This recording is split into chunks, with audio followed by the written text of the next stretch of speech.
Wow. Wow. Wow.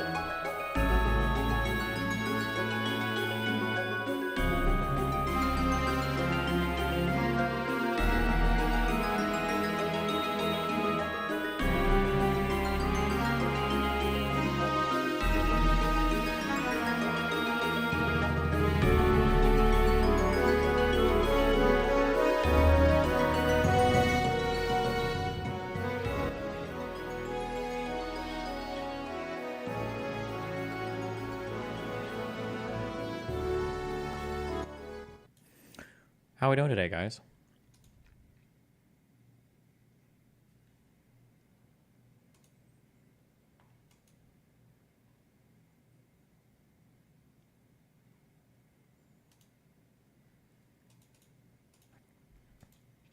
He's on the stand. Uh-oh. You had the knife blade up and you're saying you didn't know that? I didn't pay attention. As you're holding it there, you've got your thumb on the bottom of the handle, right?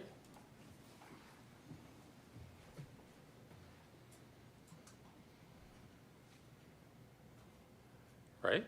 Yeah, Blade up. I see that. Blade's pointing at, looks like at Maddie Cohen, right?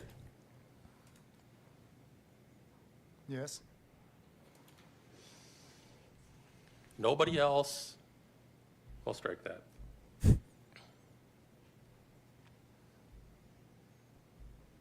After you opened that knife, would it be fair to say that your fear level went down a little bit because now you had your knife open? no, All right. Was your fear level going up at that point? I think you said that earlier. the whole situation was boiling up. So when you have your knife open, you take a couple step backwards to get away from the situation? I stood my ground. I stayed in place. You never backed up one step, did you?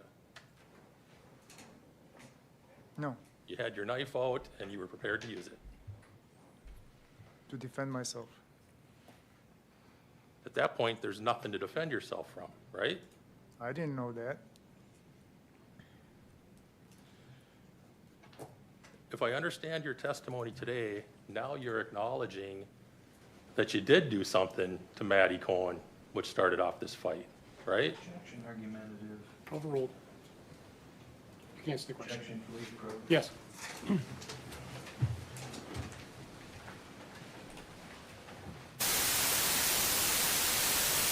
Nice. Yes. Yes. Yes.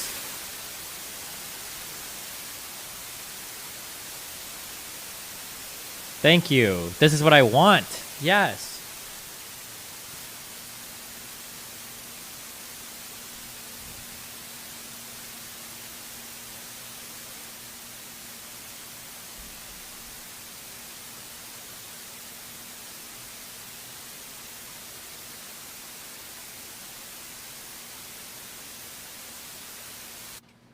Oh. All right. Okay, we're back. Mr. Smestad, would you please rephrase the question? I will, Your Honor. You're testifying today that you did actually make physical contact with Maddie Cohen, right? Before you were punched or anything else, right? I may have. You don't I- remember that? Well, I remember what I said, but I went over to push. She was right in my face, right in my space, yelling. And I could smell the alcohol in her breath. But you had been drinking too, so it might have been your breath. I didn't have vodka and all the other garbage. My point is, today Oh, you no. testified that you did Uh-oh. something physical to Madison Cohen before you were punched, right? Correct? I don't know if I touched her or not. It's possible that I did. If your friend Sergio testified last week that he saw you push her and she went flying back a couple of steps, that's what happened, right? Objection as to form. Sustained. Oof. Were you present when Sergio testified? Objection as to form irrelevant. Sustained. Oof.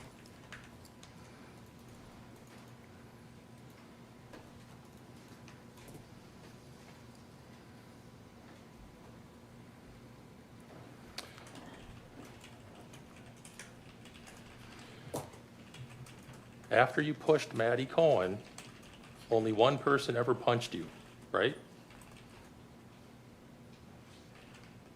From the video? Right. That's what I see. I don't remember what happened there at that time. I'm not asking you what you remember, I'm asking what actually happened. I got punched. Objection, no foundation. Sustain, rephrase the question, start. We saw in the video that only Oof. one person ever punched you, right? Yes. Objection. Me, It's cross, it's not Hold legal. on. can I approach? Yes. Hey, I'm a conservative and started watching you after your debate with Shapiro. After watching a lot of your videos, what makes you a leftist? To me, you seem like a moderate Dem from the 1990s. Okay.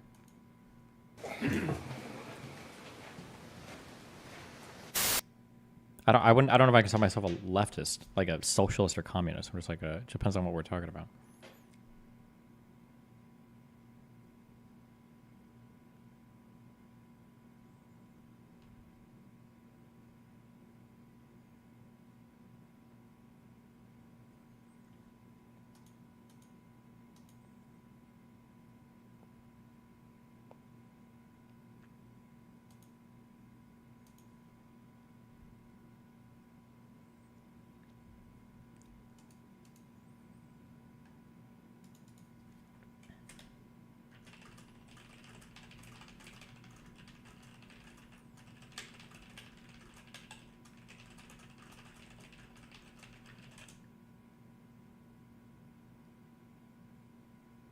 What's going on right now with the audio?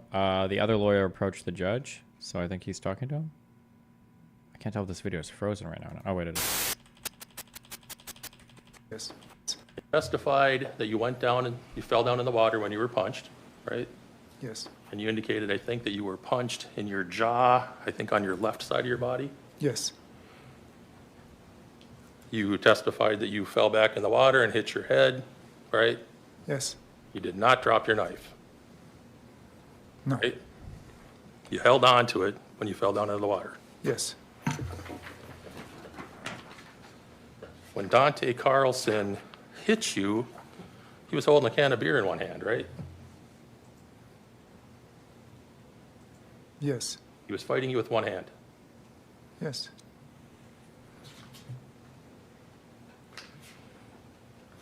You never suffered any kind of bruising or cuts to your face from this incident, right? On the inside of my cheek? You cut the inside of your cheek. I'm Yes. sorry. I'm sorry. I'm Yeah, sorry. you never had any bruising on your jaw, right? I don't remember. I mean, I had a beard. I couldn't tell. You weren't bleeding from your face anywhere. No, not. Wow, where's Gisticle at? Just because he didn't have a bruise doesn't mean he wasn't hit. He was hit. He was hit. They rushed him. Okay. I know.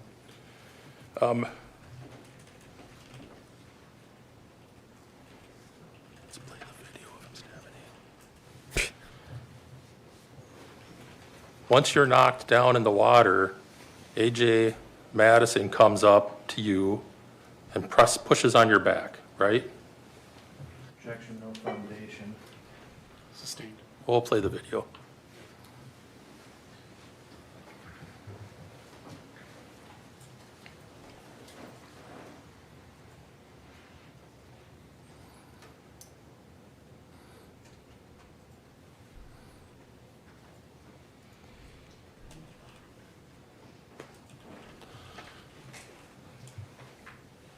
You were pushed in the back by AJ Madison, right?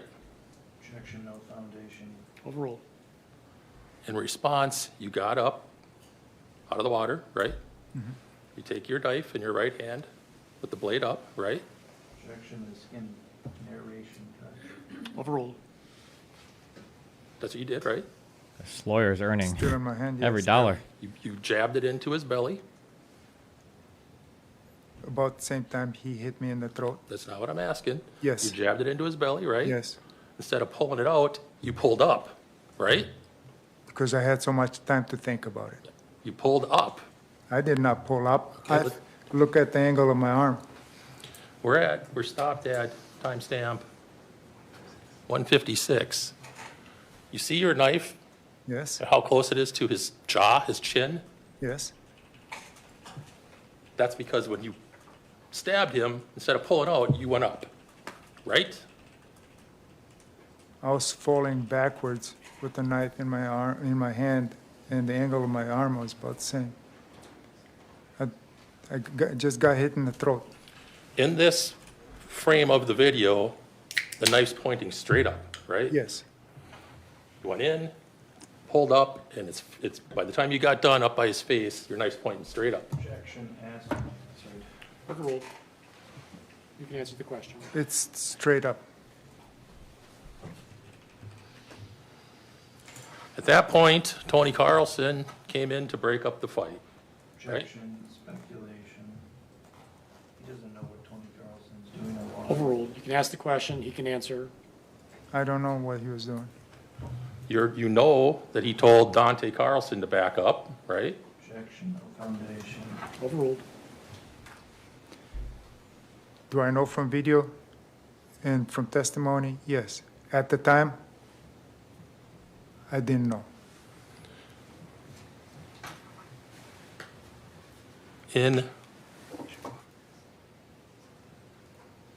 After you stabbed A.J. Madison, you were pushed back into the water, right? Just sorry, it's A.J. Carlson. Pardon me. No, it's not. It's not. A.J. Martin. It's A.J. Madison. He's not part of the Carlson family. We just say like 3 different names? here? Martin, Thank you. pardon me. Okay. After you stabbed A.J. Martin, you were pushed back into the water, right? Yes. Nobody jumped on top of you. No. Nobody was kicking at you or punching you. No. You're just in the water by yourself, right? Apparently, yes. We're going to take a look at the video starting at 1:55. Timestamp. That's you in the water, still holding your knife, right? Pardon me, this is before you got up. At this point, you're standing there. There's nobody hitting you, nobody's punching you, nobody's kicking you, right? Objection, that's not what the video shows. He's not standing. Gentlemen, please come up. Jesus Christ. Do you have a strong opinion on this case? I don't think it's self-defense. I think this guy was, I think he was ready and looking to fight.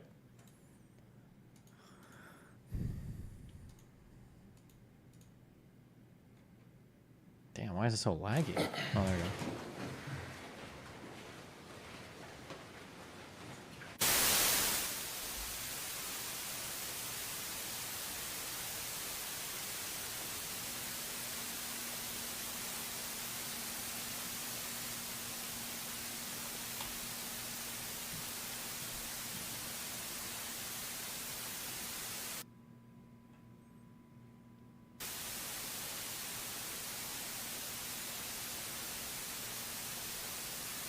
Your audio is fucked? No, it's anytime the judge talks to the 2 lawyers, they At that They time, cut the I recording. couldn't tell what was going on Sure. around me. That's at the point that Tony Carlson came over, was yelling at people to back up. Do you remember that? From the video. You don't have a memory of that in your head? He separated Dante from you, right? Objection, no foundation. Overruled. Right? If it's from my memory, I don't remember that. Tony Carlson never punched you, correct? Correct. He never kicked you, never pushed you. Objection, mischaracterize the evidence. Overruled. No. And you turned around and you stabbed him twice, right? I couldn't see, I couldn't hear. I didn't know who was punching me, touching me, shoving me, nothing. I was fearing for my life. You stabbed the guy who tried to break up the fight twice, right? Objection, form. Overruled. That's what happened, right? That's what happened. And luckily for him, he was able to block your first stab, so you stabbed him again, right?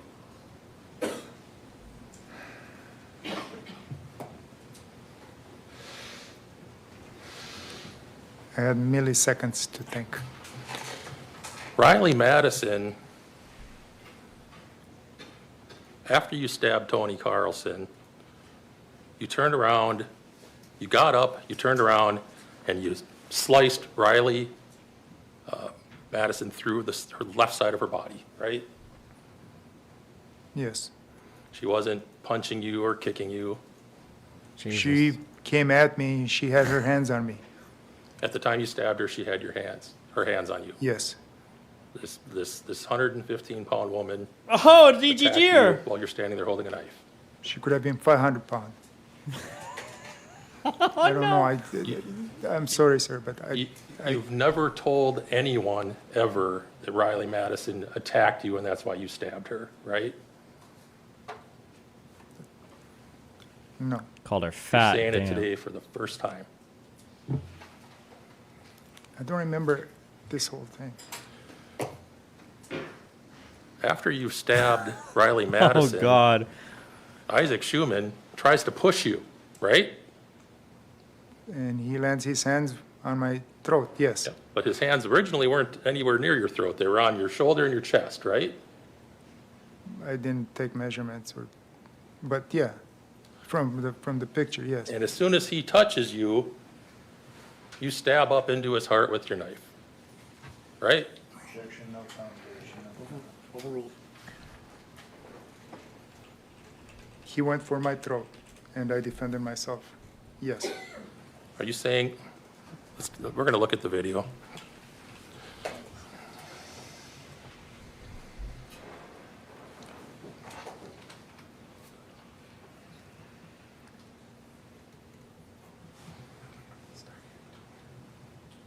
We're going to start at 2:02, and for anybody who doesn't want to watch, you might want to avert your eyes.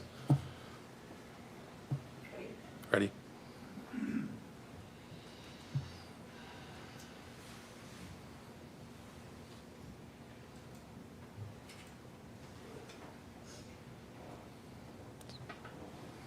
Stop it when his hands get on him. Right there. What's the time? We're at 2:05, the timestamp on the video. That's Isaac Schumann, right? If you Right, don't. right. His left hand on your arm, right? Right, His right hand on your chest, right? right. They're not on your throat. In that particular frame, And correct. your right hand is cocked, your elbow's bent. If you're feeling threatened, you should be brandishing your knife, right? He didn't seem to act defensively at any point. Yeah, that's my big thing. That's what I was asking yesterday. Like, if he didn't have a knife, how do you think he would have acted? I think he would have just ran. I think he would have got away. He wasn't acting. It didn't seem like he was in fear of his life at any point in time, or was like brandishing in such a way to get people to stay away from it. It seems like he just pulled it out and he was ready to start stabbing people. Like, Right? Okay, And you've got the knife in your hand. yes. Let's play it through, please.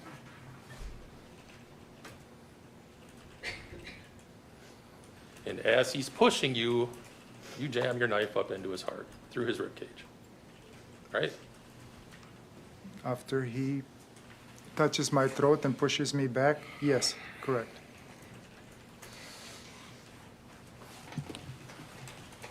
As your arm is moving up to stab him, you actually moved his arm closer up or farther up your body with your own movement, right?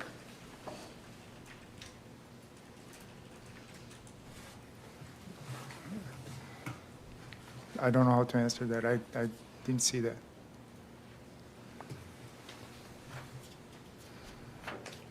At the time that this incident happened, you agreed you weighed 248 pounds. Yes, Not one of these people that you've stabbed so far in the video were armed in any fashion, right? right.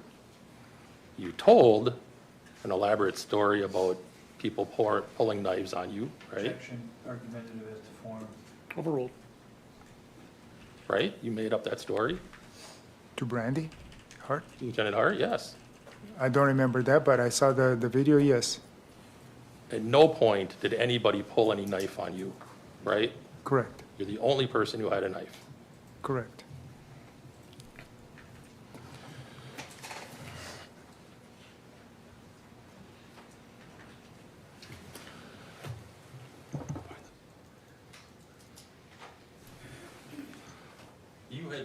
said earlier that you had waved for your friends to come over because you were so scared, right? Right? During we're moving back in time now? Well, yeah, earlier you had waved. We saw the Yes. video. You said you had Yes. waved to your friends because Yes. you were scared. Your fear level was at whatever. And in fact, Ariel came over, right? Yes. And he's in the group at the point that Riley Madison's standing there bleeding. You can tell 90% of chat or Steven have never been in an actual fight where a group of people mob you. And who the fuck are you, John Wick? How many fights have you been in where it's 1 on 10? You can watch a million fucking videos of people like doing these fights. Nobody is like sitting there in a group where they feel genuinely threatened, like smiling and smirking at everybody, pulling a knife out of it. Can you show me like one other self-defense scenario that looks like this? What are you even talking? What are you comparing this to right now? What are you talking about? Into the river, right? He's standing right behind Yep, her. yep. And at the time that you stabbed Tony Carlson, Ariel's right there, right in the group, correct? I see that in the video, yes. And when you stabbed Isaac Schumann, he's also standing there, right? I didn't see him there at the time, but yes, in the video, yes. So this narrative about it being 13 on 1, you had a friend there, Objection, right? argumentative form. Overruled. Don't remind Destiny of his Kyle Rittenhouse take. If you compare this to Rittenhouse, hold on, I'm banning like 7 people. If you compare this to Rittenhouse, you're permabanned. Your brain is not capable of processing it. I don't know where you're at or what you're lost into, but I don't want to be your dad to pull you out of whatever intellectual difficulties you're suffering right now. Yeah, boom, boom, boom, easy. That's a super easy one. You're so far gone. I don't know where these takes on the internet are coming from right now, or why, or what. Maybe this guy just looked like an incel or something, and you're like, I identify with him against all the Chad, like beach high schoolers. I don't even know what is happening in the mind that you would think you could compare this to Rittenhouse. I'm just not sure. Good luck. Your friend is standing right there. He's in the video, right? In the video. I don't remember him being there. But you saw him coming, walking downstream. I don't remember. You waved for him, right? I waved at my group.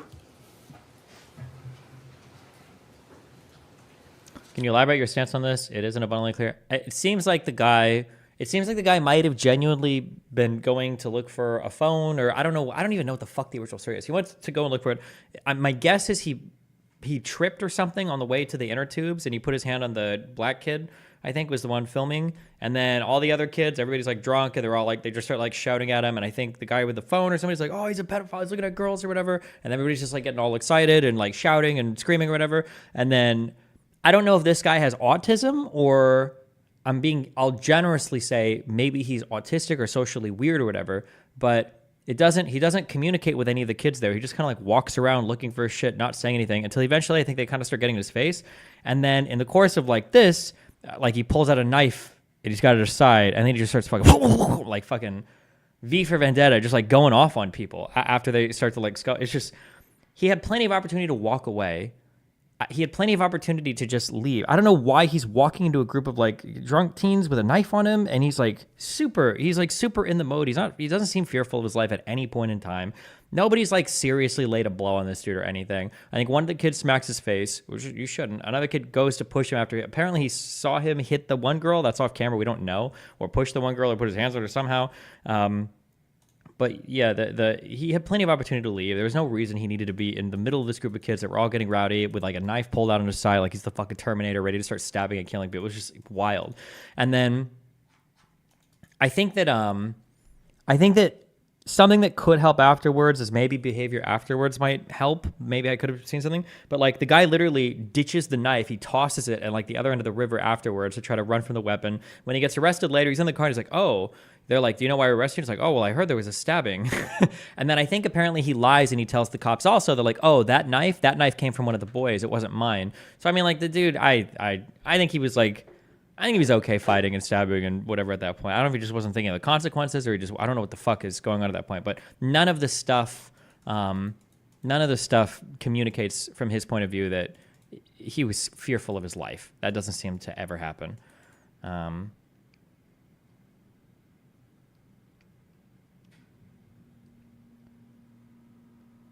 That's, you're missing the fact that the kids are being cringe. His actions are obviously justified when you take into account. Listen, if he were to say that, then fucking A, dude.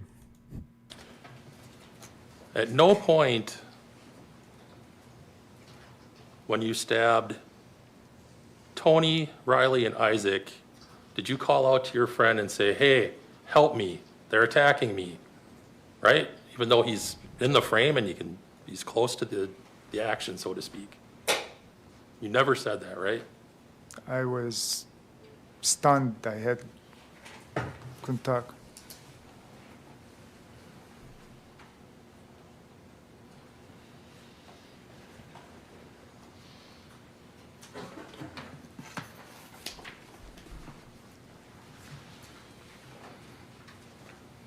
The kids fucked around and found out. I now feel safer on this river.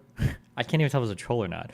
I'd rather be at a river where they're like drunk teens or drunk college kids or whatever than fucking psychos like this who are walking around with knives in their pocket, ready to fucking mass stab like a group of people that he feels is too rowdy. Fuck that. That's wild.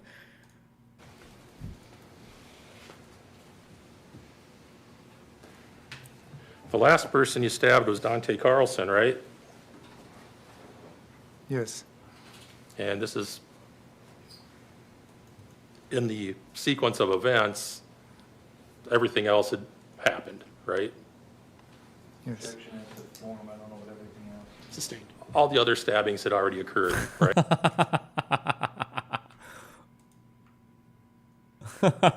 This is fucking dumb. Right? At the point that you stabbed Dante Carlson.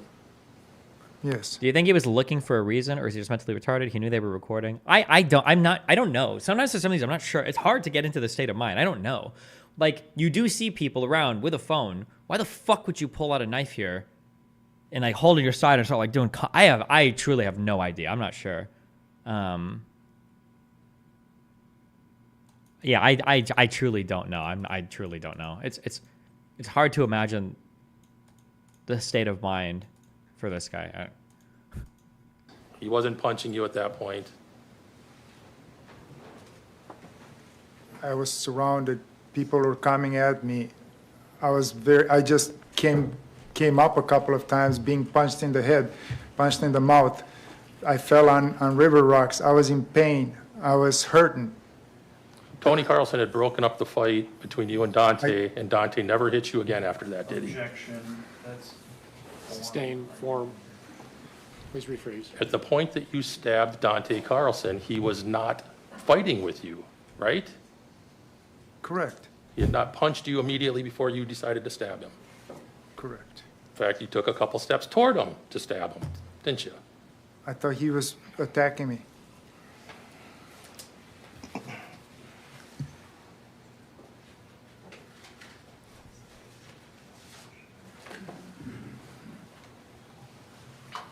Jesus.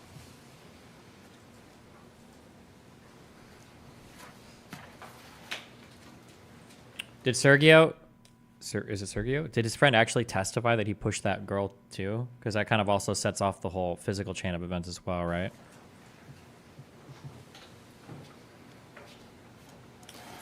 So at that point, you stabbed 5 people and you decide to leave the area. Is that true? Yeah, Destiny, if I decided to attack an old dude with my friends, why would I expect an adult to treat me like a child misbehaving? This way you don't start shit because you don't know how far they'll escalate. What are you talking about?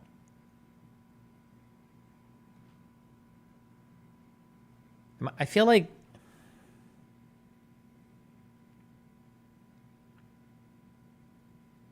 I don't know. Do you think that if like you have a rowdy group of friends, all of you should be ready to die? Like, no, I don't think anything here looked like it. We were in anywhere close to life or death territory. We're in a super public area. There's a lot of people around. Some people are a little drunk and rowdy. Nobody was like getting like angry drunk. Nobody was like, I'm gonna fucking kill you. Like, no, it was just like a bunch of kids like shouting and screaming. Like, did anything here seem like shit was gonna be murderous? Or have you guys ever been in groups of friends before where like people are getting like rowdy or excited or I don't know? It seems weird that your mind is like go to, maybe because you're used to seeing like a live leak or a world star. You're like, oh shit, I'm watching a video. Somebody's about to die. You know that like lots of people get in fights. Lots of teens are like shouting, like lots of this stuff happens and nobody kills each other. Nobody's actually like, Like this, you're so dramatic. I'm sorry, you're retarded if you think shoving and slapping a man into the water while surrounded and calling him a pedophile is not a reasonable threat. Like, no, it wasn't. No. And the guy was like staying in this situation the entire time. He didn't feel threatened ever. This guy never felt threatened. You could tell the entire time because if he was threatened, he would have walked away earlier. He had plenty of opportunity to walk away and he didn't. He didn't feel threatened. So even he disagrees with you. That's why he stayed and he fought. Walked away. You walked up to Ernesto, right? Yes. You didn't say anything about being attacked, right? I was in shock. You said, they took my knife. Like this. At Destiny, I'll read this before I permaban you. Sorry, bro, but you have no knowledge of combat situations. One punch, they could knock you out into the water accidentally and you're dead. If they push him, bro, don't ever go near any water, any pool ever. If you think that, like, if you're in the water, if anybody touches you, now it's time to start killing people, just don't go to a pool, don't go to any water, don't go to fucking anything. Like, with that mentality, you should kill any, like, I'm getting on the bus and some dude, like, pushes past me. It's like, bro, if you would have pushed me wrong and I would have fallen over and hit in the back of my head, I could have died. What, do you shoot him in the back? Like, what an unhinged statement. Every single possible physical altercation now is, like, instantly elevated to somebody's got to die? That's unbelievably dramatic, dude. Holy shit. My God. Right? To Ernesto? I don't remember that, but that's what I said according to all the video and, Well, if Ernesto said that, that's what you Yes. said. yeah. You still got the knife on your... Bruv, they did not just touch him. Please be more good faith. Bruv, this guy just said, did you have any bruises? And he's like, I bit the inside of my fucking cheek. Come on, bro. These kids, like, barely... I don't even know if these kids were tall enough to... They barely got their hands on this guy. Even the guy that slapped him when he was on his back or whatever, barely, he was like, I think I cut the inside of my cheek. Come on. Destiny, it's obvious that you were just being contrarian / bought in on this. We can tell because you keep saying dumb shit like rowdy and kids shouting when describing physical assault. It's so crazy. I did a 2-hour show with Peter Bokosian. You're like the progressives. You're all the same. I just hope you realize you're all the same. That when a girl comes out of a place, you're like, oh, he raped me. It's like, really? What happened? Well, we were drinking and we were messing around and I gave him head and then he put his finger in me and I was like, oh, I didn't give him permission to, so he raped me. You're the exact same as that person now. Right? You're saying dumb shit like they're rowdy and kids shouting when describing physical assault. The context of everything happening is really important. Like, if you were down a dark alley and a bunch of guys came up to you and they're like starting to shout and scream at you and shit, that's like a what the fuck is happening? Like, we're fighting. Like, now it's like there's some crazy shit. But if you're outdoors and everybody's drinking and everybody's like kind of like shouting at each other and they got phones on and shit, yeah, that's being just rowdy and shouting. The context of where all these things, if I'm in like a bar, or if you're in like a fucking club, or if you're like after like at a tailgate party or whatever, yeah, people are gonna be loud and rowdy and shit. And sometimes people fight and stuff there. But that's a way different context than like 5 men in an alley outside the bar at night, corner you on your way to your car. Like, that's a way different type of situation, of course. And you can tell just by looking at everything that happened. You can tell that he's not scared. He didn't try to get away. He didn't run. He walked back into it. He didn't give a fuck. He wasn't scared because he knew it was just a bunch of rowdy fucking teens. And you can tell the teens didn't care that much. That's when that one guy was shoving in the water. He like reaches forward. He like kind of pushed him. He just backs away. They're just like shouting and whatever at each other. Like, it takes these guys like 30 seconds to even realize this dude's been fucking stabbing people. They're not even paying attention that much. Like, you're just fucking retarded. You're so out of pocket here to think that everybody knew this was like some crazy life or death situation and he reasonably felt like in the middle of all these kids that they were on the verge of executing him. Like,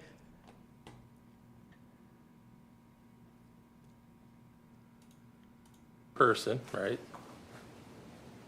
Even though you just told them they took your knife, you still had it. Right? No.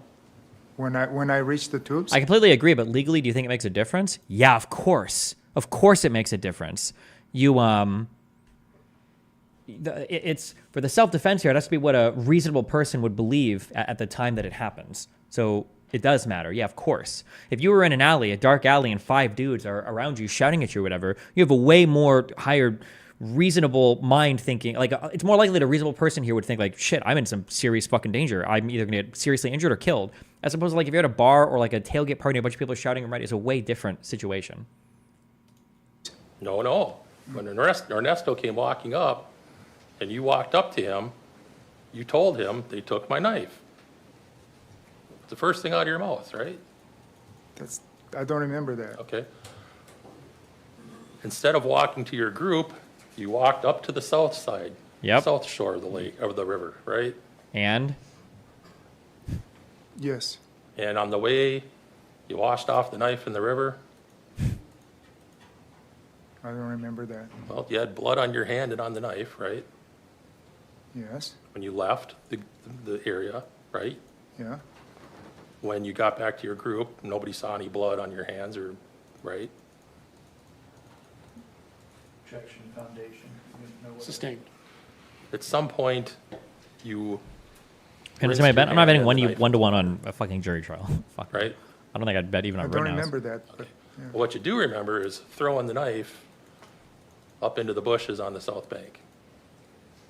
Right on the bank, yes. Just curious, do you think the adult had reason to use force in that situation? I mean, assuming he started throwing punches and paralyzed one of the kids or something like that and ended up in court like this, but instead of homicide, yeah, I think that would be reasonable. If this guy like hit one of the kids or punched him or shoved him away or whatever, I think in this situation, I think that could be reasonable. But stabbing people, that's wild. No.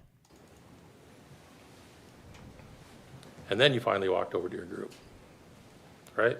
As I was walking, I threw it away, yes. Destiny is showing his moral high ground here. If he were in that guy's place, he would stab every person there. He would even stab himself. No, no. You walked out of your way to get to the south bank to get rid of it and then walked back across the river to your group, right? That's so wild. He's objecting on. I don't even know what he's objecting here on. That's such a wild thing that he. Even if he would have tossed it like on the way back to his group, the fact that he walked to the other side of the bank to toss the weapon and then come back, what is he? Why? That's such a wild. I feel like the guilty conscience or whatever there is insane. To get to the south bank to get rid of it and then walk back across the river. Why do you keep saying this? Can you steelman the other side? Are you incapable of it? Yeah, what do you mean? I can steelman any side of this, of course. The guy was walking over looking for his phone or whatever the fuck he was looking for. He tripped in the water on the way to the black kid and he accidentally put his hand on his legs. He didn't mean it. A bunch of kids started to shout or whatever. He was just looking for his shit. He didn't want to talk to anybody, be bothered. He doesn't speak English that well. He was a little bit intimidated by all the guys around. He's looking for his shit. He can't find anything. All of a sudden, people start getting in his face. It's an expensive phone. He doesn't want to just lose it. He doesn't know what to say. He starts talking. The kids are louder. He's getting kind of nervous. He doesn't trust himself to speak English well enough. He's got friends on the other side of the river, so he feels like it's probably fine. And then people start like pushing him or hitting him, and then he gets nervous and he, starts. Yeah, the steelman is easy, but it's still. River to your group, right? Objection, argumentative. Overruled. That's what you did, right? Yes.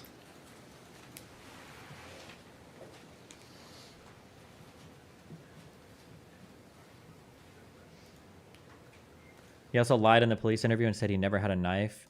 I wonder how much for self-defense. I wonder if you can take into account the stuff afterwards. That's just so wild.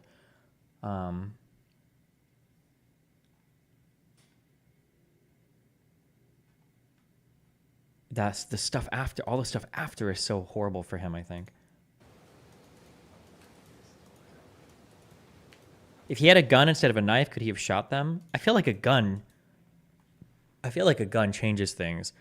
I'm way more acceptable of a gun being used to self-defense than a knife. I just don't understand the concept of the self-defense knife. What the fuck does that mean? I don't know what that means. What is a self-defense knife? Do people actually carry knives for self-defense? Like, what's the goal here? We're gonna go close quarters, bro. You might kill me, but I'm leaving you some fucking marks afterwards. That's just such a wild. That's such a wild thing to do. Women do? That's retarded. If you're a woman, you're probably better off carrying mace than a fucking knife.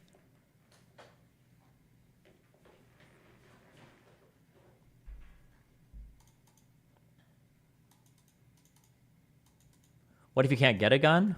Well, then you're carrying two knives. We're going to play the video taken by Larry and Davis, Judge. It's grainy, but it's of some value.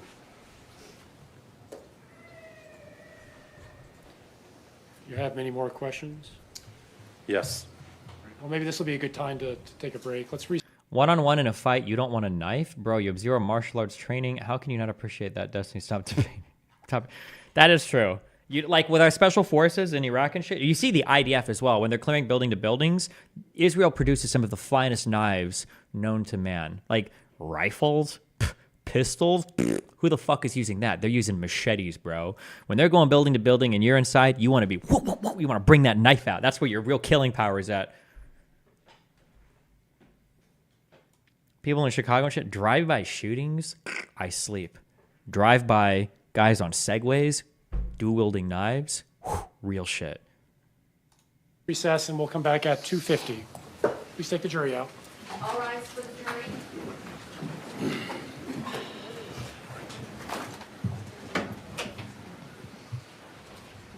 People living paycheck to paycheck can't afford a gun. Okay.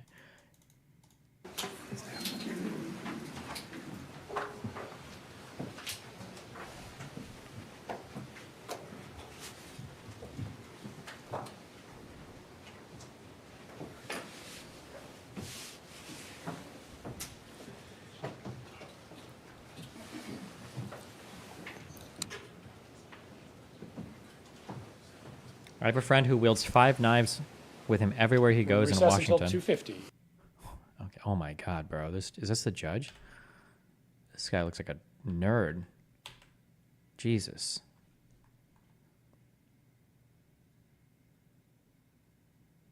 I don't know how I feel about a knife either, but if you get how he would have been defense with a gun, was he supposed to just take the beating he walked himself into? It's hard for me either way. I think in some cases, I think the jury even considers that. You do take the beating. Yeah. If you walk into a really fucked situation and you're kind of like, it's all escalating and you're just like remain there at some point, yeah, you either fight or you kind of get beat up a little bit, I guess. But no, it's not. You can't walk into a situation that seems like it's getting hairy with a fucking lethal weapon on you and then just start blasting away. Like, this is wild.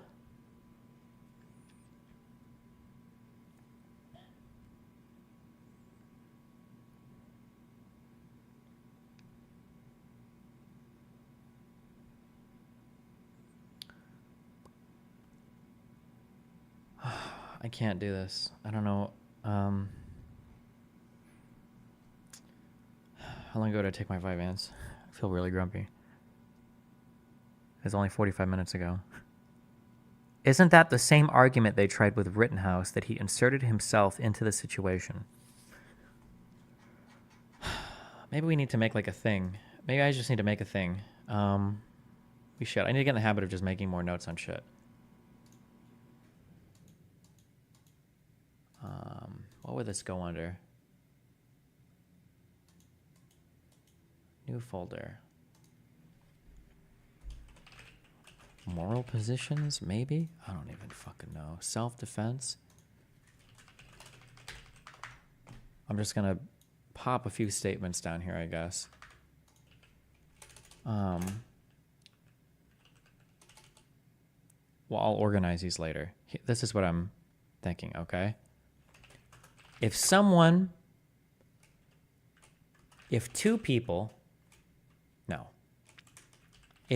attacks you knowing you have a lethal weapon on you, it's safe to infer that they know both of your lives are on the line. I think that is an important thing to keep in mind when you talk about different types of self-defense. If I'm concealed carrying and a guy walks up and punches me in the face, then okay, we deal with that. If I'm open carrying and a guy walks up to punch me, I'm killing him before he hits me. There's a huge difference there, because if he's coming up to punch me, I don't know what his maximum intent is. Maybe we're just fighting, whatever. But if he knows I have a gun and he's walking up to fight me, okay, well, you know I can kill you and you're walking up to hit me, so what the fuck are we doing now, right? Being able to see that the other person has a weapon dramatically changes the calculations on what both sides are thinking. For Rittenhouse was being chased when he had a rifle out like 100 yards, and then the guy behind him tried to grab the rifle. We'll ignore the dude behind him that fired a pistol, okay? That's like we're fighting to the death, I guess. Like you see I have a fucking rifle, so I guess we're fighting to death.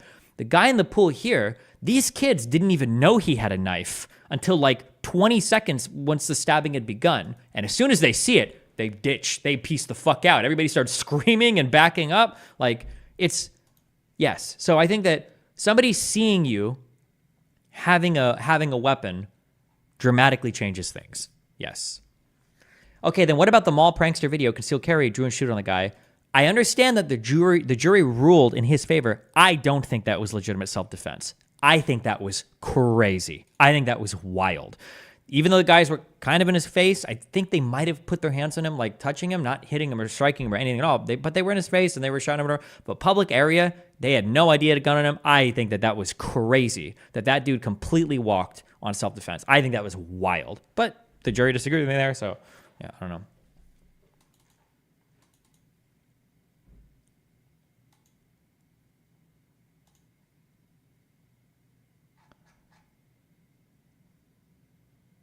I agree with that, but I thought you were saying they shouldn't even enter the situation with a lethal weapon. No, that's true too.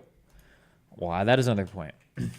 If you are carrying a lethal weapon, you have a moral obligation, and in some states, it can be a mitigating factor for considering self-defense. Mitigating means takes away from or adds to. Because I think for the jury in Wisconsin, if you think that somebody could have escaped a situation and they didn't, that can be something that they rule against you on that. Would you say mitigating factor here? If you're carrying a lethal weapon, you have a moral obligation to extricate yourself from situations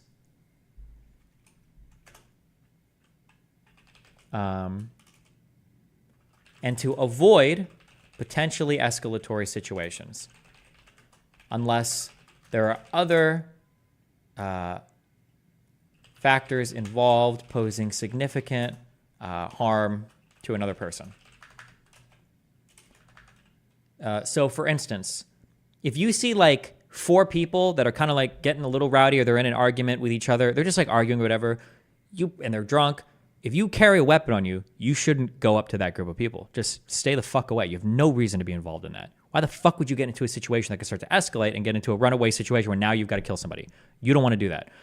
But let's say that you've got 3 or 4 people arguing and like all of them start beating the shit out of like one dude, and you do decide you want to intervene and say like, hey, what's going on or whatever. Well, there another person's life, or at least like there's a grave serious injury possible, right? In that case, you could intervene, right?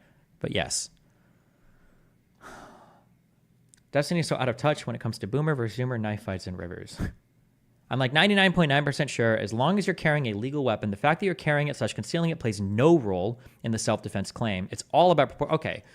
Link the thing. Link the thing.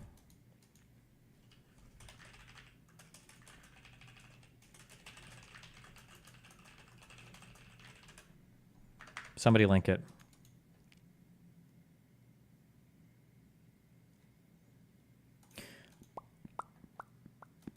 Nah, I should be able to kill anyone that punches me. This is what, really? Do you really think so? Look at the parenthesis after self-defense.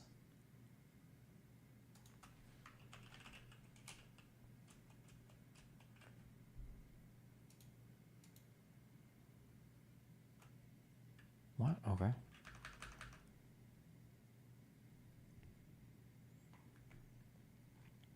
If a woman discloses that she has a weapon to a larger male assailant, isn't it more likely that she will be disarmed if she discloses? Isn't the aspect of surprise crucial to escape given a major strength and speed differential, even if same gender?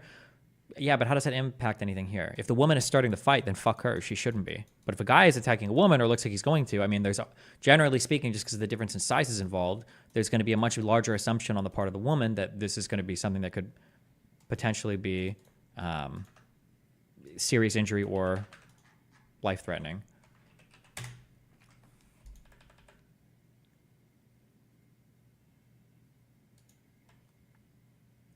For the client as well.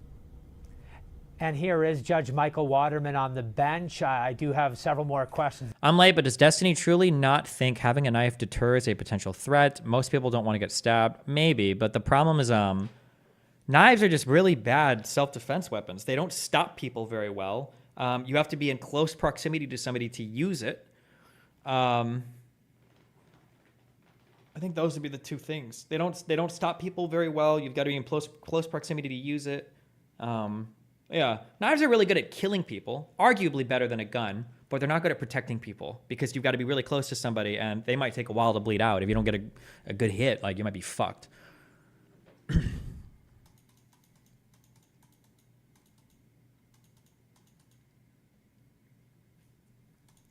I could talk to you all afternoon, but let's listen into the final afternoon testimony today. Nikolai Miu on the witness stand under a withering cross-examination from St. Croix County. Prosecutor Brian Smeestad. Eric, we'll come back to you at the end of the day. Thank you for being with us. The jury is... I can't understand. Terrible take. Someone with a knife will almost always beat someone without one. Okay.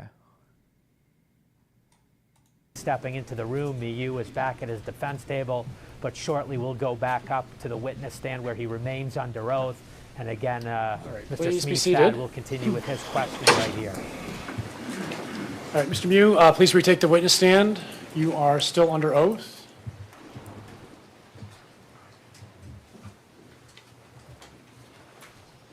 Mr. Smestad. Mr. Mew, I want to ask you some more questions about the stabbing of Dante Carlson. Is it fair to say that you did not know that Larry Davis was recording that part? I argued yesterday with someone that a taser, mace, or brass knuckles would be better. I don't know if I'm retarded or not, but I didn't think about close prox, and if not stopping people, because I know I would stop if I seen a knife, but only if. Yeah, but like the problem with knives, by the time knives come out, people, it's funny because we said this over and over again. Like a lot of people get stabbed before they even realize a knife is in play, right? A lot of people don't even know. You can get stabbed 3, 4, 5 times and not even realize it. And it happened here where you saw a bunch of people getting stabbed and nobody around here even knew that the knife was out until, so like as a self-defense weapon, it was horrible. If those boys wanted to kill the guy and they were all beating the shit out of him as he was like trying to stab him, he probably would have died. He might have taken a few with him, but he probably would have died. Knives are just not the best when it comes to self-defense. They're good at killing people, but like they don't stop people quickly. And if you don't get a good stab, it might take a while for somebody to bleed out. It's not like you feel the pain of getting stabbed while you're like in an active fucking fight with somebody. I don't like any electricity-based weapons. They just seem super unreliable. I don't know how well a taser. They just seem very unreliable. Brass knuckles. I don't know if a woman or if a necessarily like a weak person could use brass knuckles, but if you throw a good punch with brass knuckles, I'm pretty sure you. I don't know if I'd say you easily kill somebody, but you could super easily knock somebody out. I think brass knuckles are even treated, I think, as lethal weapons if you get caught, like, or isn't it like, don't some states, isn't it like literally illegal to even have brass knuckles? Part of it? No. And you've seen that video here in court. Yeah. You are the person in the dark shorts, correct? In that video? When someone has lethal intent against you, a knife is going to be more effective than mace. I don't know if that's actually true. With mace, I think you run the ability of actually disabling somebody. One, you can do it at range, and two, they don't have to like register pain. Like I don't think you can fight through like mace. Like when that system gets overwhelmed with like spicy shit or whatever the fuck is it capsaicin or whatever? I don't remember what the things use. I don't know if you can just like not feel that. I think you might just be fucked on that. But if you, but getting stabbed or even getting shot, like you can move without even realizing that, and then eventually, like, oh shit, I'm dying or I'm dead. I have seen a couple videos where people don't seem to register mace as much, but I don't know if that's just because the people are missing, or it might just be from too far away, or. The guy who I know is a professional boxer is threatening me and trying to punch me. Can I take out a knife or a gun and use it? I guess a gun. But if you're taking out a knife against like a pro boxer, dude, you're probably just going to lose. He's probably going to punch you in the face and kill you. Yo.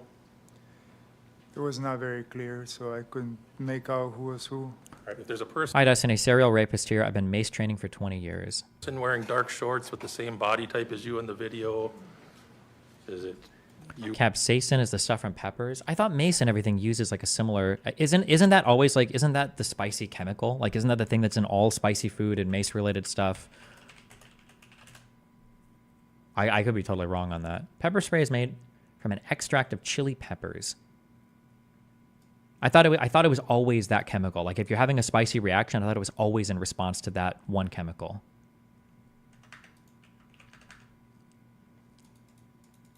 I don't think you can have an adrenaline reaction that gets rid of that that spicy reaction. I don't think you can do that.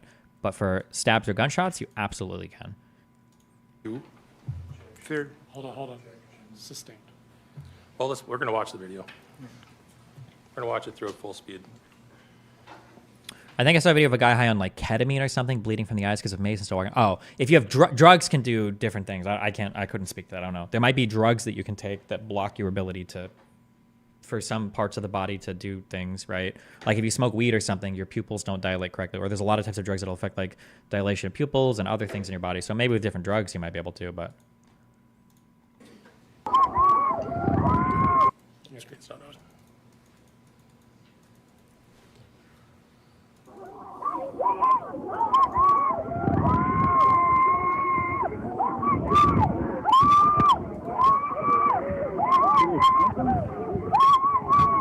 What if the person assaulting you carries jugs of milk? Can you justify the initial assault by the kids? And if not, why is it his obligation to let himself be assaulted? I don't think that there is a good justification for the initial assault of the kids. I think that like if all of this was recorded and the guy didn't have a knife on him and he walked away after the kids like slapped him or knocked him into the water, I think legitimately I think the kids have an issue with like assault and battery or whatever, 100%.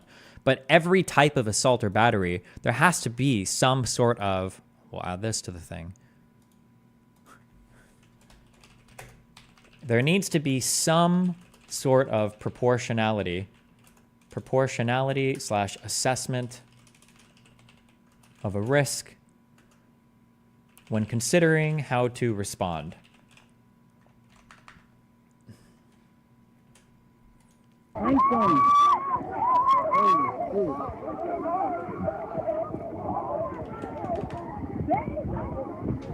You guys keep saying just proportionally defend yourself 1v6.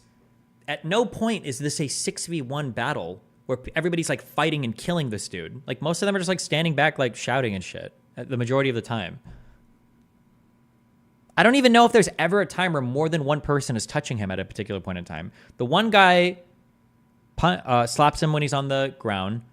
Another guy tries to push his back, and I think a third guy pushed him. Aside from that, I'm not sure if anybody else even touches him. Like, I don't know who puts his hands on the neck when he's trying to push him back the second time or whatever. But you guys are acting like it was literally like everybody's kicking him and hitting him when he's down. It didn't really happen.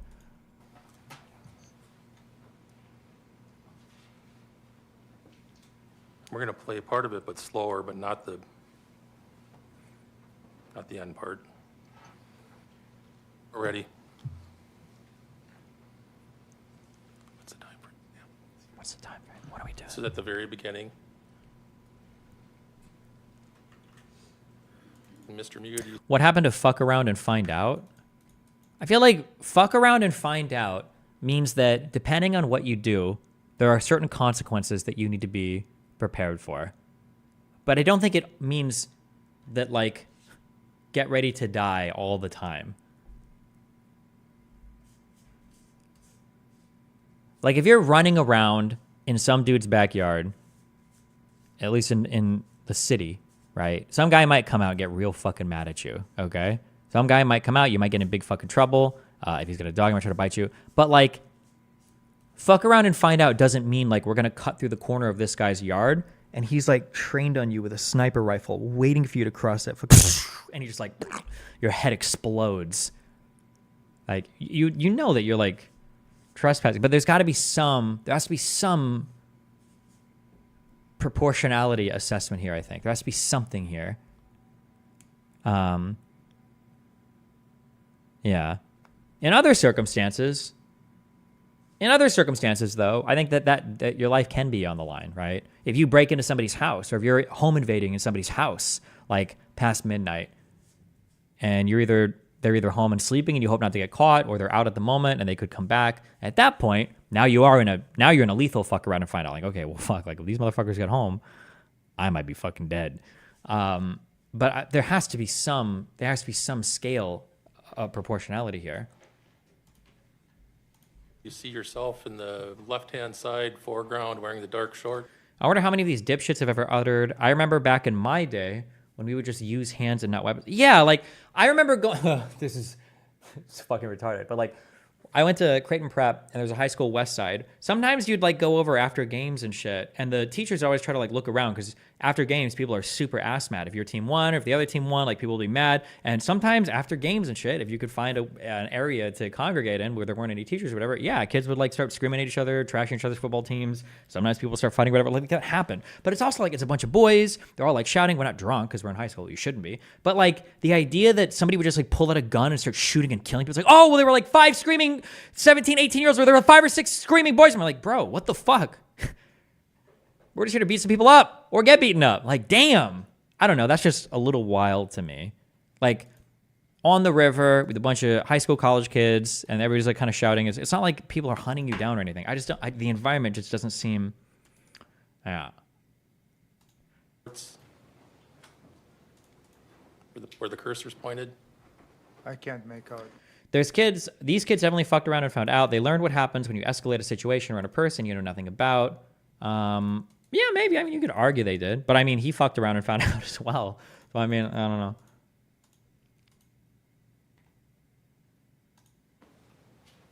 You don't know if that... I don't think Destiny has watched the video closely enough. It's really hard to believe. I probably watched it closer than you, dipshit. We literally went frame by frame through this video like 3 times now.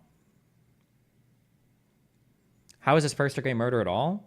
He pulled out a knife, knowing that he was about to start stabbing and killing people, and he started stabbing and fighting people, knowing completely with the intention of killing them throughout all of this engagement. It seemed to be.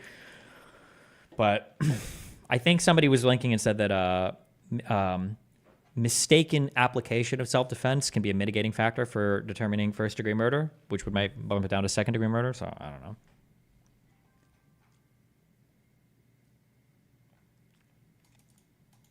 You? No. Did anyone else on the river have the same body shape? Does his state have a duty to retreat? No, but the jury is allowed to consider if he could have retreated when factoring in whether or not it was legitimate self-defense or not. You don't know if that's you? No. Did anyone else on the river have the same body shape that you had at the time? Objection, no foundation. Sustained.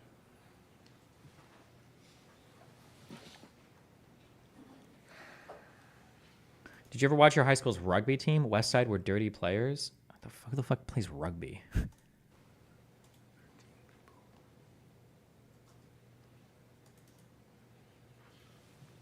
You've been in court since the beginning of the trial, right? Correct. You've seen all these people testify, Yes. the people that were... Hold on. I'm so sorry. Listen, I'm not trying to pull like real life experience here because like I don't have any fighting. I don't fight. I'm not a fighting person, okay? But like worked at a casino where a bunch of people fought, especially when they got drunk. I was in high school with an all boys high school. I watched people fight, okay? Destiny. There is no we just wanted to beat people up or get beat up past a certain age, at least for men. That isn't entering the territory of people maybe dying. Grown men and teenagers that size can kill someone by swinging on them. Nobody thinks like this, Chief. This is an internet. This is like an internet guy who thinks he's saying something that real life people believe. This is not how even grown adult men are not thinking this. When people are fighting when they're drunk, people are fighting in bars, when people are fighting outside, nobody's thinking like, whew, we're both grown men. I could kill you in a single fucking punch, because most people don't. They just all fucking day. The idea that somebody even lands a punch clean enough to knock somebody out doesn't always fucking happen, right? But this idea that they're like, well, as men, we know that once we begin to fight, only one of us is leaving the ring alive. Like, this is not most people just fight a little bit and then most people don't even knock each other out. They do their shit a little bit and then they walk away and it's whatever the fuck. Like, that's the vast majority. Like 99% of scuffles are like that. And then in 1% of them, like somebody gets knocked out, and then like 0.0001% somebody dies, which is tragic and it sucks. Like, the vast majority of fighting is not like we're gonna fight until one of us is dead. Christ.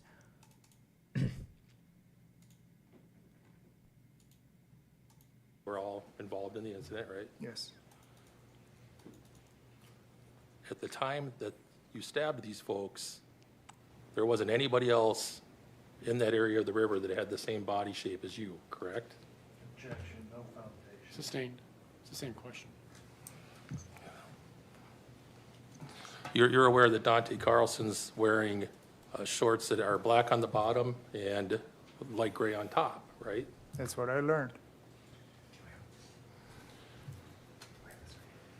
We're going to go through... As part of your legal research, have you looked into the mechanics of objections during trials? A few, but I don't like dive into everything. When somebody says foundation, that objection, I think, is because they're saying that whatever question I think is being asked, the witness on the stand like can't reasonably know the answer to this, and it shouldn't be entered into the record, I think. So when they asked him, like, were there any other body shapes like yours on the river? Like, well, hold on. Does my client actually know? Would he really know? No. Like, objection, foundation. There's a lack of foundation. There's no way that he can honestly answer that question, or can be expected to know the answer to that question. I believe is like a objection on foundation, I think. Slowly. Yes. I think.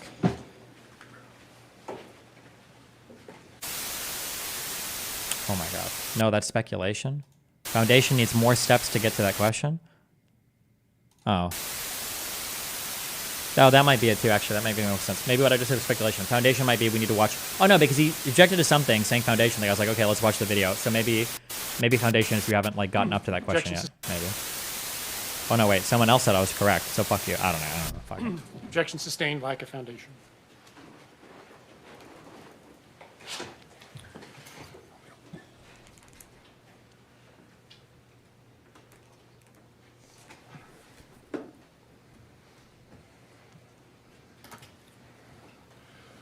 In any event, after you got rid of the knife on the south side of the river, you walked back to the north side of the river where your group was in the at the sandbar. The guy for sure retaliated beyond proportionality, but can you really know this is first-degree murder?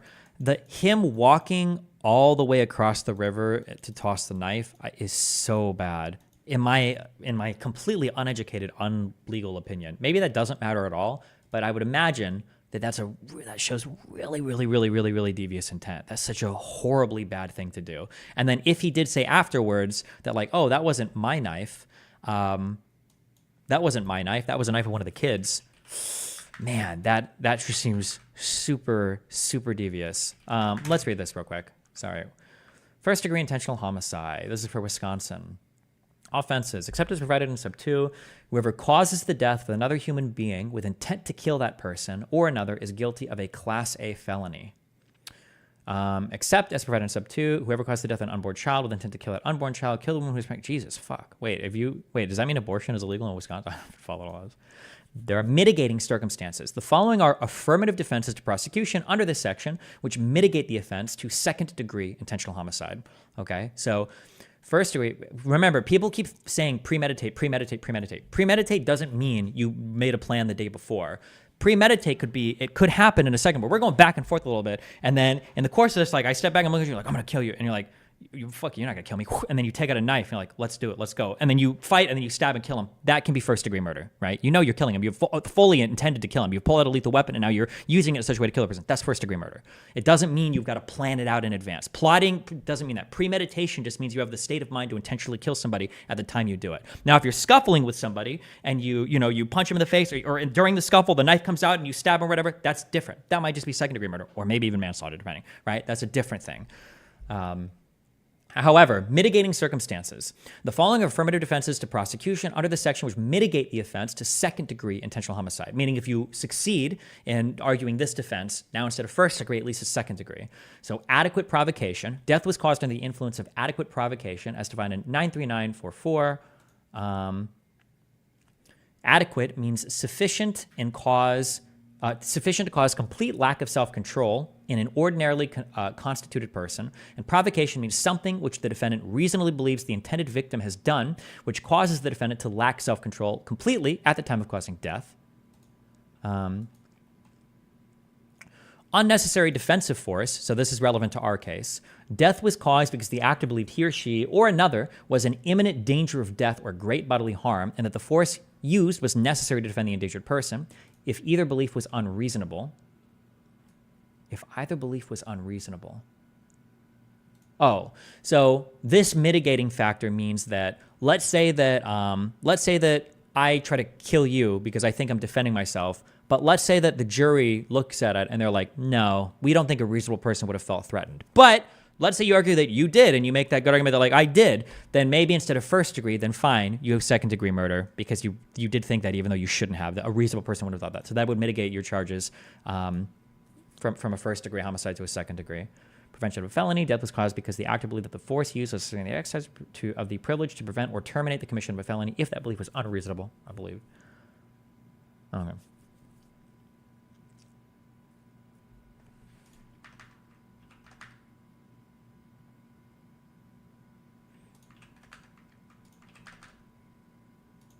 car, right? Yes. Sat in your tube? Did you sit down in your tube? Yes.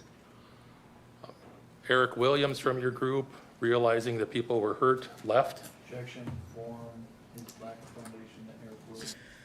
Oh, this was the guy saying that I hadn't watched the video. When you surrounded by a crowd of aggressive people being pushed over into water and then kicked in the face, yeah, at that point I would fear for my life 100%. I'm sorry, Tom Jackson. At what point in which video is he kicked in the face? Did you see Eric Williams leave your group? No. At some point, did you notice he wasn't with your group anymore? I didn't do a head count, sir. Sorry. Okay. Did anyone else from your tubes go to help with the folks on the river that were hurt? No foundation. Overruled. You can answer the question. I don't remember. I wasn't paying attention to anybody in my group. When you went back to your tube, you put your shirt back on, right? I was cold? Yes. And you put on your, No your shot. hat, right? Yes. And your sunglasses. Yes. Eventually, you Ooh. saw police officers and emergency medical technicians show up on the river, right? Yes. Wading up the river, right? Yes. Trying to help people that have been. What is the standard of proof for the mitigation defense? I believe that it's a balance of probabilities. I believe it's the 51% standard. That's my guess, because for affirmative defenses, I think it's 51%. So I think that's the standard that you have to meet. Yes. Wading up the river, right? Yes. Trying to help people that have been. Another thing, by the way, that's not comparable between Rittenhouse and this guy is after Rittenhouse shot the 3 people, Rittenhouse immediately walked to the cops and tried to turn himself in. Or at the very least, he walked to the cops and talked to them and told them shit happened, and I think they sent him home or whatever. But Rittenhouse did not put on a hat and walk away and ditch his rifle and everything. He didn't do any of that. The behaviors afterwards are completely not comparable, which I think also speaks at least a little bit to their state of mind at the time. Been injured, and Objection, no foundation. Overruled. you saw that happen, right? Yes. You didn't approach anybody to say you were attacked, as far as law enforcement or EMTs or anything like that, right? No, I just pooped myself. I was afraid to go in that area. Even though there's police presence everywhere, you were afraid to walk over there and tell them, hey, this is what happened. Yes, sir. So you got in your tube and you floated down the river. Not. No shot. No shot. Did that actually happen? Fuck, I don't know what happened afterwards. Wait, did he really? Immediately, we waited there. We had people, from what I learned, not that I remember, that called 911, and yeah, I don't remember any of that stuff. So I don't remember. So do you remember waiting for Eric Williams to come back to join your group so you could leave? I don't remember. All right, do you remember saying, let's go? You yourself saying that? Objection asked and answered cumulatively city. Overruled. Overruled. I don't remember. Do most defense attorneys object this much? I don't know what the normal objections are.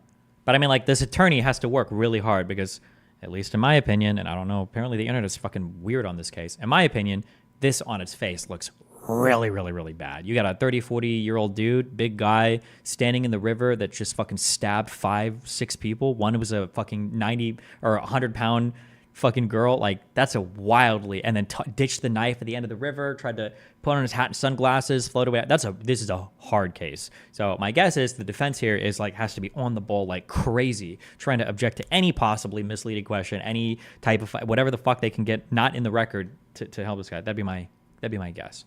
His age is in the description. How old is he? Oh, 54. Damn, yeah.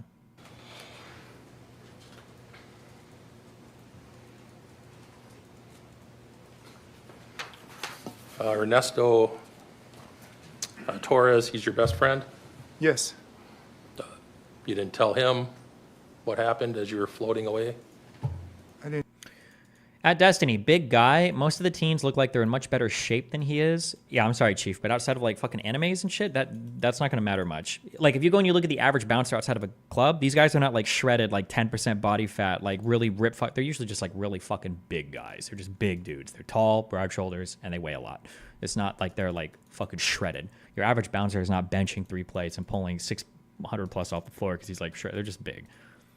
If someone has a right to self-defense and they kill their assailant, but then try to conceal the weapon and deny any involvement in the killing when the police arrive, does that affect their guilt in defending themselves? My guess is it would look bad to a jury. It would make it seem like you you have a guilty conscience. That's my guess. And I know some people have been convicted based on actions that they take after they kill somebody, because that will affect your ability to do certain affirmative defenses.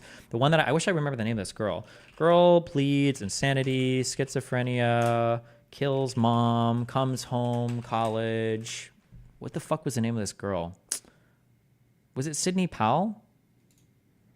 Did he in fact ask one of the friends to, quote, hold my beer? It might have been her.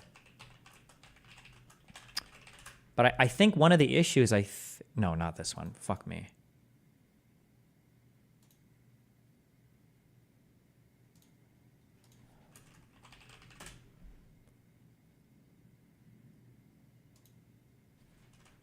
Wait, am I...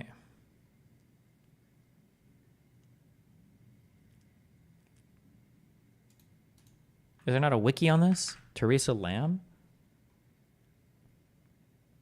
And beating her with a cast iron skillet.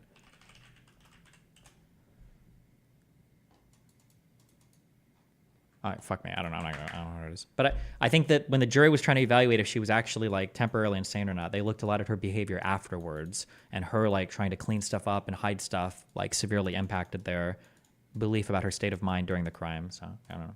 Didn't talk to me. I don't remember talking to anybody. I don't even remember going down the river or up the river. I was just stunned. I don't remember anything. You didn't tell Ernesto, I was afraid for my life and I did this? No.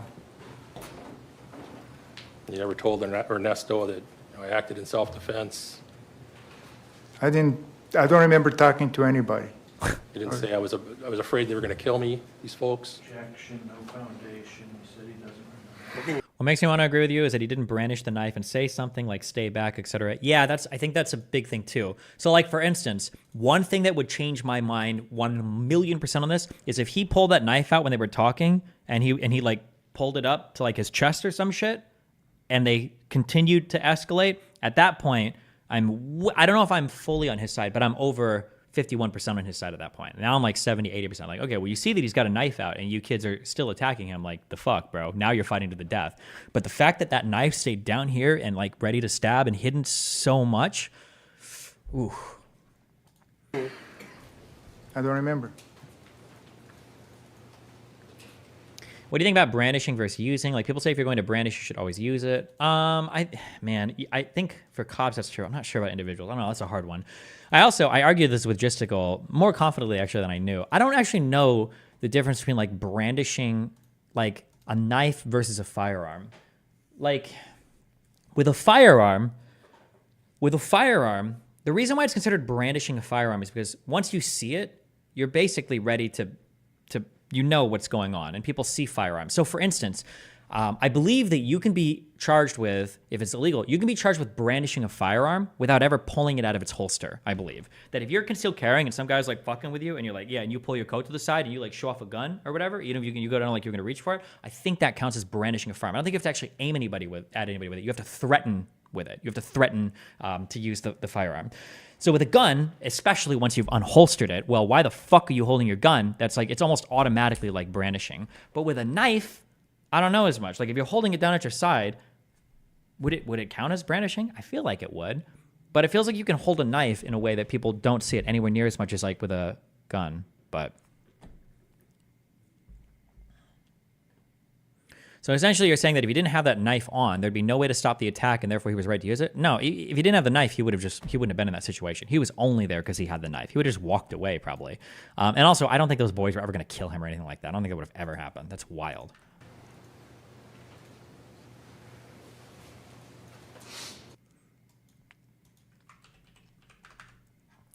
Destiny, would this count?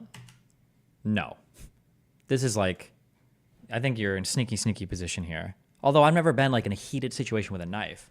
But like if I've got something and I'm like looking at somebody eye to eye and I've got something down here beneath the belt, is that like brandishing? Do I know they've seen? No, I don't believe that. This is sneaky. In my opinion, this is a sneaky.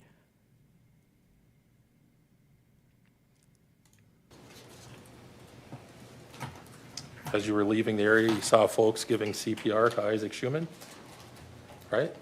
I didn't see that. All right. Eventually, you made it down to Village Park where the exit was, right? Eventually. and there's some video of you relaxed in your tube, kind of playing in the water with your hand, right? Oh no, afterwards, acting like you had no idea? Oof. 1 second. Quick break for memes. Did you use any other drugs that day? Yeah, I smoked some weed. All right. By weed, you mean marijuana? Yes, please. Or, yes. Yes, sir. Gooner man. If someone brandishes a firearm and their attacker still proceed, does that person still have the responsibility of walking away? No, I don't think so. If you've shown a lethal weapon, if someone attacks you knowing you have a lethal weapon on you, I think it's safe to infer that both your lives are on the line. You can infer lethal intent. Lethal intent from the aggressing party. That would be my assumption. I'll write these down as I come to me. We'll look at the law afterwards. My guess is I think most of these probably line up with the law, but. And I yapped to chat. I got this great edge streak. I want to call him Gooner Man, and he's a Twitch streamer. And chat said, Stan, you fumbled the bag. Get back to edging. First of all, people hate gooning. You can't call a hero Gooner Man. Who am I? I'm Gooner Man. I came up. Shooting review memes. The comments on this are crazy, saying they shouldn't have shot because he was in his own house. This isn't real, it's AI? Thanks.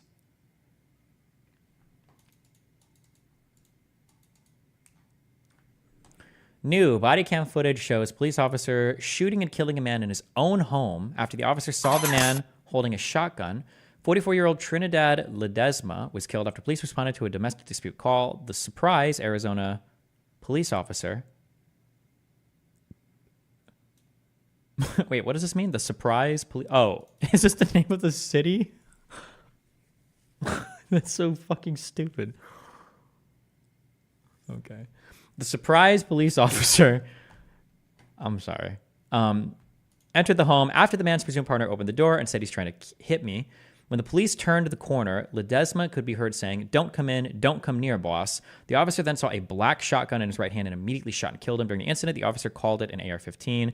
The officer claims Ledesma started moving the barrel in his direction, which was why he shot. Maricopa County Attorney's Office has opened an investigation into the incident. Hold on.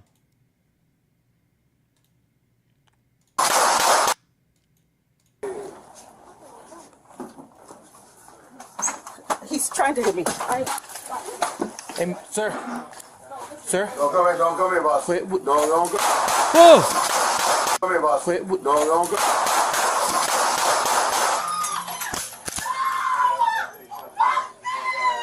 You got an AR. Damn. Wait, hold on. Is this standard issue? Does he have a red dot on his fucking Glock? Is that normal? This sight is worth more than this gun, if that's a Glock. I feel like I've never seen an officer with sights on their pistol before.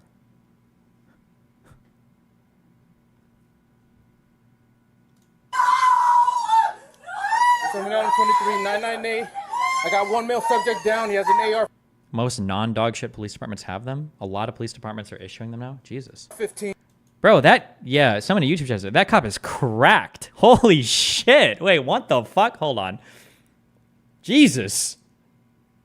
Sir? Don't come here, boss. Wait, don't go. Whoa! Like, Sir? Don't come here, boss. Wait, don't go. bro, he must have like the quick draw perk or some shit. That's wild. There's not really blood in this. You can't really see it. Hold on.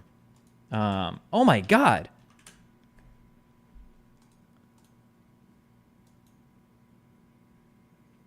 Was he already holding it, or did he deholster it that fast?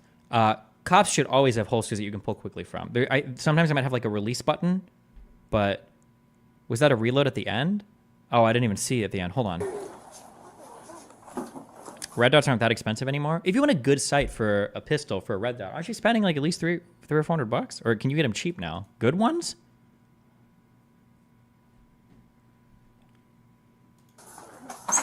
He's trying to hit me. Hey, sir. Sir? Don't come here, boss. Wait,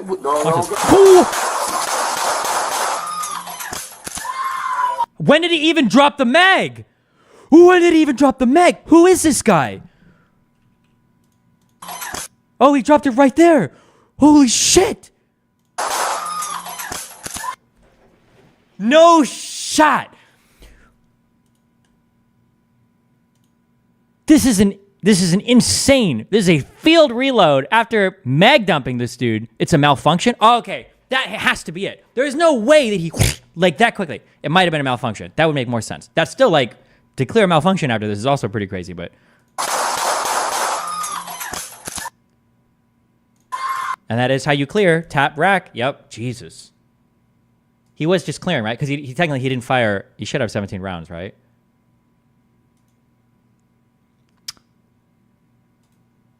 Hey, sir. Sorry. Okay. Anyway, tragic when people die. This is just insanely fast, accurate, quick, crazy shooting. Jesus. Can you slow the video down? I don't know. Can you?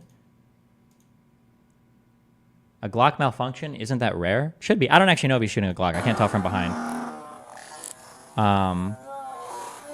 Maybe if you're using really, really, really dirty ammo. Sir? Wait,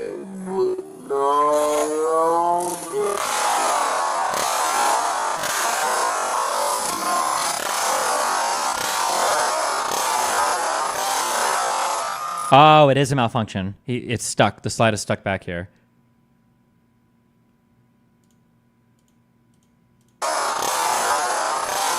You see it stuck here? So he goes to pull again, doesn't work. Smacks the mag, slide the rack, eject the bullshit round, and then he's ready to go again.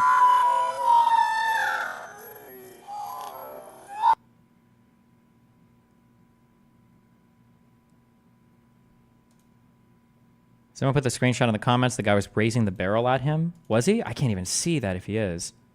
Is this him raising it? It's hard because it's censored. Maybe on an uncensored one you could see it a little clearer, but... Sir?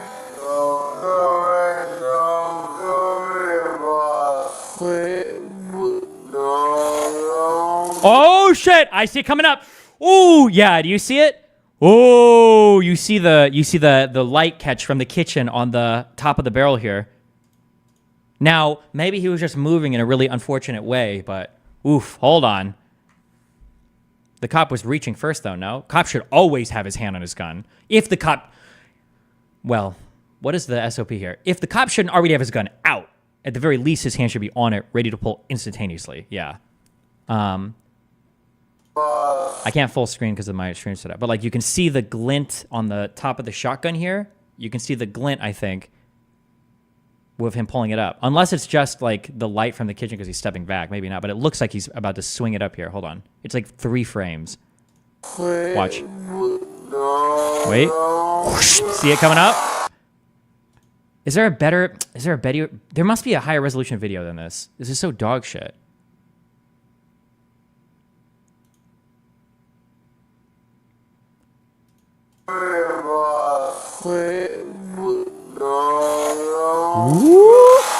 Yeah. And it looks like he's almost holding it here, but it's hard to tell because of the blur. Why did this dude walk to get his fucking shotgun if not to shoot / threaten the cop? I don't know why he's holding the gun at all. But I also don't know the call from this as well. It could have been that they got a call and they already had a report of a gun being here, but someone tell Destiny a better video is in the comments.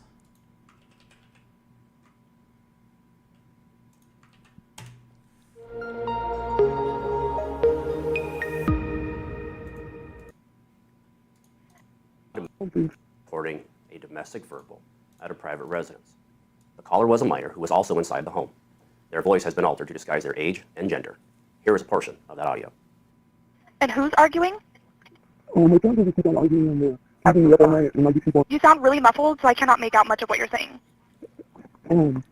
My parents are keep on arguing and they're like keeping me up all night, and it's just being annoying. Do you know if there's any weapons inside the home at all?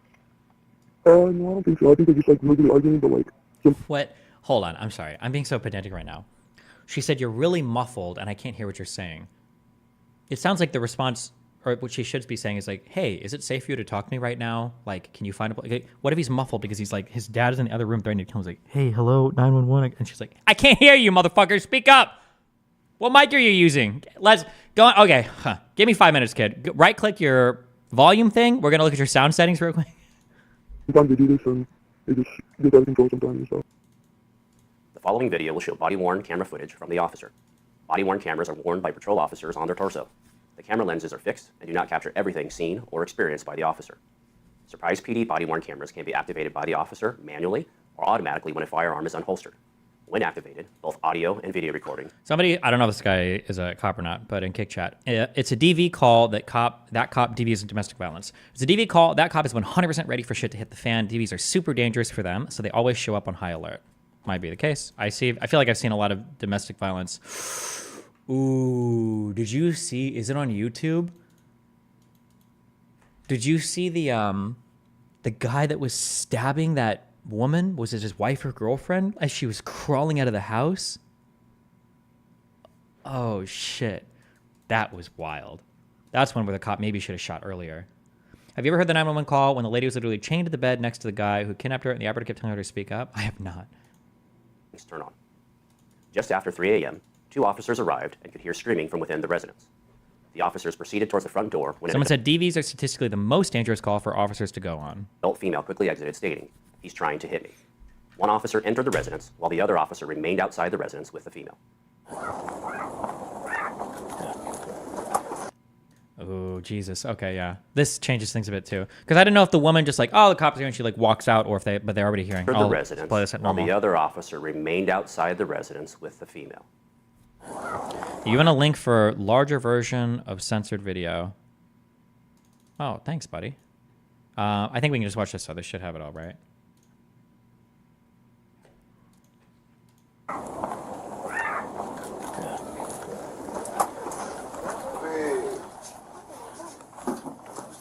Why would he even have a gun? He knew they were coming. A million reasons. Cop doesn't know when he shows up why you've got a gun out already, though. Could be the guy's got warrants. He could have felonies. He could have something like, yeah, like something outstanding. He could have already done something really fucked up. Maybe he raped her. You don't know. And he knows that if the cops come in and start asking questions, it could be a million different things. Could be drunk, like intoxicated. Could just be an asshole. Could, like, there's a million things that could be the case. You have no idea. Did the kid fuck up by not stating there was a weapon in the house? I would be shocked if the 911 operator didn't ask that question already. I'm sure the 911 operator must have asked, do you know if your parents have any weapons or anything like that in the house? Have been I'm sure that 911 operator would have ran through these. That'd be my guess. He did say he had a gun? Oh, okay, there you go, yeah. You didn't fall for the meaning of the alien over the shadow too, right? I did. The alien's supposed to be here sometime tonight. I ordered 2,000 rounds of federal ammo from my Molly's firearm. I'm all ready to go, okay? Okay, yeah, she said he had no weapons in the house. Sorry, hold on. Sometimes I read chat, so I don't always hear everything. Wait, did he say there were no weapons? Arguing? My friends just keep on arguing and You sound really muffled, so I cannot make out much of what you're saying. my parents are keep on arguing and they're like keeping me up all night and it's just getting annoying. Do you know if there's any weapons inside the home at all? Oh, shit, I was asking. No, I don't think so. I think they're just like really arguing, but like sometimes they do this and they just get out of control sometimes. So. The following. Oh, it sounds like did he not understand the question? Maybe it's a stepdad? She said, are there any weapons in the house? Like, oh, I don't think so. I think they're just verbally arguing. Maybe he thought she said, are they using weapons right now? I don't know. Did the residence, the suspect, later in the area, out at this time, and called out to Ledesma multiple times. Oh, wait. One officer entered the residence while the other officer remained outside the residence with the female.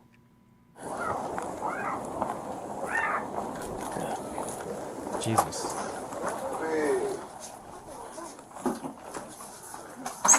He's trying to hit me. As the female exited the residence, the suspect, later identified as Trinidad Ledesma, was seen walking from the living room to the kitchen area, out of the camera view. There does not appear to be anything in Ledesma's right hand at this time. Oh, so he went and he grabbed a gun? He could have been holding it with the other hand, The maybe? officer entered and called out to Ledesma multiple times. As the officer turned the corner, he encountered Ledesma facing him with a black shotgun in his right hand. Ledesma stated, don't come in. As Ledesma stated this, he begins to bring the shotgun up in the officer's direction. Hey, sir. Sir? Don't come here, boss. Don't go. Yeah. Oof. Yeah, you see it a lot more clear in this video. Jesus. It was at this point the officer fired multiple times, striking Ledesma. Hey, sir. Sir? Don't come here, boss. Don't go. This cop is like a quarter second, maybe, or a half second from being killed. Holy shit. Officers attempted life-saving measures. However, Ledesma passed away on the scene. A shotgun was removed from Ledesma's possession as officers attempted life-saving measures.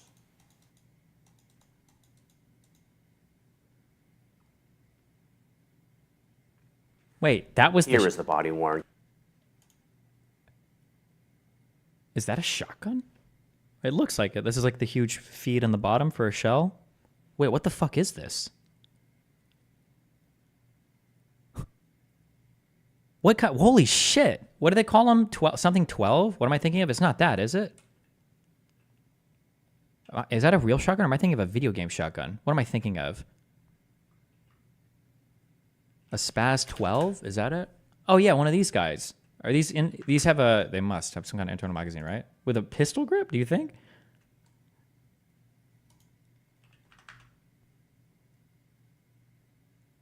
Also makes more sense why he thought it was a rifle. Why he said he has an AR-15. Damn, this guy's got a semi-auto shotgun with a front pistol grip with a neck fucking strap. Jesus Christ. I don't think I've ever seen a pistol grip shotgun in my life. Is it even easier? Is it easier to fire a shotgun with a pistol grip versus holding the barrel? I guess it is. Your hand naturally wants to be in a neutral position. Damn. Shotguns, KSG. Aren't semi-autos illegal? Semi-auto shotguns? No, I don't believe so. There are a ton of Turkish shotguns flooding the U.S. market right now for 150 to 300 bucks. I mean, these guys seem like they're pretty wealthy, right? That'd be my guess. I don't know how many poor people have one of these guys in their front lawn. And before everybody in chat tells me they were on food stamps and had buggies. Yeah. Or maybe this is maybe this is a totally ordinary vehicle that you drive around in Arizona all the time. I don't, maybe. This whole video screams white trash that won the lottery. They probably squat there. Okay. A shotgun was removed from Ledesma's possession as officers attempted life-saving measures. Damn. Here is the body-worn camera shown in real time.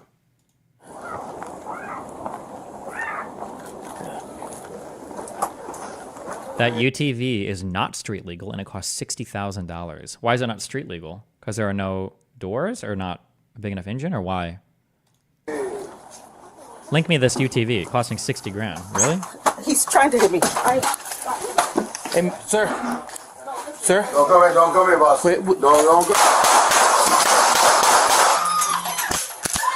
I can't believe he clears this jam so cleanly, too. God damn. This guy's operator's fuck. He got an AR. Terminal 2399A. I got one male subject down. He has an AR-15.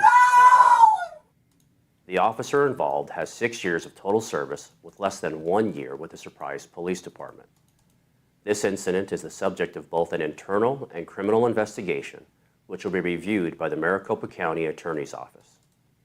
Conclusions about whether the officer's actions are consistent with department policy and the law will not be made until all facts are known and the investigation is complete. He probably hit the slide lock on accident. Okay. Anyway, Jesus. I don't know what tapping is. I don't know how that's supposed to clear a thing, but when I did the, with Kennedy and the, with Kennedy and Baker, when we did the shooting thing with Tom, and I've been there before, they say that to clear everything, you tap your mag, and then you rack the slide, and that's supposed to clear everything. But I don't know what you tap the mag for. I don't know what that does. The way that I would clear slides, or you clear jams before, is if you've got a jam, you do the slide and you go until everything falls out that's not supposed to be there, and then and then you're ready to go. But yeah, damn. Do people think the cop is in the wrong? Is this a viral story? I don't know. People in the chat were linking it. Seems like the cop was pretty within his rights to do what he did. The true crime is that this lady will never call the cops again when she gets abused. Why? Her husband pulled a fucking, or whoever the guy was, he pulled a fucking gun on the cops. What do you expect to happen?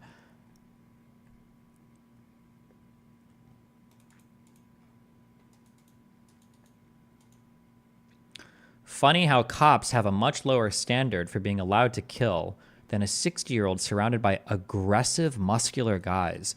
The more that I see people type, now I'm wondering if you guys were just like lanky fucking losers in high school, and that's like you see like the decently fit high school college kids, and all you see are like the Chads, and you're like, fuck these guys, fuck the Chads, oh, like because the way you guys are like typing about this, it feels like an erotic fan fiction, like this poor Romanian immigrant was surrounded by these young boys, their muscles bulging and throbbing underneath their tight, nubile skin. You could see the veins throbbing in their muscles as they... Like, it's so fucking weird.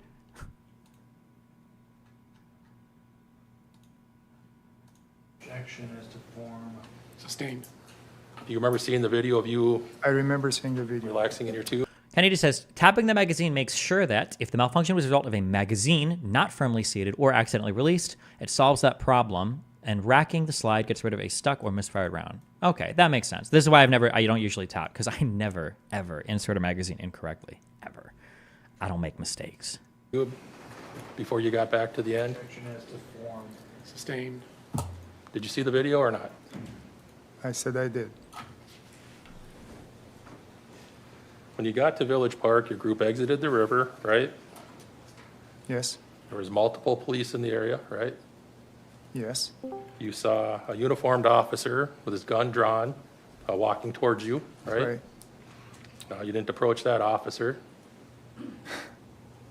I was afraid of everybody at You were that afraid time. you were afraid of the officer? I was afraid of anything and everybody. I was afraid of anything. I couldn't, I was still in shock, so I was afraid of everything, yes. You didn't approach the officer and say, they tried to kill me, I defended myself, nothing like that, right? I don't remember saying anything like that to anybody. You walked right by him, right? All that is a blur. I don't remember it. Once you got further up the path, though, other officers were able to pick you out of your group, right? Apparently, yes. They stopped you, right, before you could leave the park? I don't remember that. You don't remember the police stopping you and detaining you in the park after this incident? I remember being stopped, but I don't remember the details. Sure. You were aware that the police had a picture of you from the river, right? Okay. Do you remember that? And? I don't remember. Do you remember the police had to take your hat and glasses off to make sure that it was you in the picture? Nope. I was focused on one thing only. Somebody with a bat that I've seen in the woods and across that. Do you believe him when he says he doesn't remember anything? Nah, he's not like compelled to incriminate himself. He doesn't have to. But I'm curious. I'm guessing if you're doing an affirmative defense, you probably almost always have to take the stand, huh?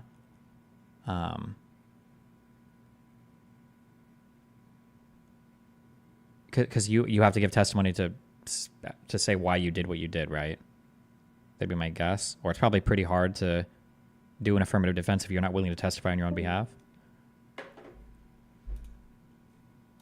Whatever bridge, the little bridge. I don't know why Xena came here and left, but okay. Rainbow Bridge, whatever. I was focused on him. I was very afraid of that person. Did you ever say to an officer, What do you want? What's up, Xena?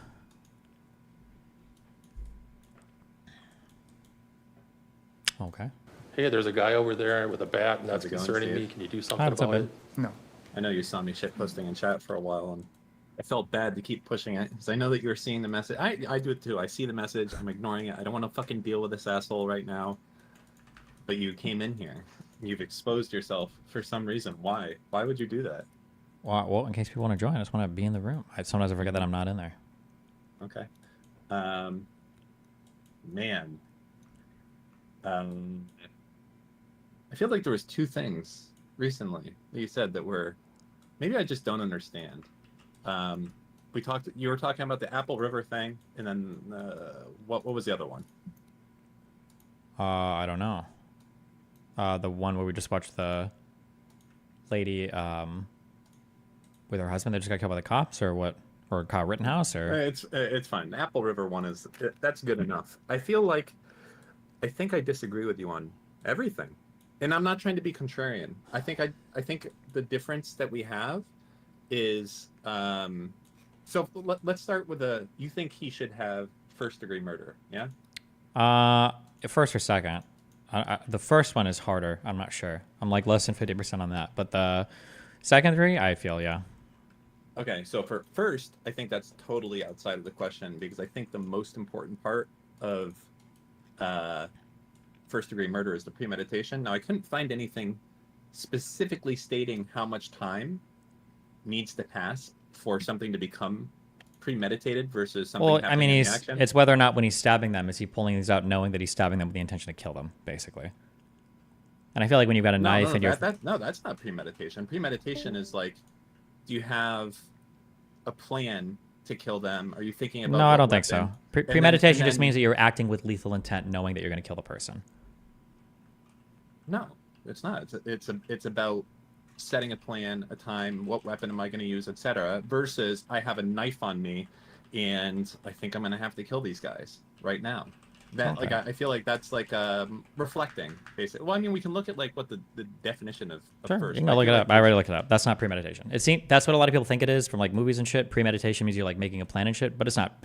Like lethal intent of premeditation can be done in seconds, depending on like if me and Melina are like in a huge fight, and then I go into the other room and I grab a pistol and I come back out and I start shooting and killing her. Like that can happen in the course of 5 seconds, and that's premeditation. That'd be first-degree murder. Xena, you have to say something or I'm banning you. Why do you keep joining and leaving over and over again? You're triggering the fuck out of me. By accident because I swiped out, but I was going to ask a question when you guys are done. Oh, okay. All right, that's fine. About Myron's recent tweets. Yeah, you're I'm good. just Okay. waiting for you guys to... Okay, you're then fine. I'll derail. Okay, gotcha. Also, both of you are very quiet, but I'm not changing your volumes anymore, so good luck. But go ahead. I shouldn't be quiet at all. I haven't changed my shit in the slightest. Okay. Is it actually silent, or are you like trying to troll me? Actually, it won't work on me like it works on you. That's fine. Okay. I'm going to leave to get on with my computer since my voice is silent. So I'll be right back. Gotcha. Is she the anti-Semite ex-Nico one? Just so I know. Maybe. Uh-huh. Yeah, was she because she fought with that one Jewish girl. Yeah, I guess if that's anti-Semitic. Yes? Yeah. Okay. Listen, I've been gone for a while, but these days are fucking gone. I don't know why there's been such a long reign of these people in here, but the time has come. Okay. Anyways. Okay. Premeditation. I don't agree with you.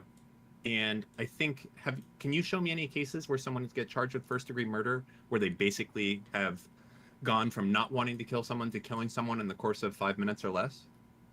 That doesn't involve like other statutes. Like I know it's automatic first-degree murder if someone's robbing a store and you kill them. It doesn't matter, like, you know, whatever. Like that it just happened in the start. Like I'm not talking about. No, I don't think I know any murder cases like off the top of my head. No.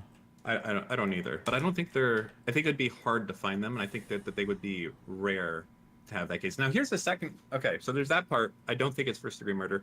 Here's the second thing. On brandishing, because this is a challenging thing, I think.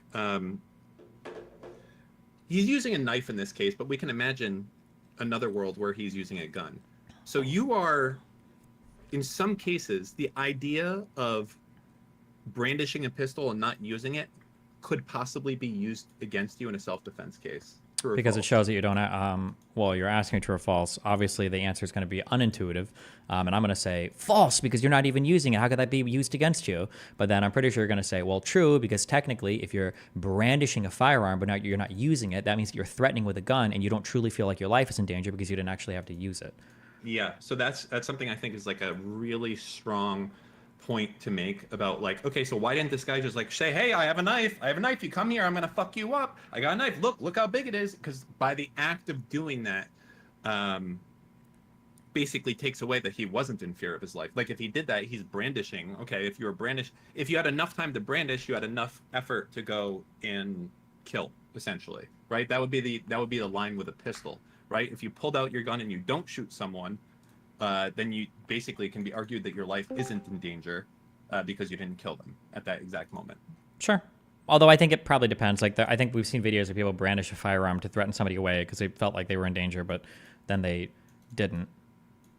The other thing that's more, I think, interesting is it's almost not based on what should be the case. Because should it be that some fat fucking guy on the river that has a pocket knife in his back thing can literally kill someone because like a bunch of teenagers are kind of fucking with him and he probably knows his life isn't in danger? The answer legally should probably be no. There should be a way out of that for him. But legally speaking, I feel like the act of him having the knife makes every confrontation that he has become a deadly confrontation, because if he loses control of the situation and they get the knife, then they have a lethal weapon on him. And that's kind of the catch-22 of carrying a weapon or carrying Yeah, but I think the law kind of reflects that. I think the jury is allowed to deliberate. They're allowed to factor in, if he brings a weapon with lethal intent, his obligation to, or his ability to retreat from the circumstance before deploying the weapon. Yeah, so that's the other issue, is in the specific state that they're at, how much of a duty is there? And in a lot of them, for whatever reason, they have none. You can just be like, I have a gun. Yeah, no, sorry. And I say I have a gun. If you have a gun on you and there's a bunch of people that start fucking with you, the law just says, hey, fuck you. You know, you can just pull out and fucking blast them, even if they were kind of JKing around. And that's the law. So if we Wait, hold on. Wait. Say what? Say that again?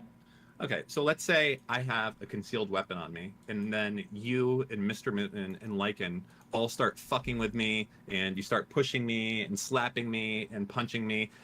If I pull out my gun, if it's escalating a little bit, if I just pull out my gun and fucking pop all three of you guys right there, that would be, to an extent, justified by the act that I had the weapon, and if I lost control over the situation, you would have the weapon. So I think a lot of that depends on like who's escalating or who's starting shit, or what was like the circumstances leading up to that are going to start to become pretty important, I think.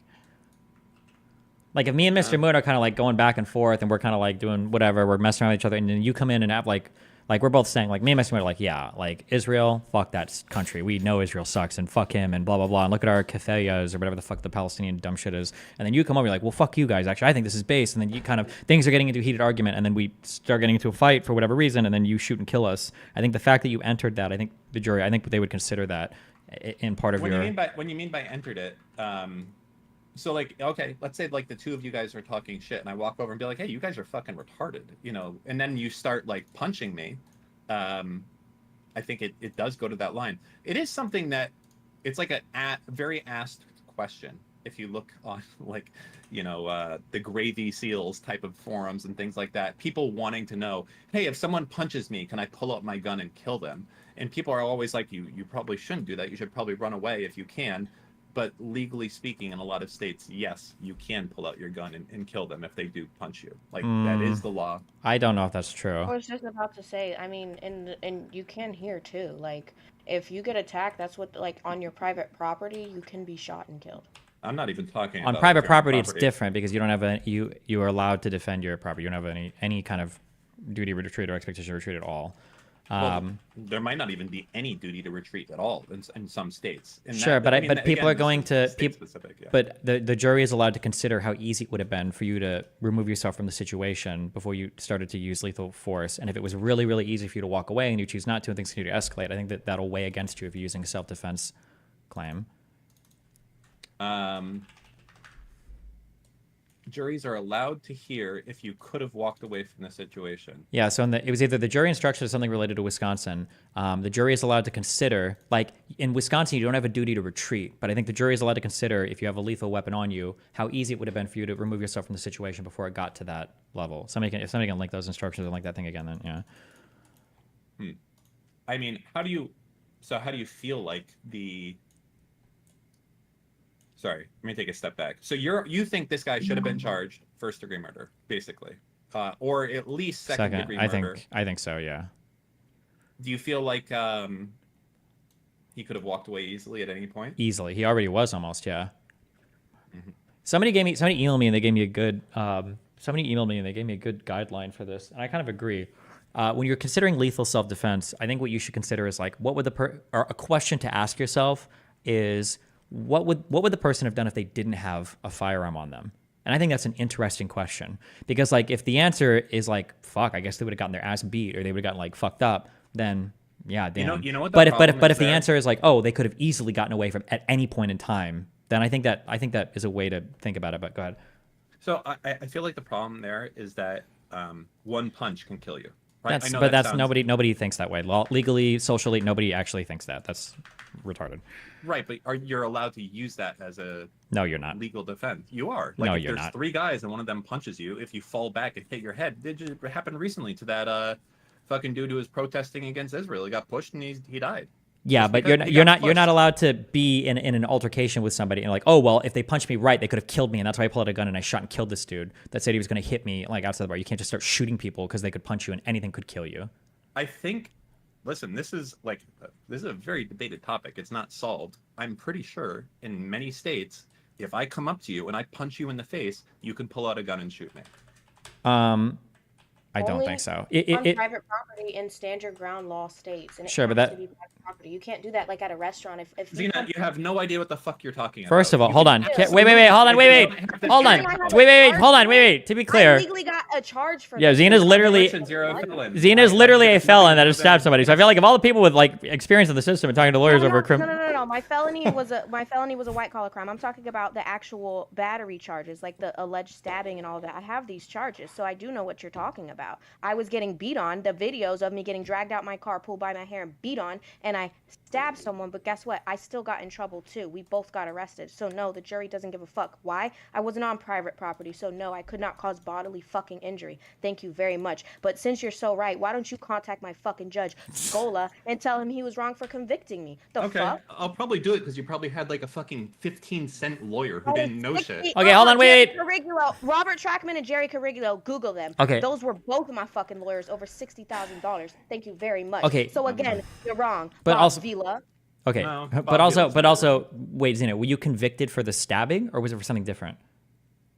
No, I was convicted for battery, but because they couldn't find the knife or the weapon at hand, it got dropped to a misdemeanor. But yes, they were charging me for attempted murder. I was getting in trouble for it. Then it got dropped from the felony into the misdemeanor of battery because they couldn't prove anything. Whatever, it got dropped. Robert Trackman got it all dropped. Sure. So, Okay. yeah. I don't even know how I'm supposed to comment on this when like nobody knows the details of this specific case of. Sure, I'm just saying that like I don't think somebody punching you or hitting you is grounds for lethal self-defense. Now, if it's like an adult male, depending on the altercation, like yeah, but it's not. But the self-defense. And you have a firearm on. Sure, yeah. To be clear. But the self-defense thing there isn't like, well, one punch could kill you. It's that for self-defense to be enacted on a lethal level, you have to feel like there is a fear for your life or fear of severe injury. And obviously an adult man attacking you can cause severe injury or whatever. Yeah. Yeah, I think you're wrong. I think in many states, well, we can probably find out pretty clearly, but I believe in many states, if you have a weapon on you, concealed or not, and someone comes up to you and punches you in the face, I think that you have the ability to do it. You don't have a duty to retreat. You have a duty to defend yourself. You don't have a duty to defend yourself. I don't know what that means. You can defend yourself, yeah. Well, sorry. You don't have a duty to run away on that case. If someone comes up and punches you in the face, and yeah, absolutely. Just because you don't have a duty to retreat doesn't mean you have a duty to kill every single person that hits you, though. I'm not saying you have to do it. I'm saying or that you can kill somebody that hits you. Would you necessarily be found guilty as a result? And I think that is not a settled piece of law where you would say, oh yeah, you're definitely going to either be innocent or not. Well, found guilty, that none of that can be settled because these are decided by juries. But I mean, the likelihood of a guy walking up and like he just punches you and then you pull out a gun and shoot him. I mean, without any other aggravating factors here, I think people aren't going to look favorably upon that. Like, oh, well, he could have killed him because it's a man punching him. Yeah. But I mean, who knows? I guess we could try to dig through and find cases and see where it's worked or hasn't worked. Or why is this fucked up? Oh no. Dan, can you first? Sorry, Destiny. Can you first pin down Dan on being 100% wrong on premeditation? No, he's wrong. Okay, premeditation. In fact, when you look up on it, it says reflect for a period of time on the action. Reflect for what? We'll go find some. Are you sure it doesn't say right here. any period of time, or that it can take any amount of time? Okay, let's find some stuff that supports what I think. Based. Yes. Okay.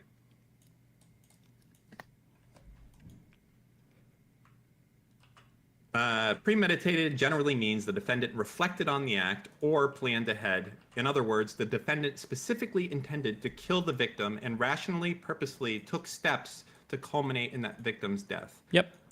And then there's differences of that versus second-degree murder, which is using weapons that are already at your disposal, using the behaviors, sorry, not the behaviors, but the environments in your proximity versus creating something new. Let's see.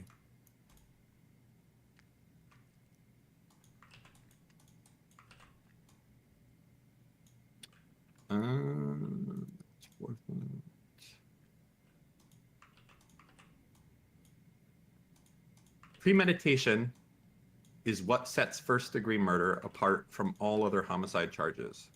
Premeditation refers to the defendant taking the time to think ahead and plan out the crime beforehand. What are you reading from? Whatever you're reading from is not true. What is the source on that? Oh, okay. Well, this is, this is lawinfo.com. Link it. Where's Destiny?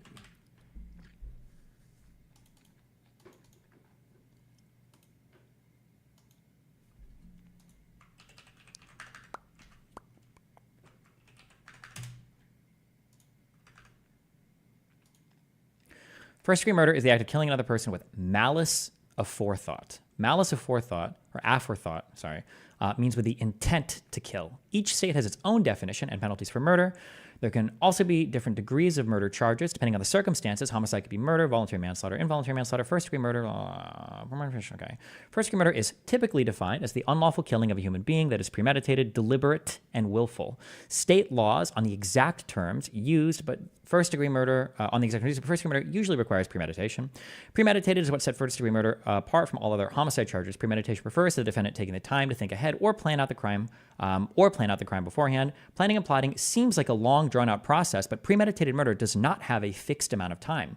Premeditation can occur over a short period of time, even minutes. Okay, never mind. This is correct. Instead, courts look to see if a reasonable person had time to second-guess their initial thought to kill before carrying out the act. If there was time to think about their choices, then generally enough time has gone by to count as premeditation. Yes, okay.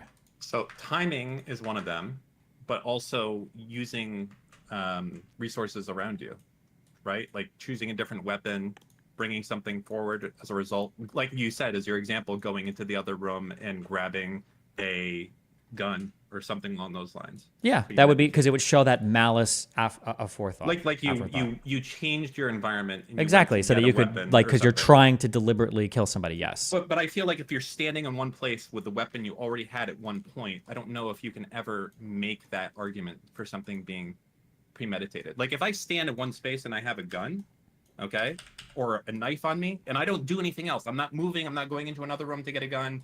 I'm not like, changing anything else. And you are, the oppressed, not the oppressor, the aggressor in this situation. I don't see how you ever say, like, what are you going to say? Like, oh, you're thinking in your head, like, oh, I'm going to stab him in the stomach or something on that case. I don't know if that's going to be enough to really do it. Isn't premeditated still considered over a course of time, though? Not a course of moments, like within minutes? though? Like first degree would be it within does. minutes to a day, whereas premeditated. It can be minutes. Hold That's on. not It's, what happens. hold on. The time part is incidental. You're focusing on the time part, but it's just like, could a person have thought otherwise, or like, are they planning on intentionally doing something, right? Like if you're fighting with somebody in a scuffle, in the course of that fight, you pull out your gun and you shoot somebody. That's one thing, okay? That might happen over the course of 5 minutes, and you might say like, even if it ends up being murder, it's not like first degree murder. But it could be like, let's say you're fighting with somebody and this guy's pissing you off, and you finally like, you break away from it, and you run inside, and in the course of like 5 seconds, you run inside, you grab a pistol off the shelf, and you come back and you start shooting and killing him. You're first degree. You absolutely know what you're doing. You've got the total state of mind. You're grabbing a lethal weapon, you bring it back outside, you're deliberate. You're like, that's one. What? Yeah, that's what I thought. Like that would be first degree, whereas premeditated would be like you get in a fight at the bar, right, with somebody. You go home, you think about it, and then you plan out your murder, and then you come back and What I just said was premeditated. It can happen in the course. It theoretically could happen in seconds, but it doesn't. But generally speaking, it's not going to be seconds but the time is incidental. It's not like planning out like a time thing. That's what I wanted to know. Okay. But I think the biggest factor in this one is that the guy, did he move? He didn't leave, or he just stood his ground? He kind of walked away and then came back, but once the fighting started, he just stayed in the same area. Yeah, I think that's rough to make the first degree there. Like, can you really put premeditation on someone who was just there? Yeah, he pulled out a knife. He's standing with it out the whole time. He's like arguing with these kids, knowing that a fight's about to start. Yeah, I think that's why they argued a little bit about like how he stabbed the first kid too, because it's not even like he just like stabbed the dude. He like stabbed it and then fucking gutted the kid. That's why he was arguing. Well, no, I didn't pull it up. I just like fell back and that happened. But I think like maybe second degree if you could. I mean, well, that would be the default, is you would charge him with like. In fact, I don't think any competent DA would ever charge a case like this with first degree, just because it's going to be such a high burden. They just with a second degree. They just charge down the line. They charge him with everything. I think first, second, and third.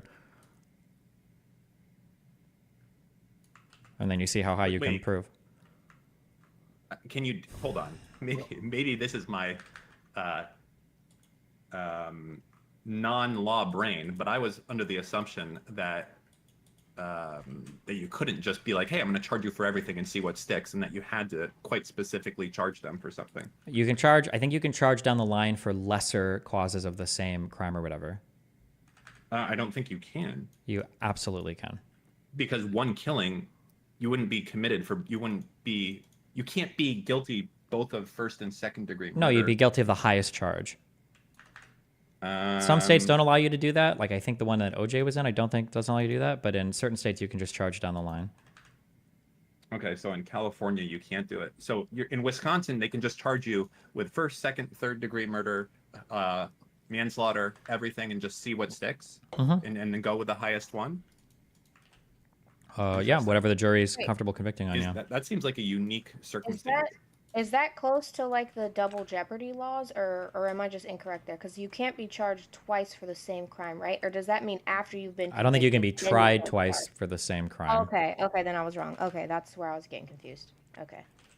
Love how we have all the lawyers in chat saying I'm right, and all the lawyers in chat saying I'm wrong. Meanwhile, all of you guys are fucking gooning right now, not knowing jack shit more than me. Well, remember for lawyers, for most people, CSI. I've got a lot of lawyers in chat, but they're all like corporate law or whatever, or other types of law. Like criminal lawyers it's a totally different set of law. They should have all taken crim law and law school, but it's not like I'm gonna remember like all the bullshit about it. Interesting. I think crim law is generally considered like easier class. You take it and you forget it because it's whatever the fuck. But criminal law should be simpler than like civil procedure and shit, because everybody should be able to understand criminal law because it's like the state depriving you of shit. But you might not necessarily remember it 5 years out of law school, or 10 or 20 or 30. How do you feel about that whole charging you down the line? Do you think that's something that is good to have happen? Do you think that's like a good feature of the law, that should be the case in most? I don't know. I lean in favor of it, but like maybe I lean heavily favor in not of doing that. It seems incredibly fucked. Why does it seem incredibly fucked? Charging down the line would be having multiple charges for one case, right? Like, for example, aggravated identity theft, access device, conspiracies, all for one case. Maybe, yeah. Somebody in chat said me saying charging down the line that's not the correct terminology, but that's referring to something different, and you're supposed to say lesser included offenses or something. Sorry, that's why I might have been speaking incorrectly or using the wrong thing for that. So would that be the same of what you're saying, or no? What would be the same? Like having multiple charges for one crime. I don't know what multiple charges for one crime means. Like you were saying, charging down the line or even having lesser, like, okay, ag identity theft, access device. Access device is a little bit lesser than ag identity theft, but then conspiracy No, I'm so is sorry. Hold higher on. than. When I say lesser included offenses, I think that means like, fuck me. I don't know how they do it, but there's some offenses that are like, if you do it, it's a thing, but if you do it really bad, it's like a different thing. And you, like lesser included is like of a similar nature, but so like for instance, like if you could, maybe you could charge somebody with like assault and charge somebody with like battery, but like if you can't prove the battery, you can get a conviction on the assault because it's lesser than battery. I don't know how they figure out like what counts as like a lesser included offense. But like for murder, like first degree, second degree, and then third degree manslaughter, these are like lesser included charges. So the reason I feel somewhat confident in what I'm saying is I know that I've definitely heard of cases and people are really upset that someone wasn't charged with like murder, and like the reasoning was like it would be a really hard case to do it, and if we did it, he would have gotten off. Yeah, I'm not disagreeing with you there. That's why I said OJ, I think, was in a state where you can only charge one. But there's a state by state. There's a state by state. There's a state by state thing. I don't know how many states allow for lesser included charges or not. I'm not sure. Yeah, because that would be. I mean, imagine how fucked that would be. It's like, you just like get pulled over and it's like, okay, I'm charging you for everything. And now like you have to essentially, we'll figure it out in the end. Like, wait. Hold on. No, wait. To charge somebody, remember, different standards of evidence. To charge somebody, you just need probable cause. Is to charge somebody with a crime. So they can't just charge you with whatever the fuck. There has to be probable cause that you committed a crime. But if there's probable cause that you did a first degree murder or whatever to charge you with that, well, there's probably probable cause for second degree or third degree manslaughter. Right. So one of the things I did read online here is that a lot of these cases can only act on what you're charged with. Do you know how common that would be? What do you mean? Meaning, cases can only... if you got arrested for X, Y, and Z, and that was like what they had probable cause, and they arrested you for that, the district attorney would be limited to charging you for that, and they couldn't basically go outside of those realms. Do you know if that's common? I feel like that's not the case. I feel like in the course of an investigation, you can charge more crimes if you discover more. Am I wrong on that? Does anybody know for sure on that? Like if you arrest somebody, let's say you arrest somebody for murder, and while they're in jail and you're preparing for trial and you're doing discovery and all this other stuff, during the investigation you find out they also raped like the person they murdered too. I'm pretty sure you can slap that on. I don't think you're restricted. I don't think you have to do a whole new set of charges and indictments and reset everything. But I could be wrong. Interesting. But I feel like you can charge more crimes if you find more information from them. You'd have to have probable cause for everything else you charge, but... Are you a paralegal? Dan? Yes. Oh, you are? Okay. No, I it's was just actually- Dan. It's just Dan, okay. Oh, you're Dan. I thought your name was actually Bob Vila. Damn. Well, I did host a show working on a workbench earlier, but I think that this whole charging down the line thing has to be rare. I would guess, if I had to guess, I would say it's less than... Well, just look it up. Less than 5 states. How many states allow you to include lesser charges?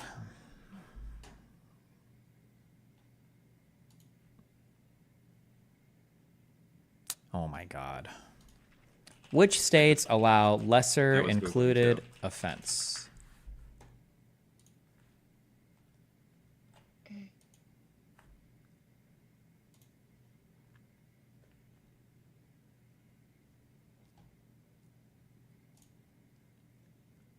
Well, fuck me. Maybe it's not listed anywhere. I'm not sure.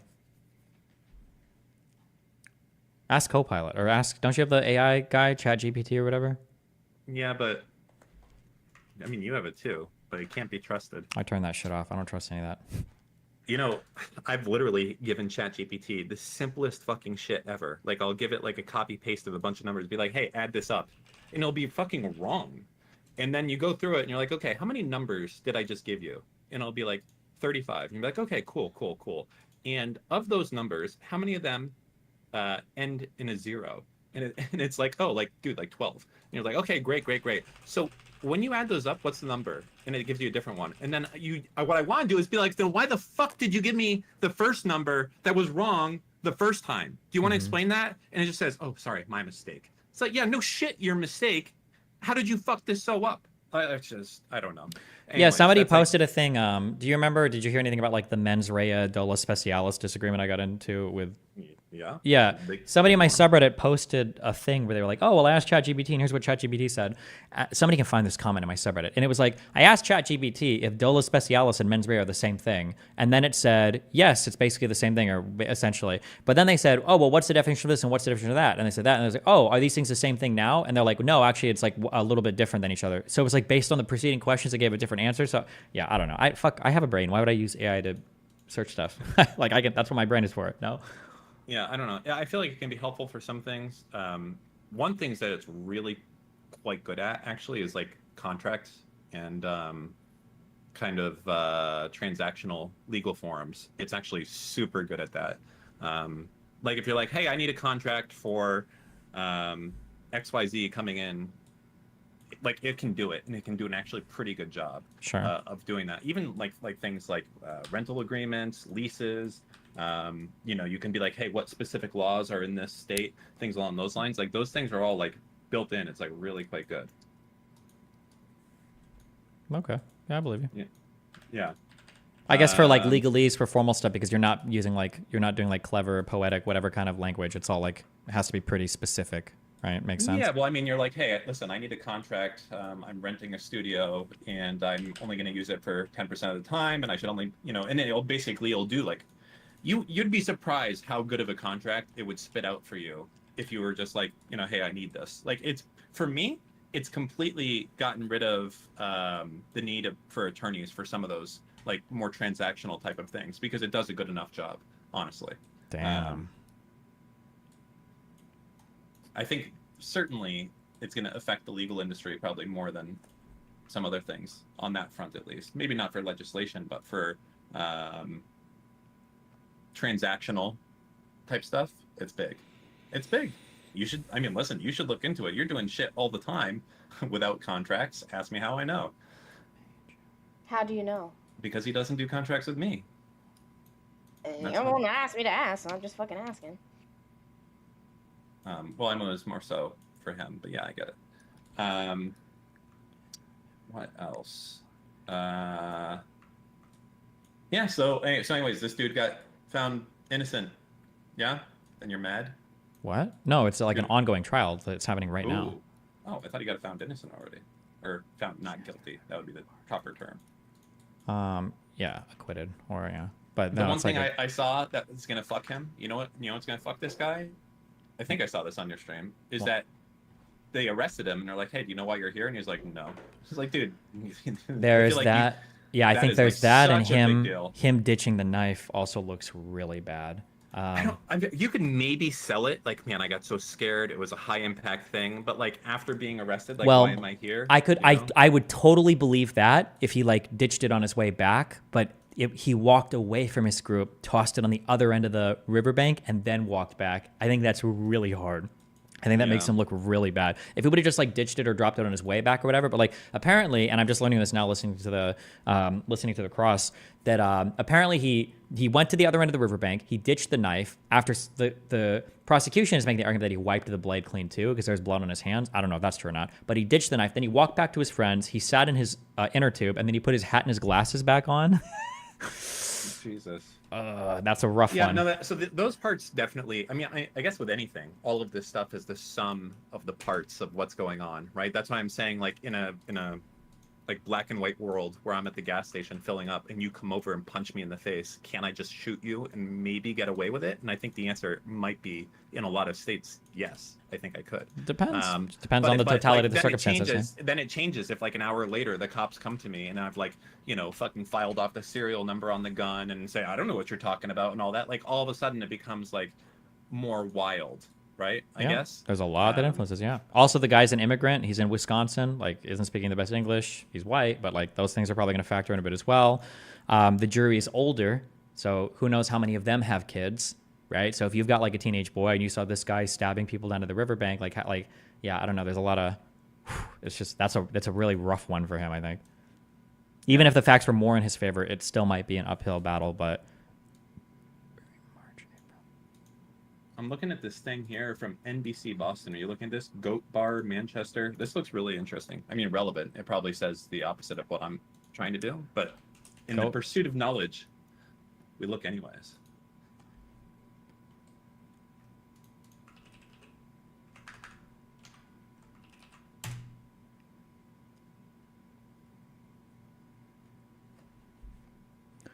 Would there be a single disadvantage to importing more civilized immigrants who will rid the country of all rowdy white trash teenagers? I don't know.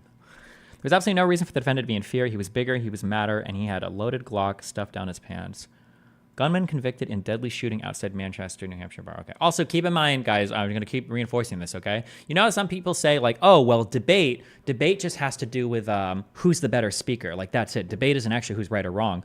That people will say that about debate. That's actually true about jury trials. Jury trial is not telling you, like, there's a procedure that you follow in terms of what can be charged and what can't be charged and all of that. But in terms of guilty or acquitted, that's just a debate. It's a debate in front of the jury, and whoever debates the best off of whatever they want to debate on is the winner. It doesn't necessarily determine who's right or wrong. Because like I said before, wait, did I ever get your opinion on this? Do you think that the one guy was okay for self-defense in the mall when he shot those two dudes that were sticking the phone in his face, calling him a pedophile? Fuck no. You don't think he had reasonable self-defense to shoot the dudes? For being recorded and just having a camera shoved in their face? Yeah. So in my opinion, I think that was crazy. But he was. It was definitely crazy. But he was completely acquitted. He 100%. Yeah, no, that's fucking wild. That's what I'm talking about. Like the dude didn't even get punched in the face. Nope. It's fucking crazy. That's wild. No, there's no. But like to me, would it have been different if those two guys came up and like punched him in the face? I think that's different. Taking a fucking video, I can't believe that got acquitted. I agree with you. That's wild. Nuts. But that's a jury trial, right? Anything can happen. That is a good example of the opposite of what we're reading about here, and it's just so crazy. Like I don't know how you can have such completely conflicting legal precedent. I guess. But well, it's all state-based. Yeah, I mean it's true. You just have to figure out how you think a jury's going to rule. But then on the other hand, too, I'm hesitantly quoting this. I think my recollection is correct. There was a case where a guy went to a neighbor's house because I think they were playing music that was too loud, and he was upset about it. And he walked, and he was on his neighbor's. He was outside of the driveway. He was like in the street, right, not on his property. And I think they were shouting him to turn the music down. The guy starts to walk up to him, and I think in his car or right outside his car, he's like, "I've got a gun. Don't come up to me." Blah blah. And then the guy eventually comes up to his gun and comes up to the guy, and then he shoots him and kills him. But I think he was convicted of. It might have even been first-degree murder there. He was convicted of it because he went to the house and started the, I guess, altercation where he's shouting at the dude and he brought a gun with him. And I thought in that case, bullshit. I feel like that's self-defense. Like if you show up to complain about some shit and you have a gun, you tell someone you got a gun and they're still coming out to you, like how the fuck are you going to say this is murder? That's wild. Unless I'm missing some crucial, essential fact of that case that I just can't recollect or didn't read. But yeah, that was the one where I thought it should have been self-defense, but it wasn't. Yeah, I can't.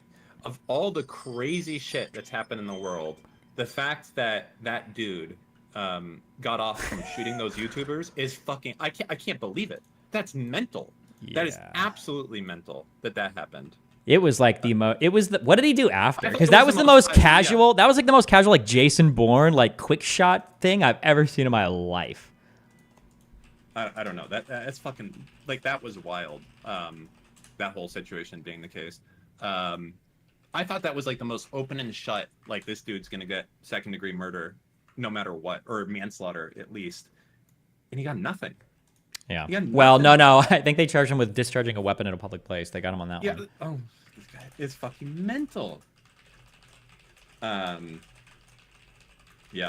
How does the Zimmerman thing play into this? I guess that is a similar case, right? Like you had someone attacking someone else and he got off. That was a Florida thing, right? Zimmerman was hard because I believe there were no witnesses. So you just have the word of the surviving guy, so he can basically say whatever the fuck he wants. And now you're in like a.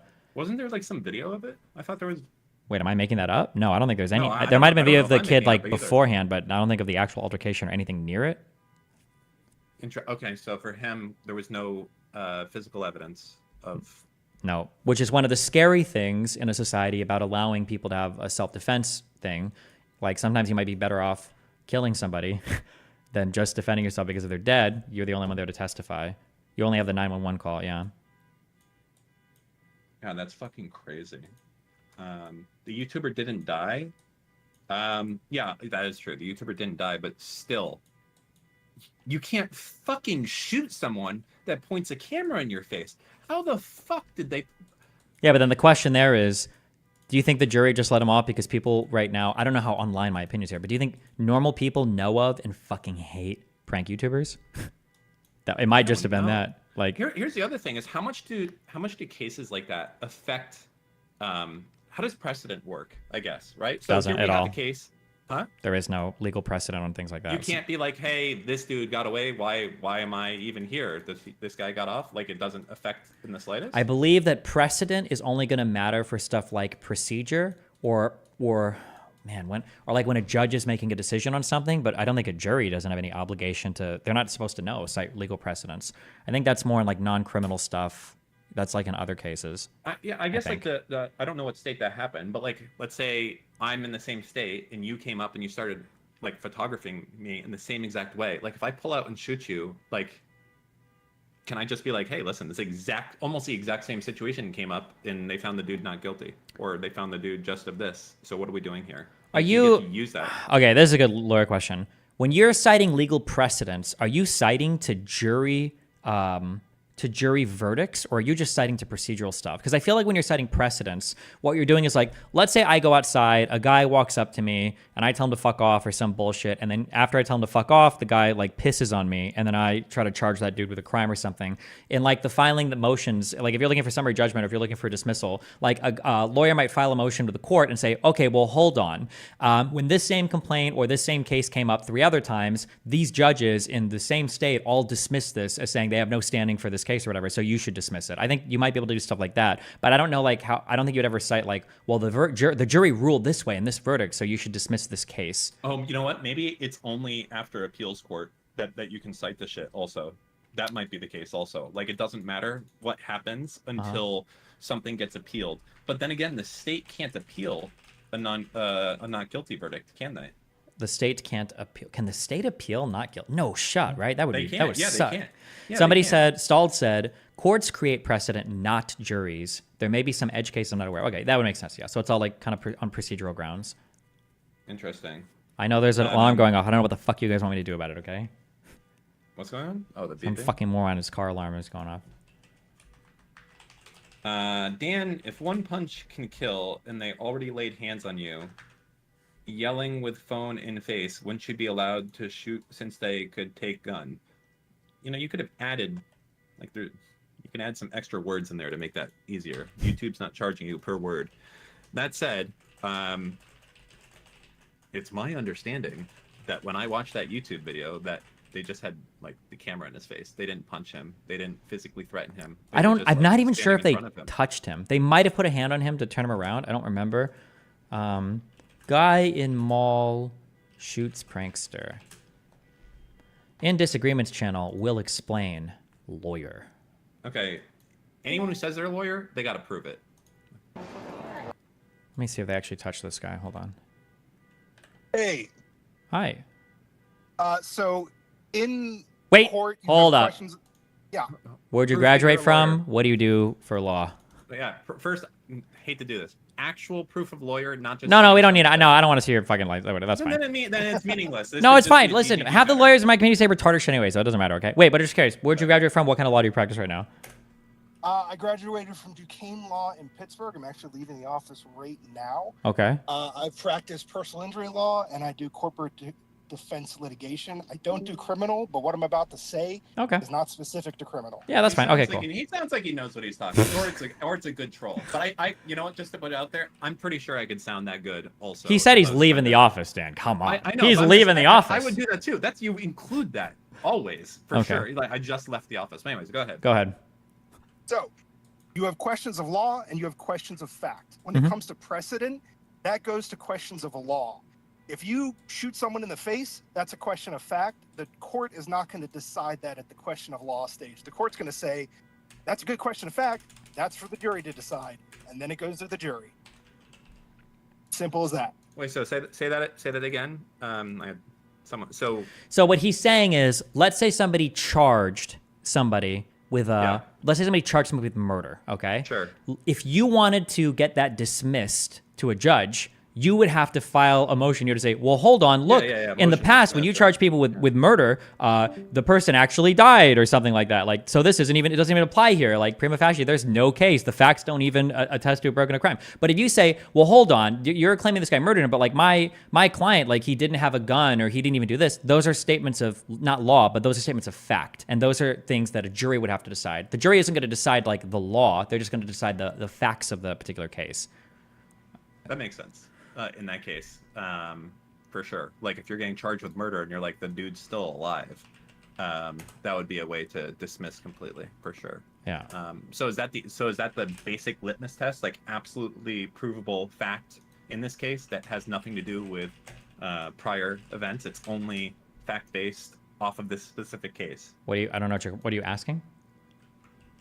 So it's only off of direct facts. You can't use anything of prior cases, essentially. In your motion to dismiss, it's not going to be acted on. Well, you're not dismissing anything in court based on facts. It would just be based on something wrong with the procedure there. Something wrong with the process. It could be on facts, right? The idea that like, hey, you're charging me with murder.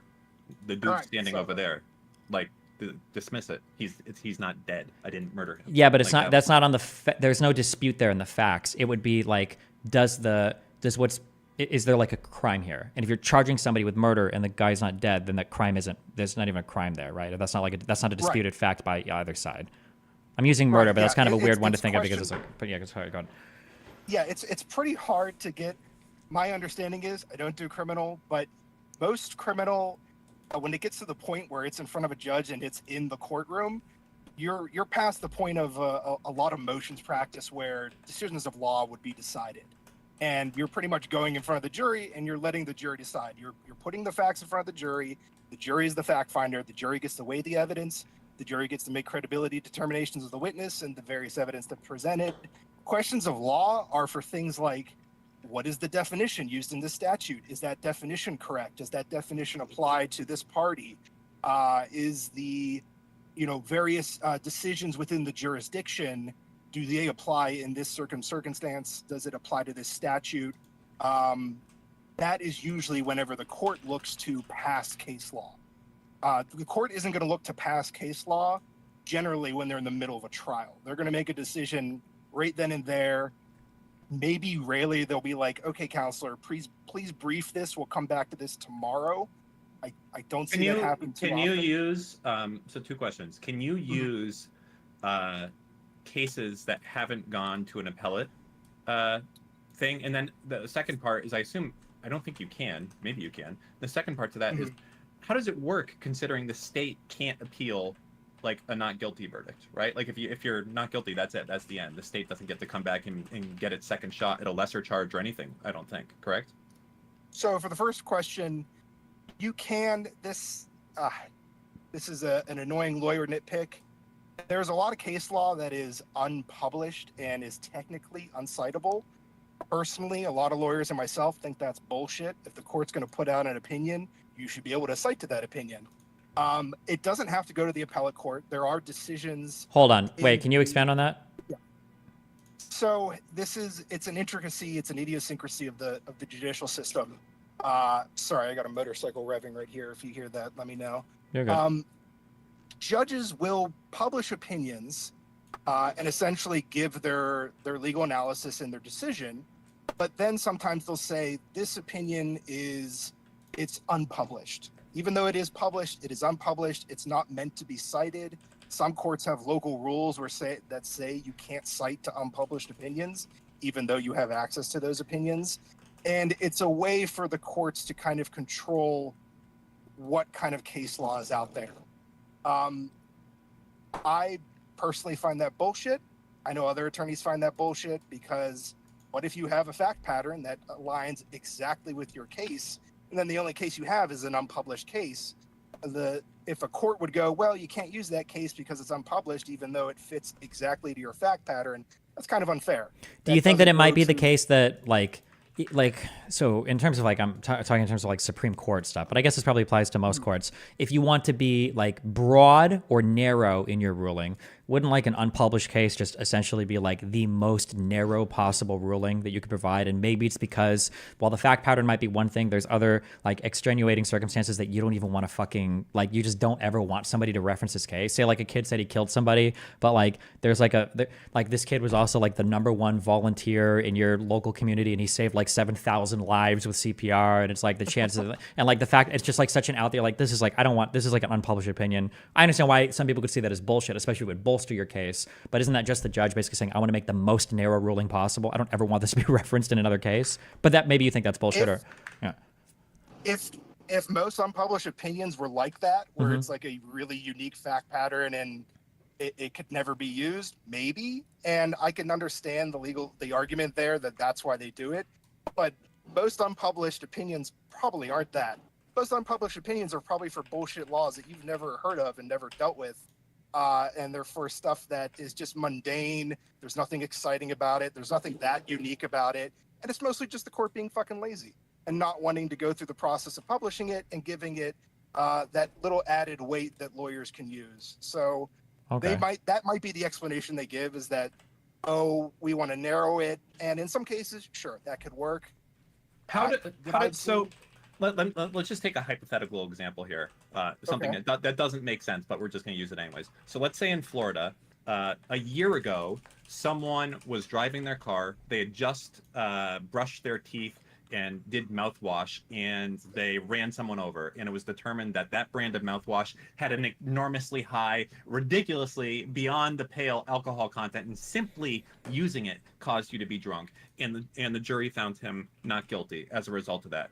Now, fast forward a year, okay, the same exact thing happens. Dude goes into his car, brushes his teeth, uses the mouthwash, and kills someone driving, found as DUI. Almost every situation completely the same. Can that court use the case, or sorry, can the defendant use that there was a prior action exactly the same to be like, hey, this should be dismissed. This has already been decided that, when you use this thing, shit can happen. Or does it not count until it goes to an appellate thing? And then the second part of that is, how does anything go to an appellate if the prior defendant wins? You would never be able to cite it, right? Okay. Let me tackle that. So I think you have 3 points here. So the first point, you have like the exact same fact pattern, everything 100%. Yeah, I know it's unlikely, but yes. No, it's unlikely. The reason that is probably going to still go to a jury is because the jury still gets to make credibility determinations. So even with a fact pattern 100%, the jury's going to have the opportunity. Most judges are going to say, well, the jury has to listen to the witnesses. The jury has to look at the documents. I guess you could say that the credibility is also 100% one-to-one. I don't see how that's possible, but generally that's what a judge is going to say. Well, I mean, I guess we would be looking for something that's, as little people and wet work, so to speak, as possible, right? If you can imagine that case, almost like, I don't know. I think the issue is that the issue is that, like, when you're going to court, the issue is part of the deliberation a large part is going to be over the fact pattern. So, like, when you say that the fact pattern is the same, some guy drank a brand of mouthwash and did X, Y, Z, and blah blah blah. Okay, I have a better example because it takes all the bullshit out of it completely. Well, okay, I think even with your example, it works. But I'm just saying because there's other stuff. It's like, has he done this before, etc. Yes. Like a better example would be, I made a contract, and in that contract, there was a specific line at the end that said XYZ, and the court found that line protected the client. And then someone else used that exact same contract, exact same line. Should they be able to have, in that case. Yeah, so you're getting into something different there. You're getting contracts or civil matters. Well, no, so I mean, this would be like if the FTC was coming after you because you were scamming people, right? In that case. Yeah, when you're dealing with written documents and you're dealing with circumstances that are one-to-one, it's a lot easier with a written document. Whenever you shoot someone in the face and you're dealing with witnesses that witness the crime, you're dealing with So again in that case, so let's say the FTC is criminally charging Stephen because his terms of service is not up to code or whatever, right? But then Stephen finds out that the FTC last year criminally charged Vosh for the exact same thing, who has the exact same terms of service, and that jury found that the last line in the terms of service basically admonished him, and they was found not guilty. Are you saying that Stephen cannot use that prior legal result, even though the cases are almost exactly the same, at all, and he can't use that? In that circumstance, when you're dealing with a written document and you don't really have to examine the 1 second. You don't have to examine, you can examine, but you don't have to go into evaluating perceptions that require a credibility determination. When you have like a written contract like that, I could see a motion to dismiss on that. I could see someone citing to a case like that. Mind you, you might not have case law to cite to. So yeah, see, that's the in thing. It yeah. usually would have to go to an appeals court, right? And that's where, and then like, oh, it went to the Ninth yeah, Circuit and they decided, and now you can cite that. But it feels like the government would never be able to. Well, the government can't. So this Yeah, is the government leaning can't appeal. Yeah. Right. This is leaning into experience I don't have. The government can't appeal because guess what? They're the government. They get one shot. After Yeah. that, if they fuck it up, they fuck it up. Screw the government. But that fucks over defendants a little bit. Yeah, but that fucks over defendants a little bit also because That's now. a good point. No, that's a good point. It does. I'm sure there are criminal defense counsel that wish that there was case law that they could use for their clients, but you can cite to, and this goes back to a previous question. You don't have to just cite to appellate decisions. You can cite to trial court decisions. Now, a lot of trial court decisions do eventually go up to the appellate court. In criminal, you're dealing a lot with a lot of the appellate decisions are usually evidence and then the application of statutes. That's where you're going to get case law in that circumstance. An example would be what Hunter Biden's dealing with, where I know Your thing is fucked, or my thing is fucked. Yeah, you're hey, Whiskey Jack, you're losing internet there, buddy. But you know what? I feel like you've educated us quite a bit. If you can hear this, you know, I feel like I've learned some things, and that is kind of crazy, though. You know, that one part that we've come to here, which is that some criminal defense attorneys would love the ability to cite case law, but because the government can never appeal a loss, it never gets there. And of course, the defendant's not going to appeal it because they won the case. So that's kind of crazy. Wait, I don't understand what you mean by that. What's an example thing you would want to cite? So using the example, let's say FTC charges Vosh, okay? Criminal matter, not civil, okay, for his terms of service. It's the exact same as you.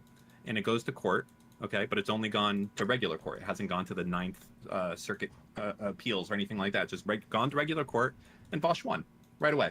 And the first court. The government doesn't get to appeal to a higher level of court. That's it. That's the end of the fucking story because it's a criminal matter. So as a result of that, the problem is that there may be cases where now you are getting attacked by the FTC, not attacked, but charged by the FTC for the exact, what you feel is the exact same case, but you wouldn't necessarily be able to cite that prior case being something that helps you, and the result of that, because it did not go to the appellate division. The way it would go to the appellate division is if the FTC initially found him guilty, and then Vosh appealed, and then it went to the appeals, and then the appeals said that it was not guilty. But if you go ahead right away and they just find him not guilty on day one, it never gets to the appellate division and never becomes like settled law as a result of that. It's yeah, just but I a trial imagine law. if the government is losing cases like this, they probably just stop bringing those cases up, I would imagine.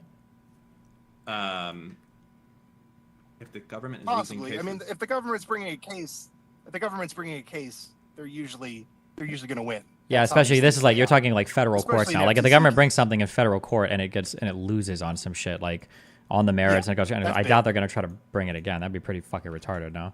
Well, you have circumstances where if you have like a mistrial or a hung jury, then those are the circumstances where the government could come in and try the matter again. That started to come up in the Rittenhouse case where the judge and the juror and the lawyers were talking about a mistrial, which meant that he could have been tried again. You might get an appeal off of that. But yeah, at the end of the day, I bet there are defense attorneys who would love to be able to cite the case law to get their client out of trouble. But I imagine most of them want to make money, and they make more money taking it to trial. So I don't think you're going to have a lot of defense attorneys in the criminal area pushing for that development of law. yeah, it's just interesting kind of catch-22 in that case, I guess, is how I'd put it. Yeah, I mean, it's the nature of criminal court is most of those. If it gets to the point where you're in front of a judge and you're in court, those are going to trial, and they're going to trial because you have a right to trial for crimes. So a lot of that plays out in front of the jury, and that's what I came on here to discuss, is that it's a question of fact versus a question of law. So most criminal trials go forward with the question of fact to be presented to the jury, the 12 or 11 or whatever your state has to decide your fate. Most are not going to be decided by the judge. If they are decided by the judge, it's usually evidence-based. Can I ask, how common is it, those like meme things, motion to set aside the verdict? I don't know. Have you ever seen that type of thing to happen? Like you're in a case and for whatever reason, the jury just does something retarded. Like, I mean, I would use an example of like them letting the, it doesn't matter. Like the jury just comes back with a ruling that's like, wait, this is just, how common is it that an attorney can be like motion to set aside the verdict and that the judge would actually be like, yeah. The jury has to have done something common is it? procedurally wrong, right? Well, Like, no, yeah, the jury doesn't have to do something procedurally wrong, right? no, you like, can't for just challenge. You can't just say I don't like what the jury says. But if you can that's prove, not true. That is not true. Okay, if I'm in, like, for instance, let's say I get charged for murder, and everyone fucking hates me, okay, because I'm, you know, it doesn't matter. I'm Johnny Somali, and I get charged for murder, but I'm like, dude, I was literally in jail. Okay, I couldn't have done it. I was across the fucking ocean. But everyone in that jury fucking hates you so much that they fucking vote for you to be guilty anyways. At the end of that, you can absolutely, as a defense attorney, say motion to set aside the verdict, and the judge can be like, yeah, not guilty. That's absolutely true. That's a procedural mechanism available to you. How common is it? Yeah. I would imagine it's incredibly uncommon. well, you have to. Wouldn't you have to? You have to prove that. You have to prove something was messed up procedurally, though, right? Like either there was a tainted jury or there was something. You can't just be like, just ask. No, you don't. You can just ask. Yeah, you don't have to prove that there was a tainted jury. You have to prove that the decision the jury came to is a decision that no reasonable person could have come to. Now, how you prove that is unique to every single case. Wait. In that circumstance, hold on. So hypothetically, we're here again, okay? Destiny's been charged for murder, and everyone hates him, so the jury found him guilty, but he actually wasn't in the state, and he can prove it, and everyone knows he can prove it. And the jury found him guilty. You're saying that at the end, if I'm his defense attorney, and I say, hey, motion to set aside the verdict, I don't know what's going on here, but it's obvious, you know, it's an incorrect verdict. You're saying the judge can't just say motion granted, the defendant is free to go. At that point, I mean, right then and there, no, it would probably set a briefing schedule, and you'd have to brief that and go through the essentially a motions practice to get that granted. Really? I feel like I feel like I don't agree with you, but that, you know, you are pretending to be a lawyer here. Go ahead. I am pretending to be a lawyer. The example I can pull is I was recently talking with co-defense counsel in a matter. Mm-hmm. And they relayed a story to me that I thought was very interesting, where a case went bad, and the judgment against the defendant, I think it was $10 million for a civil case, and it was so out of line with what should have reasonably been awarded that immediately after the trial ended, the judge called all the attorneys into chambers and essentially set a motions hearing to sort things out, because the jury, while they got some things right, they got the damages incredibly wrong. So when it comes to trial practice, a judge has a lot of leeway.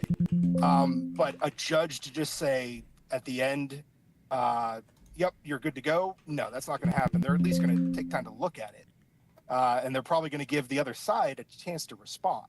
That's why I say they're going to set a motions hearing. And if it's so bad, what's going to happen is the other side is going to say, yeah, we're not going to respond.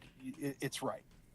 If it's that egregious, that there's evidence that is undisputable that Steve was not in the state and could not have physically been present to murder them, and the jury comes back with this decision because they hate him, the judge is going to say, okay, we'll have motions practice on this. The state you get 2 weeks to file a response. State's probably going to send in a letter saying we're not going to file a response, and at that point it would probably be over. So are you saying a judge does not have universal authority to just find a defendant not guilty? They can't just do that themselves. They don't have that ability? They have to give the other side an opportunity to push against that. Yeah, it depending on the mechanism that it's brought. If it's brought by a motion to disregard the jury's verdict, yeah, they have to give the state a chance to respond. Interesting. But I mean, if another attorney comes in here and tells me I'm bullshit, because that's a criminal that I don't have much experience with outside of law school, I would take their word for it if they were actually a criminal attorney. You know what? I don't know shit, and I'm a retard. Yep. But I'll bet you $250 that in more than half of the states, in criminal cases, a judge can just find you innocent and say, and that's it, and that's the end of the story, and that the state can't do shit about it. Well, that would be done at the No, that like would the probably judge be could done just at a stand up. motion to dismiss stage. Yeah. So let's say motion to dismiss, and the judge, for instance, the judge could just say, I'm Well, yeah, setting that's- the You're talking jury about like verdict aside. That's a different mechanism. Yeah, So pre-trial motion to judges are dismiss- gods, right? Yes, judges are gods pre-trial, but also in the middle of trial. So another mechanism you could have is, let's say at the end of the state's case, you believe they have not proved their case, that they have not presented enough evidence. You can move to dismiss at that point, and before you even put your case on, the judge can decide to dismiss at that point. So there are multiple avenues to get what you want. How many times it happens with a motion to disregard the jury's verdict? The fact that it got to a jury, they went and deliberated for how many hours, how many days, and that's disregarded, I would say that's incredibly rare. Because if it was so egregious at that point, the judge probably would have kicked it before that. But I don't know 100%. I would love to see stats on it. There probably are stats on it. Yeah, so I mean, like for instance, in this court case right now, the Apple River stabbings or whatever the fuck you want to call it, now, could the judge just fucking stand up and be like, defense counsel can be like, motion to dismiss and the dismiss all charges, and the judge can just stand up and be like, you know what, yep, you're good to go. Defendant is free to go. Can that happen? The judge would say, okay, we have a motion to dismiss you. I'll take it under consideration. State you have X amount of days. No, he would have to give the other side a chance to respond to that. But Dan's saying that like he could look at the response and just be like, "Fuck you, we're dismissing it anyway." He could look at the response and say, "Fuck you." You see it a lot in evidence objections. So a lot of times during trial, you will see someone stands up and says, "Objection," blah blah blah blah blah. Sometimes judges will look to the other side and be like, "Okay, what's your response to that?" Other times judges will just go, "No, I decide this." But for a motion to completely eliminate the case and let the defendant free, I would expect. So next one at the end. All right, so the Apple River killer dude found guilty at the end. The judge at the end can just be like, I'm setting aside the jury verdict. Defendant's not guilty, free to go. Yes or no, can they do that? That probably depends on the state, and I don't know. I think it's more than half. So that's called sua sponte. So that's the court on its own motion without any input from either the parties. There are circumstances where the court can do something without any input. Possibly, yeah, they could possibly set aside sua sponte. Interesting. It's a lot of power to be a judge to do that. How can you? Yeah, judges are gods. Are they to be removed? It's only from how does a judge get removed?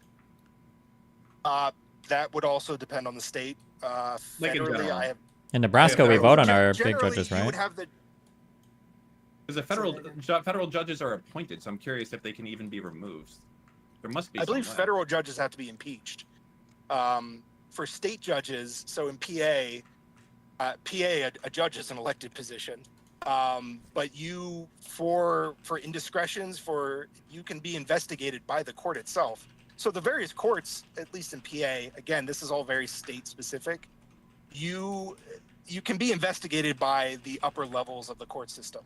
Mm-hmm. So PA has the Supreme Court. The Supreme Court sends out all the rules to all of the courts across PA for all the counties, and generally says you have to follow these rules. You can have your own local rules, but also if a judge does something wrong, if a judge assaults someone in the courtroom, there's probably going to be an investigation done through the Supreme Court, and they will decide and can potentially kick them out. Interesting. Yeah. I mean, I feel like, man, if I was a judge or Steve was a judge, I know there would be a lot of these sua sponte things going on. I'll tell you that right now. Be like, judges do that a lot. Judges are gods. Yeah, I've had cases dismissed before I ever showed up because the judge took one look at the complaint and went, "This is bullshit. Goodbye."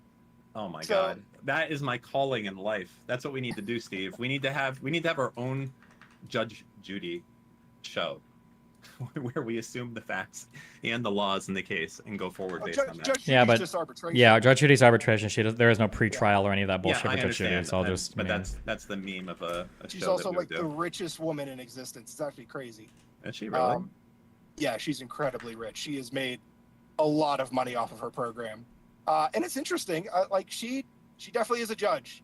I've watched her before. Billions, like B or M? Billions? I at don't least know in the if hundreds of billions, but millions. definitely She's. millions. I think she had the No, highest paying show on daytime TV for like over a decade or something, didn't she? Yeah. Damn. She's been doing it for decades. She's on every week. And they paid. I believe it's either the people pay to be in front of her, or they enter into some kind of binding agreement. But yeah, They she enter a gets lot binding of money agreement, for and that. both sides, at least like 15 years ago, both sides agree to get paid $5,000, and then I think you fight over another $5,000 to be awarded in the trial, basically. Wow. Yeah. Sounds about right. Yeah, but yeah, she's just arbitration. But she was a judge, and her demeanor is definitely. Judges have that demeanor. You have other judges that are pretty nice. You have other judges that are idiots and not paying attention. You can have judges that fall asleep. Judges are very human. So Dan, you can easily be a judge if you wanted to be. It sounds like a lot of work. You probably have to like show up and do stuff. So that's going to kind of put the kibosh on That's it. why It is you like- just have clerks. You have your clerks do all your work for you if you want to be a lazy judge. Oh man, that does sound Yeah. fucking sick. I could do it. A real life Janny. Yeah. You just got to Oh go to my a God. state where you don't have to be a lawyer, and then you could be elected to be a judge. There is states like that, isn't there? It can't Yeah. be many of them, right? How many of them let you be a judge without being a lawyer first? Pennsylvania is one of them. That's fucking wild. That Because law is in place. it's an elected position. So I would say the voter base, is smart enough to decide. Well, we should probably have a lawyer here. But Even though it's an yeah, elected or appointed, can't you still have a requirement? Like for the head of the DOJ, don't they have to be a lawyer? Is that like written down somewhere, or could the president literally appoint? Dude, what about if we need... Yeah, the president can appoint anyone. Didn't that happen to Bush? He wanted to appoint like his maid to the DOJ or something, or maybe the Supreme Court. But yeah, the requirements for federal positions. I don't believe you have to be a lawyer to be that. Well, Be in it's the the same Department thing of for Justice, but it's the same thing wouldn't for get a sheriff.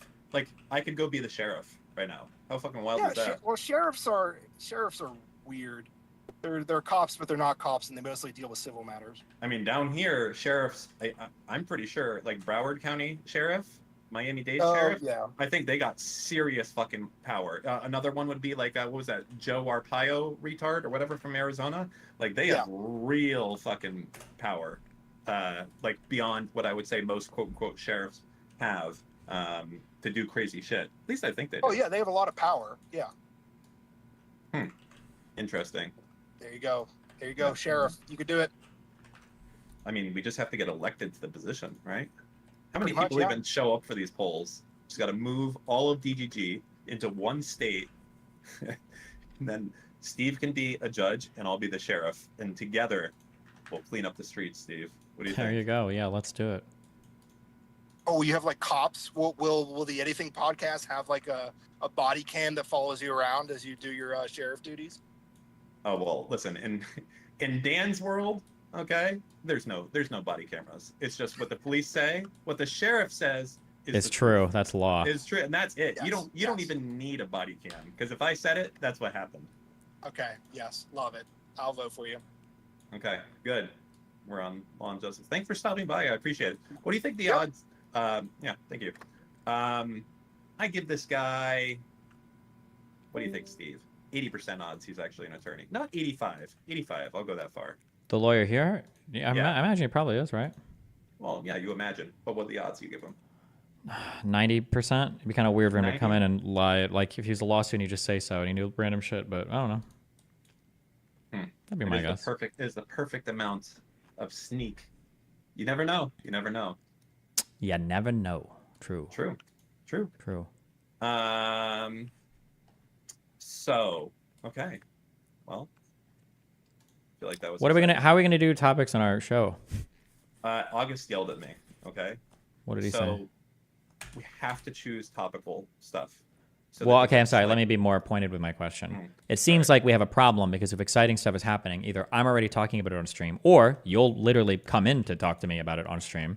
So everything we end up going over on any show we do is going to be like, we're not talking about, oh, remember what happened Tuesday? Like, yeah, I was in your Discord talking with you about it. So Like, how do we handle that situation though? Because August is really serious about like, hey, you guys can't just talk about fucking bullshit, which is what we love doing, of course.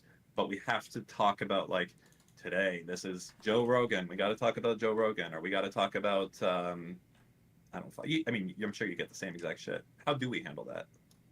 And we could rehash it, I guess, but it doesn't feel natural. no, we can't rehash it. That won't work. Yeah, we won't be able to do it. It'll be just weird. Yeah. Yeah, maybe guys. I might just ban you from Discord. Sorry, and then I'll see you on like Saturdays. Peace. No, that doesn't sound like a good idea either. Got him. Not covering something seems like probably not the best strategy either.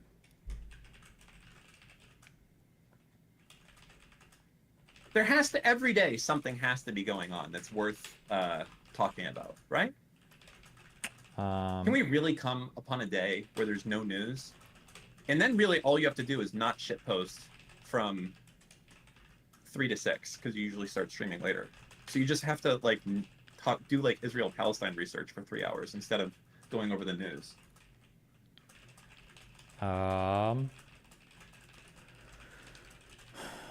Like the issue is like, what would be something that would be exciting enough to talk about on our show that I wouldn't already be covering, or you and me wouldn't already be talking about on stream? Well, we only have 3 hours, right? If it happened that day, if something's going on for that day, there's only 3 hour period that we have to not talk about it, right? Mm-hmm. So you just have to not talk about it for 3 days. You have to like play Factorio or something. I don't know, for 3 hours. Well, so, but then I'm just like sacrificing my stream and covering shit to talk about it. No, it's just you just don't talk about something topical for the first 3 hours. Oh, by the way, I think, did you hear what I said? You didn't say anything. I think we should do it on Thursdays instead of Saturdays. Unless you think there's an issue doing that moving forward, I guess. Because the problem I realized is that by us doing it on Saturdays, is that all the people who have lives, granted not a lot of them, but all of them aren't going to be able to watch live, and they're going to be upset.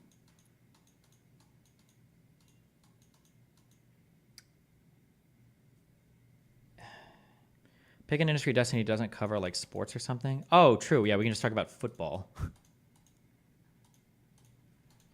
I don't want to talk about football. Tabor has ruined football for me forever with how fucking boring it is. Why don't you do call-ins with viewers? Call-ins are just a crap shot, and it's really hard. They're not good enough. People don't. The YouTubers don't care. That's the problem. The YouTubers only want whatever is fucking topical at that exact moment. No, that's not true. It's that you don't think so? August makes me feel that way. That's good. August is wrong here. But no, August would probably agree with me on this. The problem is just that the callers. I'm not trying to be mean. I love you guys so much. The callers just tend to be kind of boring. That's the issue. Like a caller with the right questions or the right things, I think can be super entertaining or super exciting. But most like radio shows and shit, when you call in, there's a screener that's asking questions and like trying to figure out like if the person calling in is like going to be a good fit for the show. They'll do this in like a minute or less. But there has to be like a big screening process. But when somebody calls in and they're asking like serious life questions, or like they're kind of just like kind of rumbling or rambling or mumbly, and it's just like it's not good. Yeah. I mean, I don't know how much viewer call-in should be a part of what we do in the first place. I mean, first off, I'll say the reception to it, I mean, I'm biased, but is really good based on how many people we've gotten on Patreon, by the comments I've received. Like, people genuinely like the show. And that's kind of universal across YouTube and the live stream stuff. But I do think we're going to run into an issue of topics still being the case. I don't know. Like, August gives us a list and we can go through it. But as you said, usually we've covered some of it already.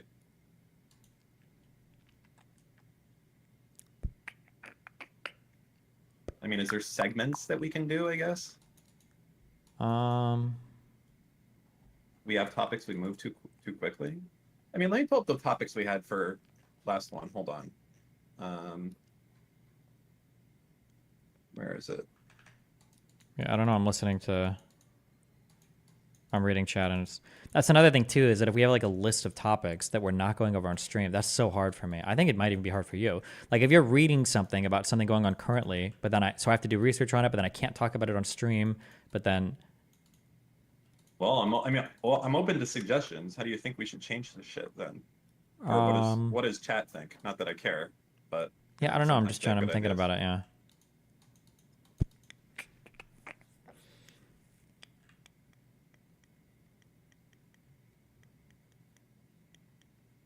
I mean, there's certainly segments that we could do. Like,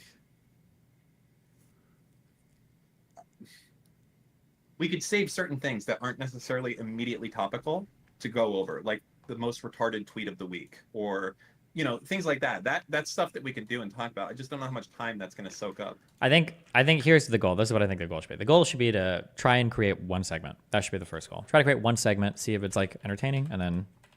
Well, what would be one segment that we could do? I don't know. We reviewing like a clip or a shooting. Obviously, that's way more extreme than it needs to be. No, or like well, listen, we're trying to get this to be a monetizable, big, like H3 type podcast. I don't know if we're reviewing body cam footage, although I love doing that. I would do that. I mean, that does make it enjoyable. Really, at the end of the day, we do this for fun. So, With that said, I don't know.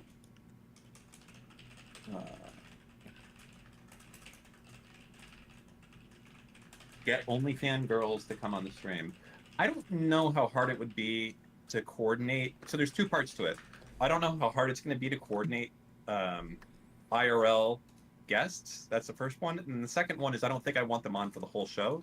So it might get a little bit awkward to like bring someone on and be like, all right, now fuck off. Unless we bring them on specifically for the tail end.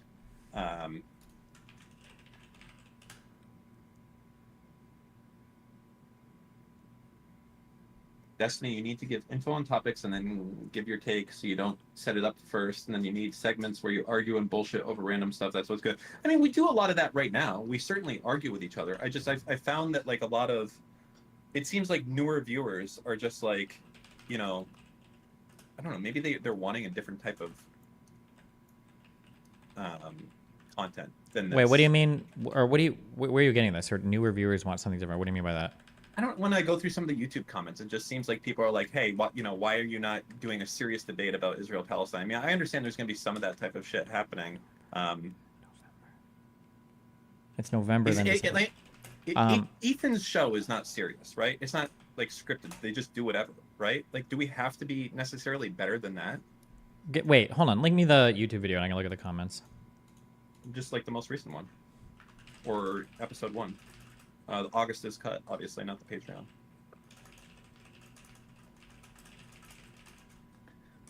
Dan, there's a lot of, I do agree, there's a ton of niche stuff that we, oh, you're saying that we don't touch on. I was going to say, I felt like maybe we're too,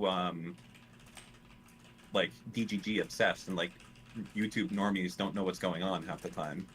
I could feel like that could possibly be the case.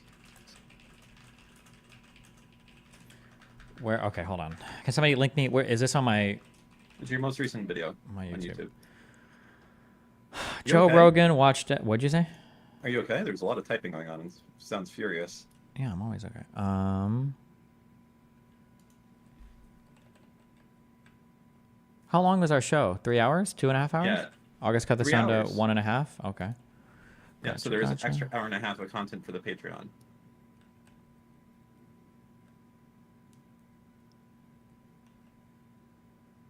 I mean, it's a lot of meme topics, I guess, at the top. Or meme. I guess listening to YouTube comments is fine.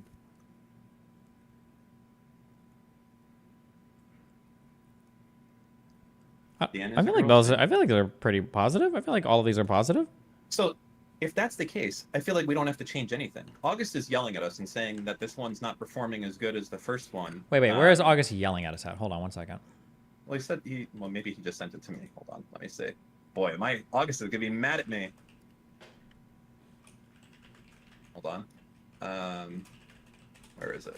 August. Scrolling.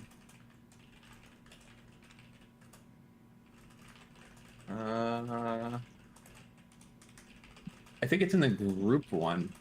It has to be because I don't see it here. Okay, group. Yeah, this thing right here. So he posted this. He said the first one that we did, we were number 1 by ranking by views for the first one. And he said the AVD, average viewer duration, hurt this one. High click-through ratio. But it couldn't get carried by the short Rogan segment. Wait, what did he say? What was... Hold on. Can I...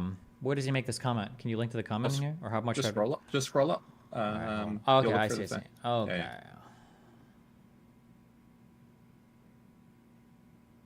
So he linked this and he said it was like 1 in the beginning. What was like 1 in the beginning? Like our first show, like episode 00 and 01 was like the number 1 most... Oh, but the AVD hurt this video. High CTR, click-through rate. Is the click-through rate measuring how often they click through to another video on the channel? I think it's how often, when this is displayed on the user's feed, do they click in to view this specific video. Oh, makes sense. Like, okay, so average viewership was low, but a lot of click-through. Couldn't care by the short Rogan segment, and average viewership... Okay, so he's just looking at... Oh, the average view duration is very short on this video, 14 minutes. I see. How much was it more, like that much more on the other ones that we did? I don't know. Can you link me a...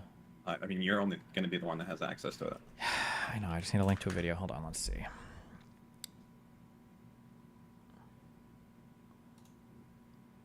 Oh. Ooh.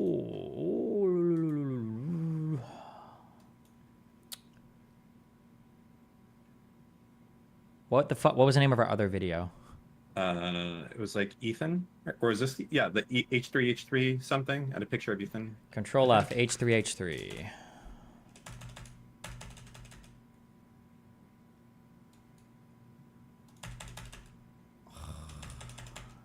Hold on, I'll find it if you can.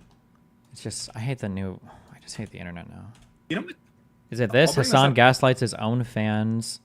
No, it's I'm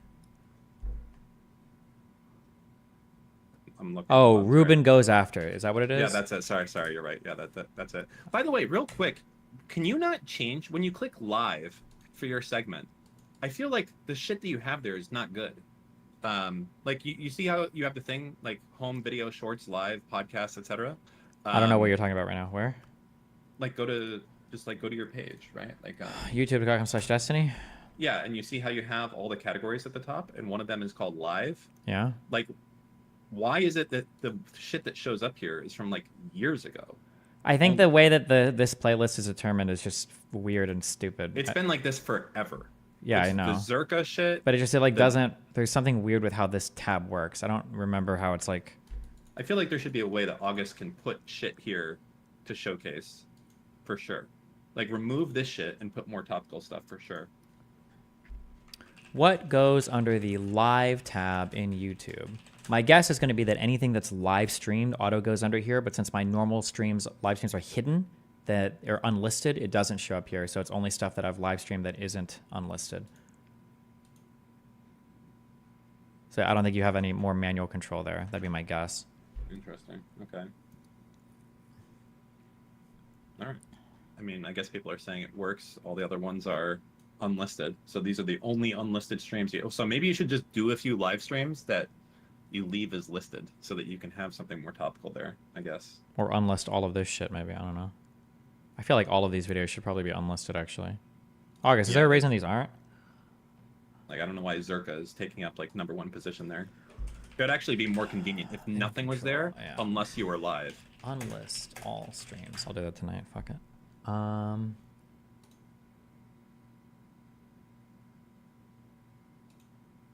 What was I thinking? Or what were we doing? Oh, I was looking at the analytics for our other thing.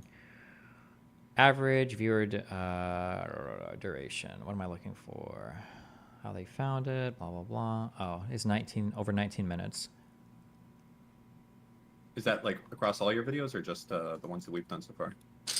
No, I'm just looking at the other one we did. Because we've only done one other video, right?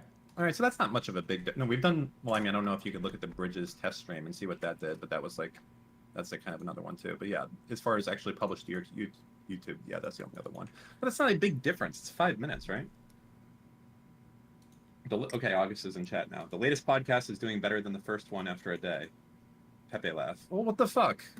Okay. Yeah, but that makes sense because it's a totally different type of viewer, and it's a totally different type of thing you're coming in for. So if I see this video called Joe Rogan watched Destiny's debate, my guess is going to be like, oh shit, this is going to be Destiny talking about Joe Rogan and what Joe Rogan is saying about him. The type of viewer that comes in to watch that is going to be more likely to not give a fuck about whatever you and me are talking about. So once the Joe Rogan shit is gone, they're bouncing. But if you click onto like a Bridges thing, like, oh, Destiny talking to the Krasenstein brothers, my guess is going to be that it's going to be way higher. But I don't know actually. Well, I don't think higher viewer minutes would be my guess, but probably less people watching it because there's gonna be people like, oh, this is boring or something, right? Like, you know, that don't know about that subject or something. So there'll be less people watching, but more minutes watched on the Bridges stuff. It would be my guess. I don't think I'm not logged into that account right now. Do you know the AVD for the Krasenstein Brothers Bridges podcast? Oh, that's true too. Bridges has its own channel, so that probably hurts the number of viewers it goes out to, but it probably dramatically boosts its the viewer duration because the people that cut. Damn, ooh, we're really starting that off on its own channel. Bridges, that makes sense. That's probably right. Bridges YouTube podcast Destiny. Yeah, so that has 27 minutes on that one. Damn, really? That is Jesus. Pretty high. So the average person is watching for almost 30 minutes on a click through for that. Not very sure. Okay, jeez.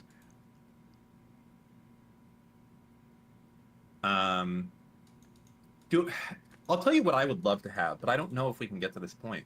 I like that it's not super formal and I don't have to study or do preparation. Like, that is really, to me, that's like a key thing that I like a lot, that I can just show up and we can just go. And it's not like I didn't need to watch a movie the night before. I didn't need to like do anything. We can just go there and figure out what's going on. So I guess like that's something I do like a lot about how we have it.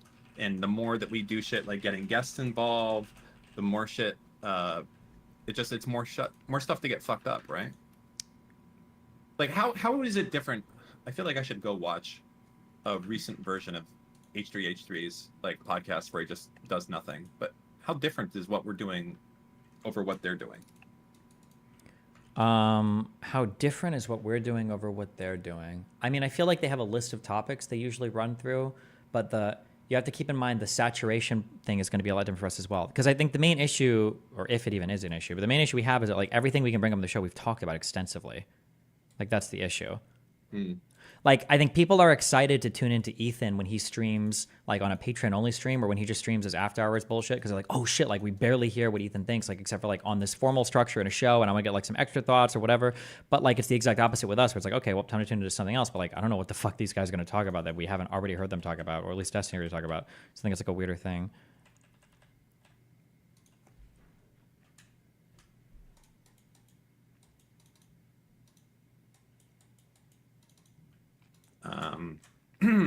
Is there anything that you think we should be doing differently, or that you want to do differently? Yeah, we just I'm content as is, to be clear. I don't think that, like, I'm fine with a topics list. I'm fine with kind of rehashing some stuff if we need to, and I think there's always enough funny stuff going on that I'm never really concerned, honestly. But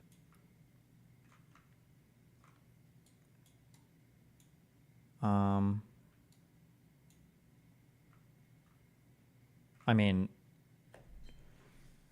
what do we want to do differently? I don't know. It's hard to say because we only have 2 episodes. It's easier once we start churning more out, then you can figure it out. Yeah.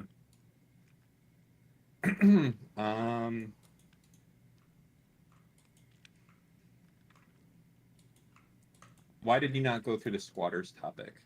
I think we would have both completely agreed on that. I think that's why I didn't bring it up. I saw it in there. I saw the squatters thing and that there was a law, but I already know that. I think me and Steven would like both agree. Like, for instance, we could save topics. Like, for instance, there's definitely shit we could debate about that would be interesting. That I think we, like, for instance, I don't think. Oh, this is like kind of a good one to discuss. I don't know. You know how a lot of people want it that if you talk to your shrink and you say certain things that they take away your guns? You know what I'm talking about? You're kind of like almost like red flag laws, or yeah, like red flag laws. So like I could argue easily. I think that's like a a bad thing because it would scare people away from talking to therapists because they think that if they said the wrong thing, they would lose their guns. Sure. Right? Would you agree with that though? Probably. Yeah. So like, see, that's like, that could be good. It's like difficult to find some things like The problem that is, here's like a hot take, and I noticed this today with my Bogosian. I never pronounced his name correctly. Does anybody know how you pronounce? I don't know. I'm asking Chad how to pronounce this. I think it's Boghosian. It might be. I had a conversation with the Peter Boghosian guy, and tomorrow we're doing one of those street epistemology things, and we spent a long time trying to figure out like things we would disagree on. Now, I'm not co-signing his character completely, but he seemed pretty reasonable. But like earlier in the show, he'd made a comment about trans people that made me think he didn't think that trans people were real, or at least that like children shouldn't have access to trans drugs.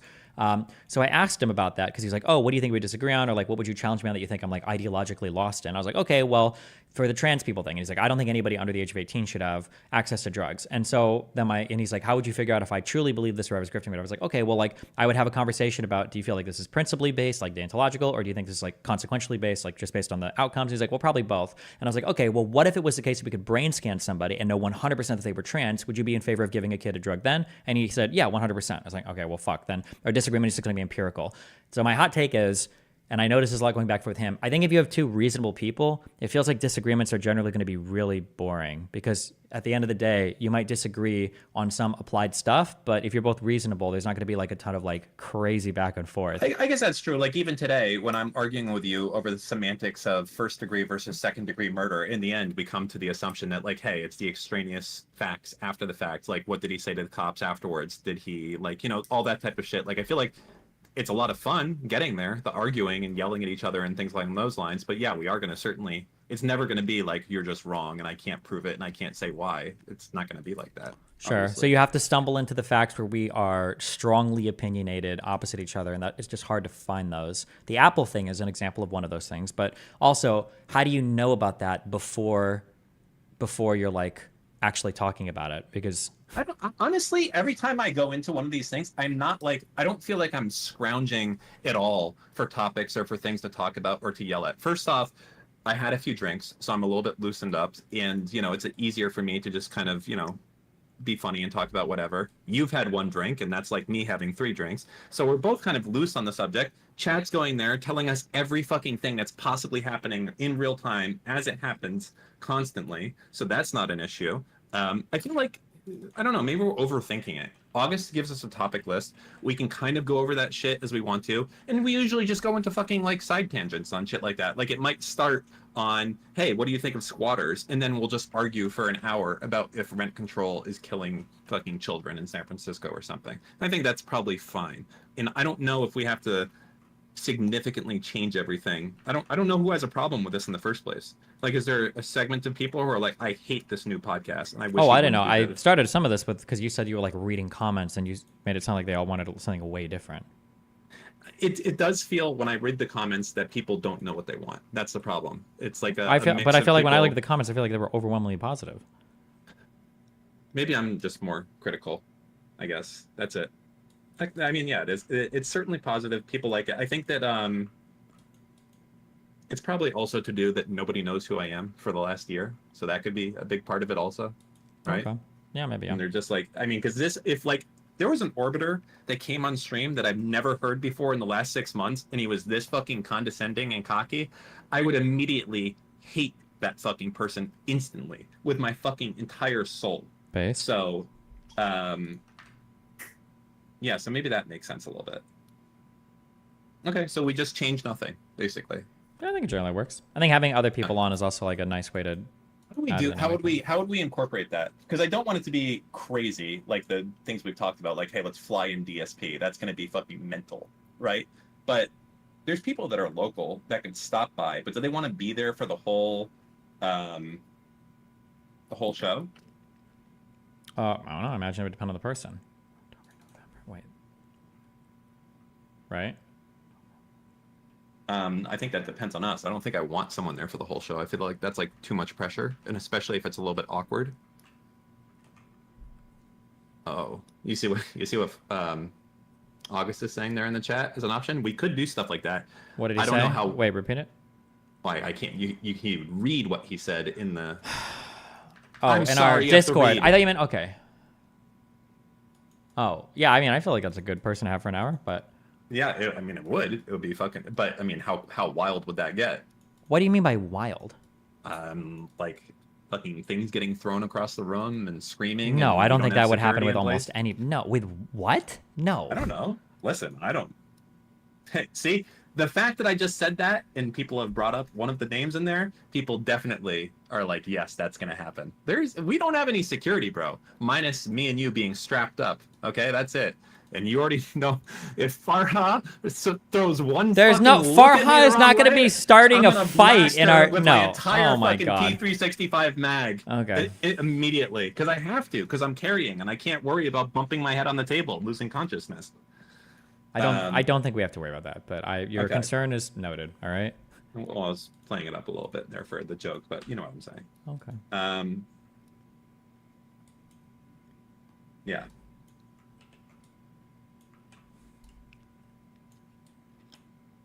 Dan, you also need to cool it with the remember Shawshank, remember Lord of the Rings, etc. thing. Well, we were talking. Listen, I don't do the remember when shit a lot because it's the lowest like form of bullshit, and I agree with that. But the segment was literally Steven saying that movies before '97 were all shit. So it was funny. Yeah. So I mean, like that was a funny thing to do. But the I remember, man, back in my day, like, yeah, you guys aren't going to give a shit about that.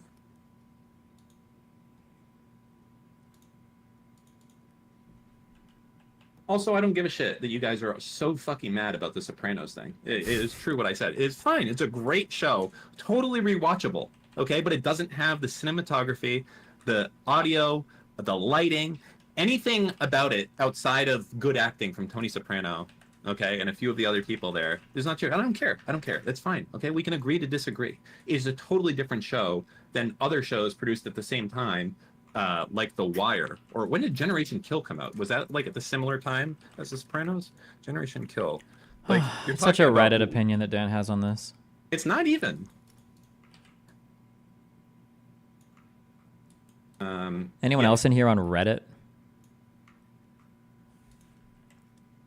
It's not even a Reddit opinion. I got murdered for saying that on the Reddit. Everyone was hating me so hard. But it's fine. It's okay. Great show. Just cinematographically. Is that even a word? Cinematographically? Doesn't matter. It's just different. Go watch like Generation Kill. Go watch The Wire. Go watch some of these other shows, and you'll see just Sopranos feels like Grey's Anatomy with killing people. And it just is what it is. And I don't care. And you're wrong if you disagree with me. Wow. You're just so Reddit. That is definitely not a Reddit opinion. I've seen Sopranos like 100 times. Generation Kill is all. You're okay. It's fine. Listen, we can all have opinions. That's what's great. Remember, on the dividing the community type of thing, what we do, we say, what's better, a dog or a cat? And then we let them fight amongst each other. Okay? That's how you do it. That's how we divide people. I mean, cats are obviously better. People who have dogs have deep insecurities that need someone to constantly say, I love you, I'll love you forever. Whereas people who have cats are content with themselves. And it's like, hey man, what's up? He's like, dude, I got shit to do. I'll talk to you later. And that's a good relationship to have with a cat. So basically, if you have a dog, you're kind of a loser, okay? And if you're a cat, if you have a cat, the cat allows you to be in its presence. You're probably like a pretty interesting, chill dude. You know what's going on. You know, you don't need that outside affirmation stuff. Yeah, but I get it. There you go. Dan stole his takes from this thread. Oh, did we find the Reddit thread where he jacked his takes from, guys? The film just doesn't look right. It's too fancy. It's not even like the same shit that I said, but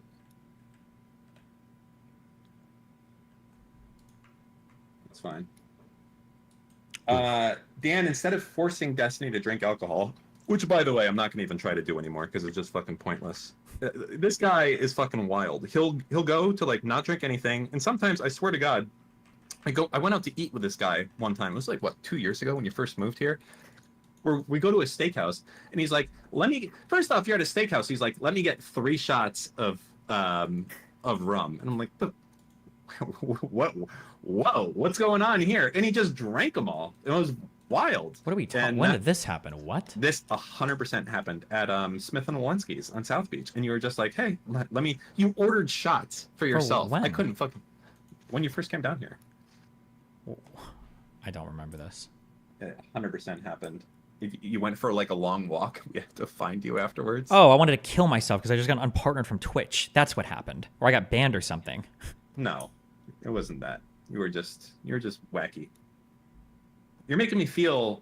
Okay, now you're making me feel bad. Okay. It was, yeah. I got departnered. That's what that was over. There was another person with us, right? It was you, me, Mooten, and another person, right? Mooten was with us. That's right. Yes. And I got yes, I remember that. Yeah. Jesus, that was a rough day. My God.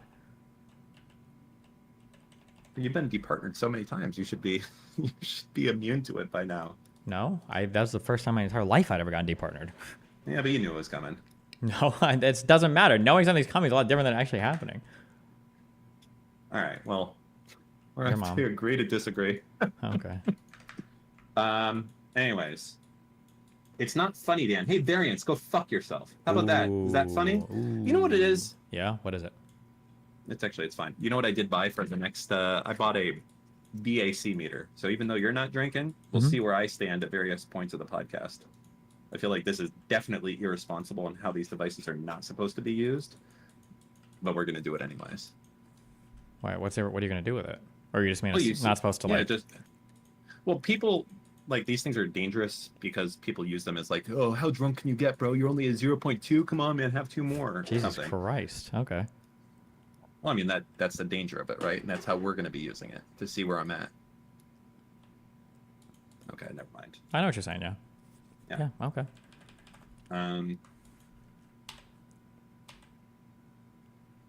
I guess so it's all just August's fault, basically? To come up with better, more topical shit that day that we can talk about. And you just have to basically contain yourself for 3 hours beforehand. Oh, and I want to answer that. Can we do this on Thursdays? I guess, sure. Yes. All right, good.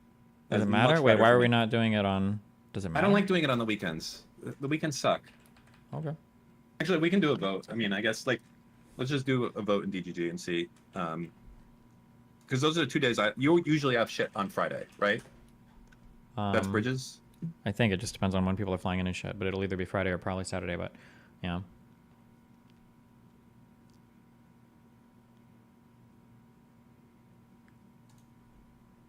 Or it could be, well, we'll just start here.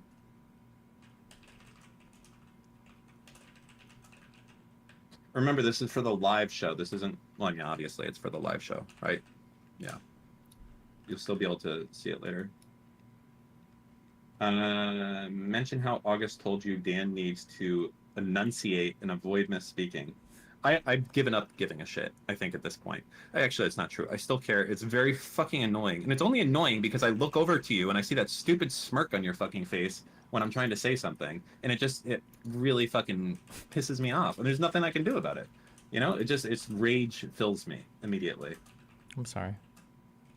I mean, it's okay. It just is what it is. All right, Thursdays, I think, are good. Unless we need to change it. We're both flexible, so that's fine. So this Thursday at 6 p.m. Unless you want... Wait, we could do it earlier. Would that make your life easier, hypothetically?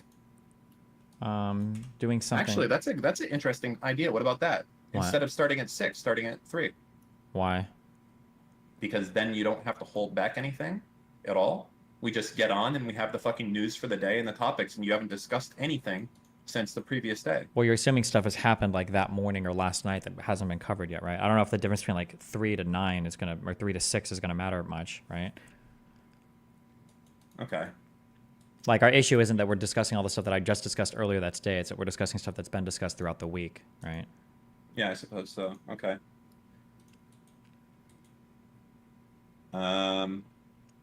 Listen, I can drink at 3. Actually, in some ways, I'd probably prefer it, because then the problem is, I don't know why this is the case, but if I've had any alcohol at all, like I can't sleep with the sleeping meds I take. Like it has the opposite effect, and I'm like laying in bed until like 3 or 4 in the morning. Yeah, that's another thing that I don't mind getting drunk a little bit. I don't know how I'm not trying to make anything weird here, but I don't think I ever want to be in the habit of drinking once a week. I'd be worried on like health stuff there. Once a week, you think Yeah. would be bad? Really?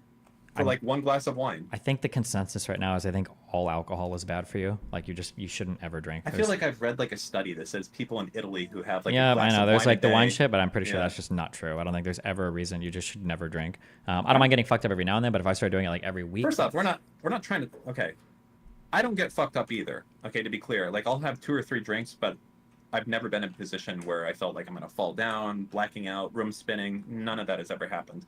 And also, I don't drink at all during the week, except for, well, literally except for this show, because I haven't even gone out to eat recently.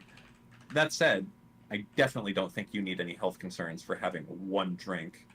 But I'm not going to force it on you if you don't want sure. to. But also, what the fuck is the fun in having just 1 drink? Well, you know who has the same thing? There's someone else that has the same thing, and I don't get it.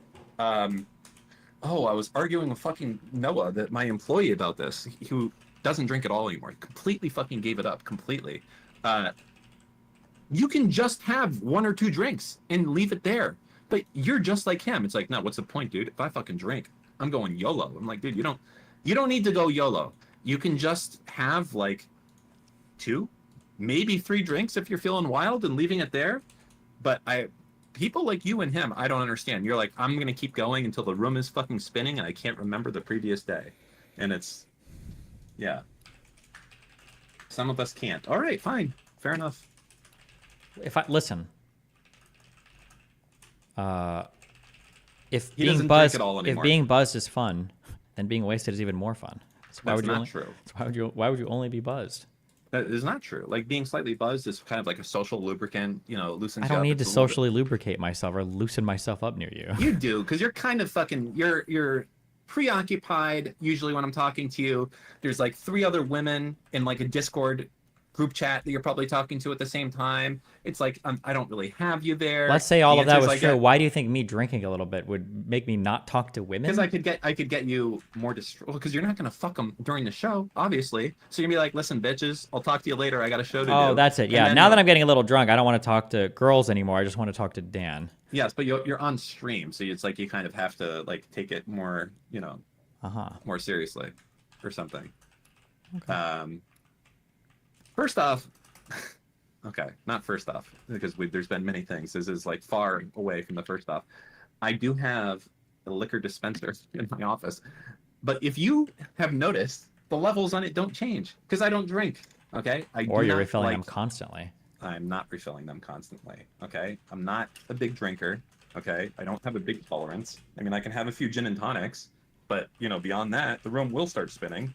And as I said, every night I've done this fucking podcast, so it's been 3 of them so far. I couldn't sleep until like 3 in the morning because it fucks with my shit, with my sleep, so I don't like it. Who's not surprised? Vardy Seppi? No, wait, sorry. No, it is. Well, good. I'm glad that you're not surprised. Whatever. Not a big deal.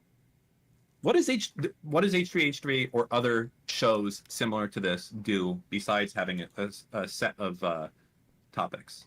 They're entertaining people. People like them. They're endearing. They've got like a nice production staff. They follow their stories for a long time. Yeah, people like them. That is another thing. Our production staff. I feel like Lycan has got to do a better job of not zooming in on my keyboard as I'm typing my MacBook password. That would be good. Also, more angle changes, things along those lines would be good too, as well. More. Is there anything else? I know the rest of it seems fine. I think. Who joined? Listen, I gave you an apology this morning you didn't deserve. All right, you knew the cameras were there. Be I didn't know it was mindful on of my what you're keyboard. doing.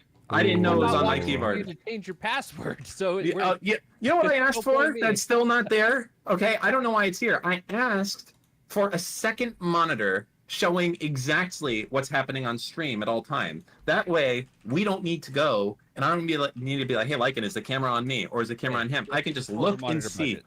Guess who controls the monitor budget? All right, Steven, can you I don't allow control it. an That Bridges controls monitor budget. We got the budget in there for another monitor. But also, if Okay. you want to buy a monitor, that's fine. But don't ever. We're not doing one for the guests. Nobody should be able to see themselves on stream. That's just a horrible. You don't ever want to do So it. just for us then. No. You are the guests. We are the guests. The talent on screen. You never want them to be able to see because all you're gonna do is you're just gonna stare at yourself in the chat and you're gonna stare at that all day and it just fucks with everything. There should never be. I don't feel. No, we hold won't on. because I pull shit up on screen and neither of you guys look at it. Like the entire time you're. Yeah, I don't. Doesn't matter. It's a different thing. It's trust me.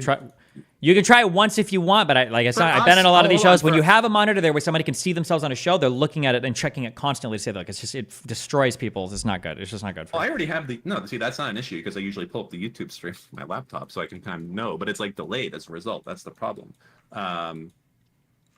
No, it's just the ability to kind of know what's going on in real time. I think that's somewhat helpful. You don't need to know. That's the production job. Your job is just to talk and be funny. Okay. I mean, we have a monitor ready to die. Like every third time I use it, I'm having to like replug and plug it in multiple times to get it to go. So we do need a new one, and then we can test it out and see how he likes it, how you like it. Like if Dan's doing what was that really vain chick who was the gold digger back in the Raj days? Which one? I don't. Leaksy. Like you'd always Who? see her looking at herself in her fucking OBS. If Dan starts doing that shit, we'll turn it off. I don't do that. And by the way, one other complaint that I have, I don't know what's going on, but the color grading needs to be sorted out on my side of the fucking table, okay? Because I look pale as fuck, and I'm tanner than all of you guys in the fucking room. I literally look like Casper the Ghost. How is that happening? You white. No, you're white, and you, Steven, are white. I am tan and olive. I've said it before on stream, just so you know, people give you credit. You are darker than I am. So I don't understand why I'm coming off so completely ghost-like. Like I'm fucking translucent, like I don't know. It's fine. I mean, it's not fine, but it's it is what it is. Yeah. What else? Is there anything else I think should change?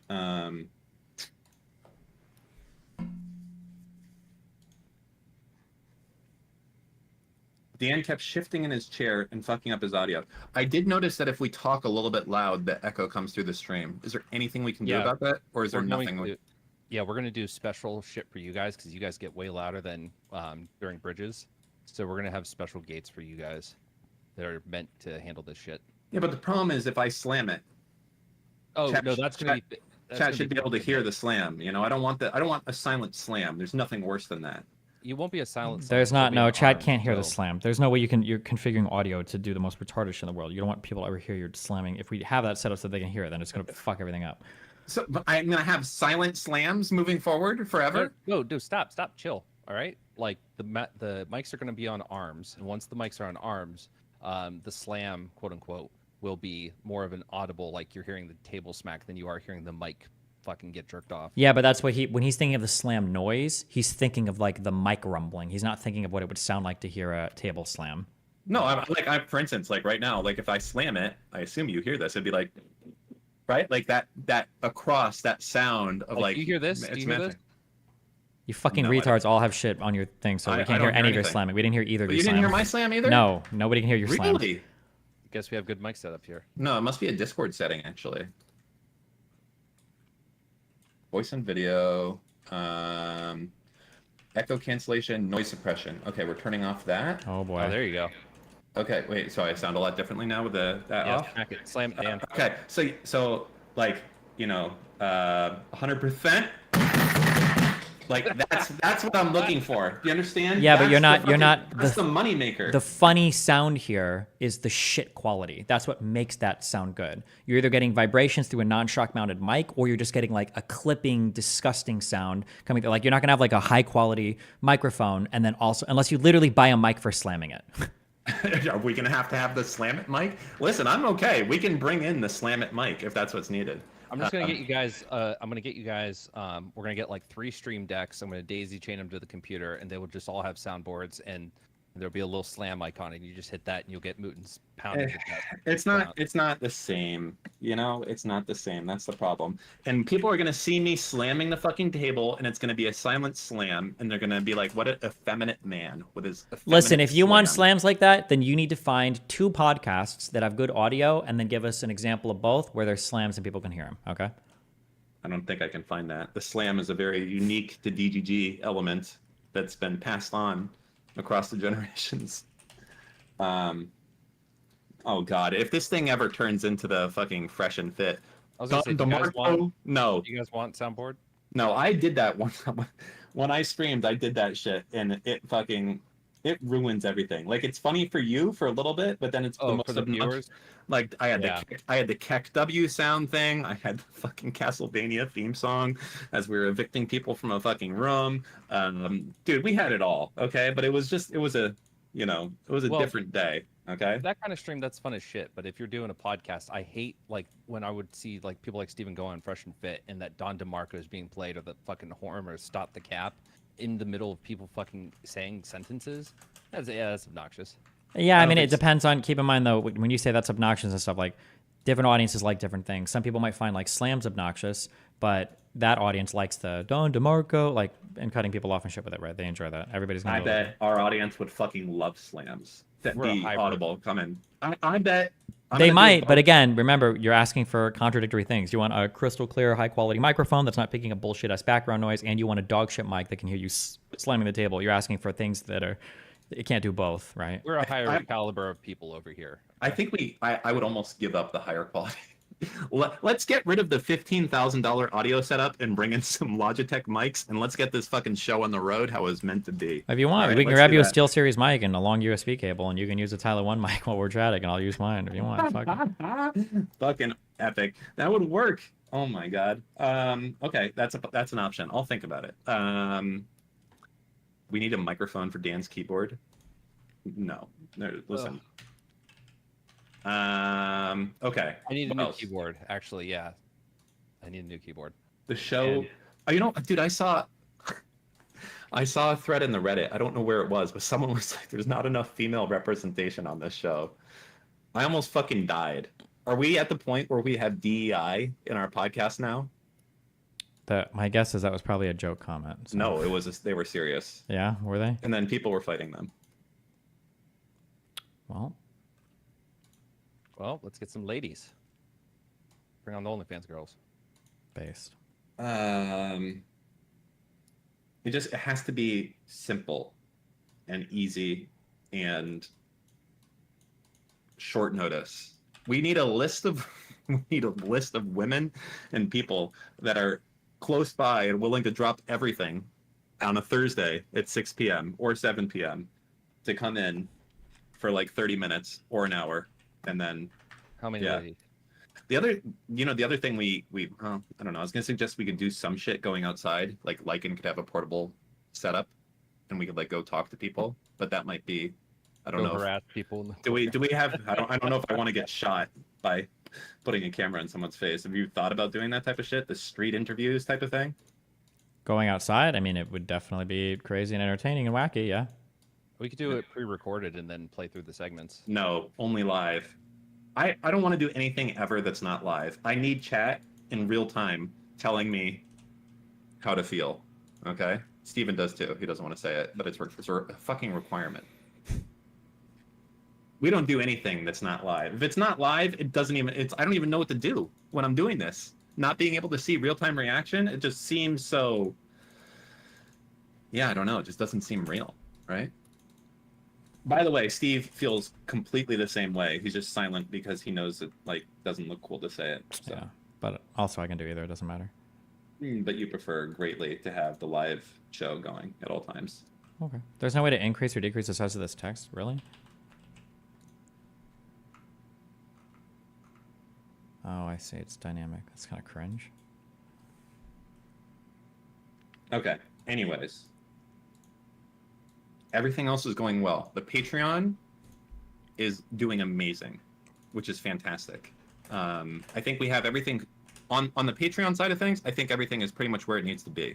The tiers are the right price. Getting a lot of signups. I think main thing people want is the VODs, and the VODs are there, so that's working good. And the people who want to do extra shit like call-ins or the behind-the-scenes shit, that's there. I don't really particularly like having to go and do all the behind-the-scenes shit, but you know, it doesn't take too long to do it, so that's fine. I can keep doing that. Hey, well, one, you got Oh, me. wait. Okay. Two. What? With call-ins, so we need to do two things. One is like we need to kind of like be ready for the call-ins, and there's got to be a moment where I can like where it's like, okay, you and Steven are going to chat for 5 minutes, and I'm going to go through the people that are waiting and screen their calls and check them because I can do that now. The problem is we're gonna hear you talking when you're doing it. No, did you guys hear me do that when I was like, hey guys, all right, what's your topic? No, you guys were chatting. You didn't even notice I was doing it. Oh, you know the other thing August suggested, but I don't know if we can do this or how it would work, is he wanted us to do a bonus episode once a month, only for Patreon subs. But does that mean it wouldn't be live?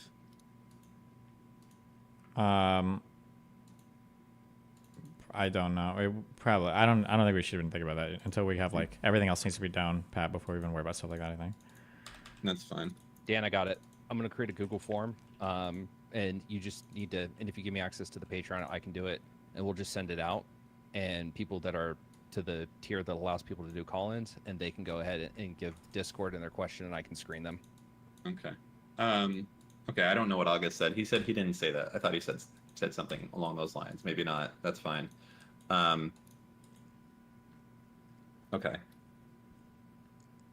And do we have the Discord set up so that only the people with the right role or with the right tier can get in for call-ins? It should be all set. I hooked up the Patreon right now. It's all set up to the Discord, to the Patreon, to the anything else Discord. It's all set up. So if you subscribe on Patreon, you already get the roles that you need, and all the other content is in the Discord. So all the behind the scenes content is there. All the VODs are there, and then if we do bonus content, that's there as well. Okay, cool. Well then, as long as there's a channel that's like for those assigned to the roles that are, you know, have earned the privilege of making call-ins, then we're good.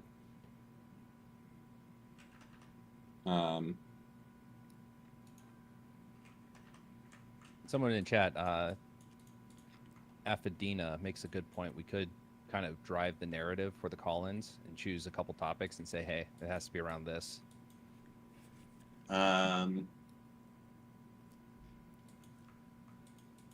Honestly, I'd like to get to a point where the call-ins that we're doing are from people that are notable as well. Like, it would be funny to, I don't know,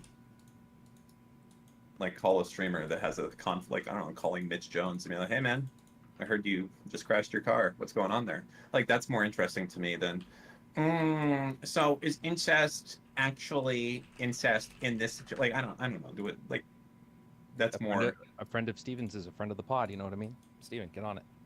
Okay, I'm on that. Okay, first off, Dorf Row saying Dan hates DGG. Let me tell you something. Uh-oh. I've been here Uh-oh. since the beginning. I was here when the scrolls were written. You are nothing but a new frog that has bounced into territory on a path that I laid for you 10 years ago. You know nothing. Yeah. Well, what was it? Yeah, you weren't a thought in your fucking dad's balls when I was here shitposting in chat. Remember that. What's that big guy from Cumtown? What's his name? Stavi or something like that? Adam Friedland? No, that's the biggest guy. His name's Stavi, I think. He's got some podcasts I've seen on Reels, and they do that thing where people have the voicemail, like people leave voicemails, and so I assume their producer just screens them and finds the funniest ones, like people asking for advice and shit.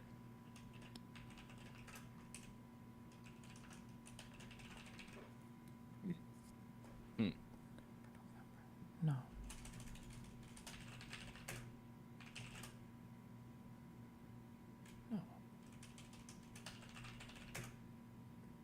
Saki, yes, I see what you're saying. I remember that call. That was one of the wildest viewer call-ins that we had, and it was fucking, you know, parts of it were funny, obviously, like the helicopter moment, but most calls are not like that. That's the problem, okay? Like, those are the rare ones. The other ones are not funny. If anyone knows what the program is that people use that for, I've seen it done before in the past. There's probably a better one now. So if you can tag me what people use for that shit in chat, please.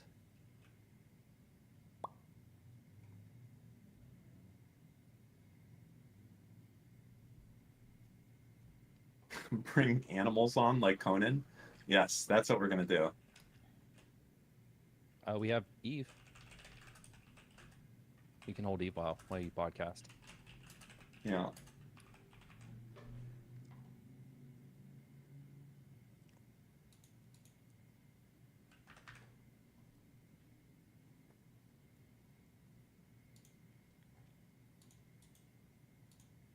Tasty gravel. That's what I'm talking about, man.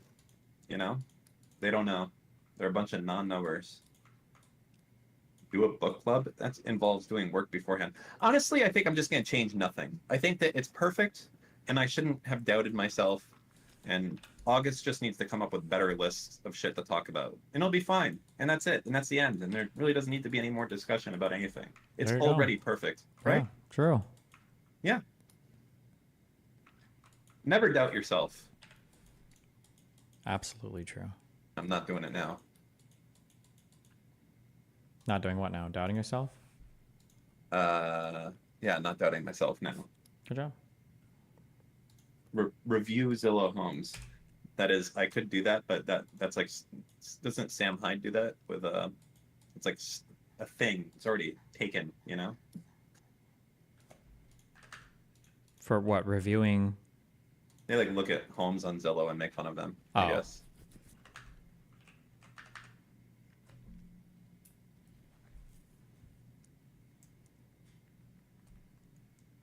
Oh, fuck me. I just got a fucking brain blast. Uh-huh.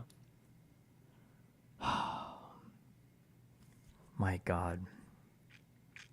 I can't believe I just got such an amazing brain blast. I'm too lazy to put this together, though. So this will only happen if August and Dan figure it out, okay? So it's not going to happen unless August does it. But go ahead. Somehow, we would either need a way to earn our budgets, or we would just both work with the same budget. We would both have the budget of like $1 million or $10 million. And somehow every week, I don't know if it would be patrons or just people that view in general would vote in a poll for like a zip code or something. And off stream, you and I, we would each be tasked with finding like the best house that we can find to fit within our budget on Zillow, knowing that we have a budget for like a month. You could maybe even set qualifications for the people that submit the zip codes. Like it has to be a house for 4 kids, or it has to be safe for families or whatever. Oh, I would fucking destroy you. And then with at the this. end of like 4 episodes or whatever, based on your $10 million budget, you'd have 10 million for the whole month. At the end of the episode, we would need a third party to evaluate our portfolios and see who did a better job at picking out 4 different I'll do it. policies. That would be sick. That would We be gotta get amazing. There's this really fat dude. That's the only way I can say it. It's like a super fat dude, and all he does is like buy real estate. Ben Mala. I know it because one of the fucking Discord friends that I play with goes nuts talking about this guy. All he does is fucking real estate. And yeah, you could definitely do that. But I feel like I would destroy you because you knew nothing about real estate, and you would pick the worst houses knowing nothing. Based. I You would mean, need people are to we be doing watching this? every Wait, episode, though. I think it would be even more entertaining too when they submit the zip code. It has to come with a requirement as well. Like it can be one qualifier, one sentence, like zip code, this, and it also has to be good for students. And then there'd be a lot of strategy. Are we finding people? Are What? we finding houses for people? Are we finding good investments or what?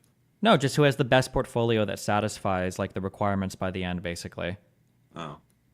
So then at the end of the month, you given like maybe on the third week you find something like really good for your particular like what the viewer asked, like, oh, you need to have a thing that's good for 2 children that have special needs, and this is the zip code, and you find a house that's good for that, but it's like $8 million and you only have like $500K left in your portfolio, and then on the 4th week you're like fucked because you overspent on week 3, and then at the end of the month you would have what? You know what else we could do? That's even simpler. Also, what? Every week we YOLO like $1,000 on like FDs. And see who comes out better at the end of the month. What, like on stocks or something? Yeah, on options. Sure, yeah, I can do that too, yeah. That would be fucking awesome. Okay, and it could be anything. You could fucking buy shit coins. You could do 0 days to expiration fucking calls on SPY. Like, we can go fucking mental on this shit. That would be fucking okay. That we're gonna do that, and we're gonna do the first one on Thursday. Okay, Sounds we'll good. start small. We're gonna do it with $250. Okay, the show needs to support the losses. Okay, we're already losing money. Now I'm talking about actually doing it. That is good. That is a good idea. That's a good segment that we can do. We can review our portfolio, okay, and we'll see where we are. Oh my God, Stephen, this is going to be amazing. We'll see who this better stock investor at the end of a year. Are you just going to put it all into a Vanguard while I'm over here doing like fucking puts on Donald Trump, DJT? I like it. I like it. A Yeah, Wall we can Street try, bets. This is good. This is good. And we can do this without any effort as well. Do you have Robinhood? No, but I can always open an Yeah, account. get Robinhood for Thursday. Gotcha. I don't care that Mizkif did it.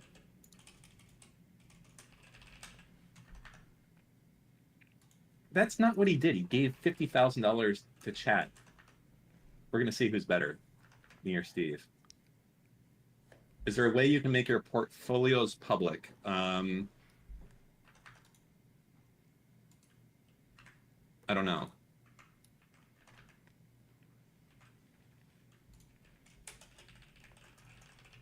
Kojo, what the fuck are you saying?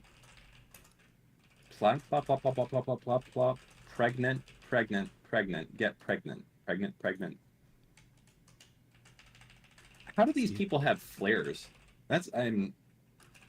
Oh, also, big news for Patreon subscribers. You guys are about to have the coolest flare. It's going to be a middle finger.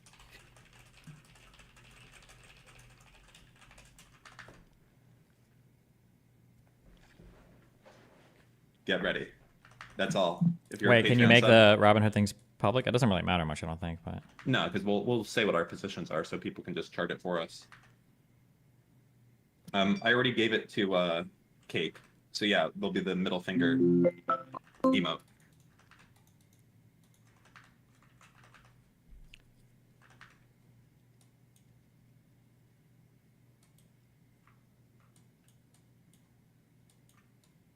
All right, I got dinner to go to. I think that's good. Yeah, check out patreon.com/anything else if you want to get that flare, which is coming soon. As soon as Cake gets it done, he's working on it. damn. That'll be good. Yeah. Okay. Have fun, be careful. Don't die. Yeah, all right. Later. I'll see you on Thursday. Bye. Wait, Thursday? Yeah, we're doing it Thursdays now. Thursdays at 6. Okay. Thank you for the heads up. Yeah. All right. See you guys later. Love you. I love you all. Even YouTube chat, who doesn't know who I am and says that I'm a fucking neat retard, they'll never amount to anything. You're wrong. It's fine. It's okay. Don't worry about it. All right. Bye. Be careful. All right, you hungry, buddy? Yeah. Why are you done with food? Yeah, I'm gonna go wrap it up, and I'll bring it up in a minute. Okay, be careful. All right, bye.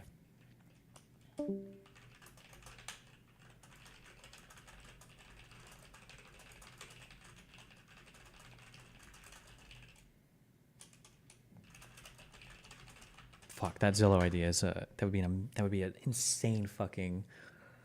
Oh, the nice thing about that too that would work is that after doing your 4 choices at the end of the month, you can have a third party evaluate the portfolios of both people. So it'd be an easy way to work in a guest too.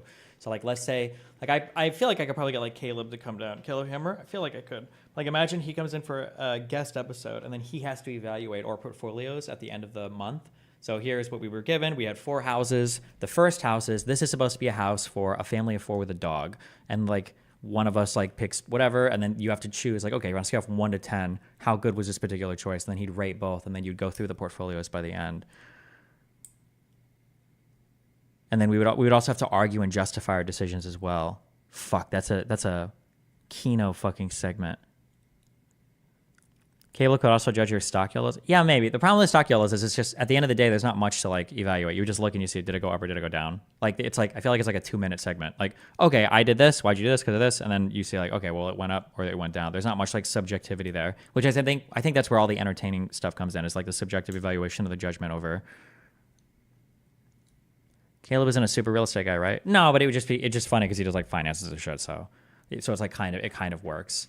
Anybody like even having like Farha like evaluate our real estate portfolios, I think would be really funny. Will the judge know the house prices? Maybe, yeah. You would have to, yeah, but it wouldn't matter at that point, I think, right?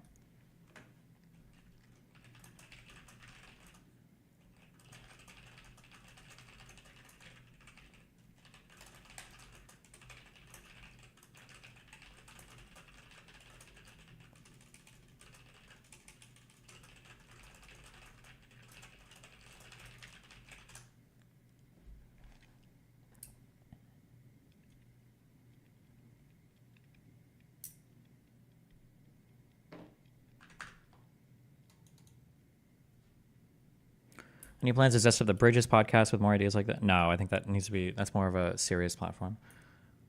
Okay.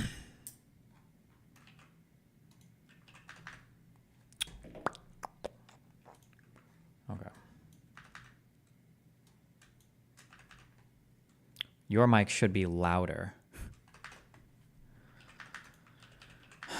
Measure the audio volume in LUFS. Right-click a video and go to Stats for Nerds. Here you can see how many dB you are below. YouTube's target of negative 14 dB. You know, Scott's video is at negative 0.3. Your last spot was at negative 7.3. Your uploaded videos are louder than your stream. Therefore, you should make your mic louder for a more... The nice, calm one. The second one, with the shouting, the background noise, the music.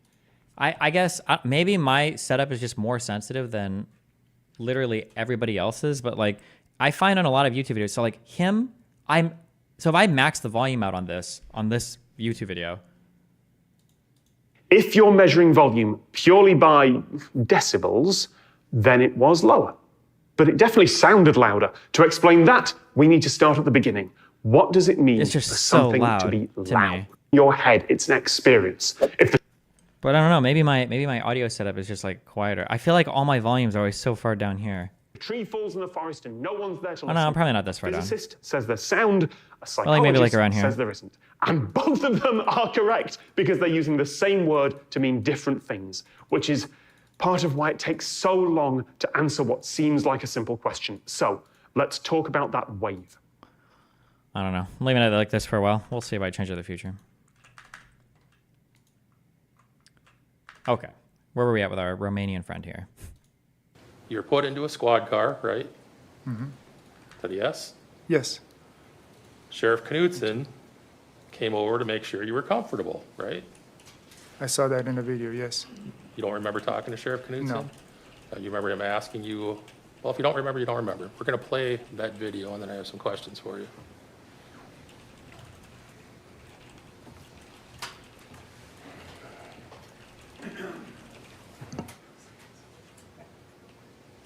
Your Honor, this is the longer version of the video that's been referenced. It's 1 minute and 59 seconds.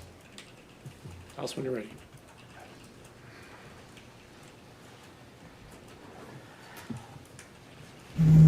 Camera recording started. This is what chat wants my stream to sound like. Still doing all right? Yeah. Okay. What's going Temperature's okay in here? Yeah. Okay. I hear somebody got stabbed. And I fit the description. I hear somebody got stabbed and I fit the description. Oh, man. Oh, man. Yes, you do. All right. Yep. So we're working through that now. Did you see that fight on the river? I heard about it. You heard? Oh, man. I heard about that fight on the river. Oh, no. This is why you don't talk to the cops. Oh, no. He should have invoked his fifth. I don't want to say shit to you. I want a lawyer. He shouldn't have said anything here. Yep. So we're working through that now. Did you see that fight on the river? I heard about it. You heard about it? Yeah, and I seen people gather around it. Okay. All right. And Oh, this might be the worst. This might even be worse than the knife thing. Went over to talk to see if somebody saw anything, but that's about it. Okay. Our whole group was pretty interested in finding out what happened. Okay. And that's your whole group over there? Yeah. He must not be okay. So when somebody said earlier, why would he walk up and start the fights with phones? He's not thinking about the phones at all or something. Oh man. I go grab a Soylent. Oh no, wait, Lycan City's coming. Hold on, 1 second.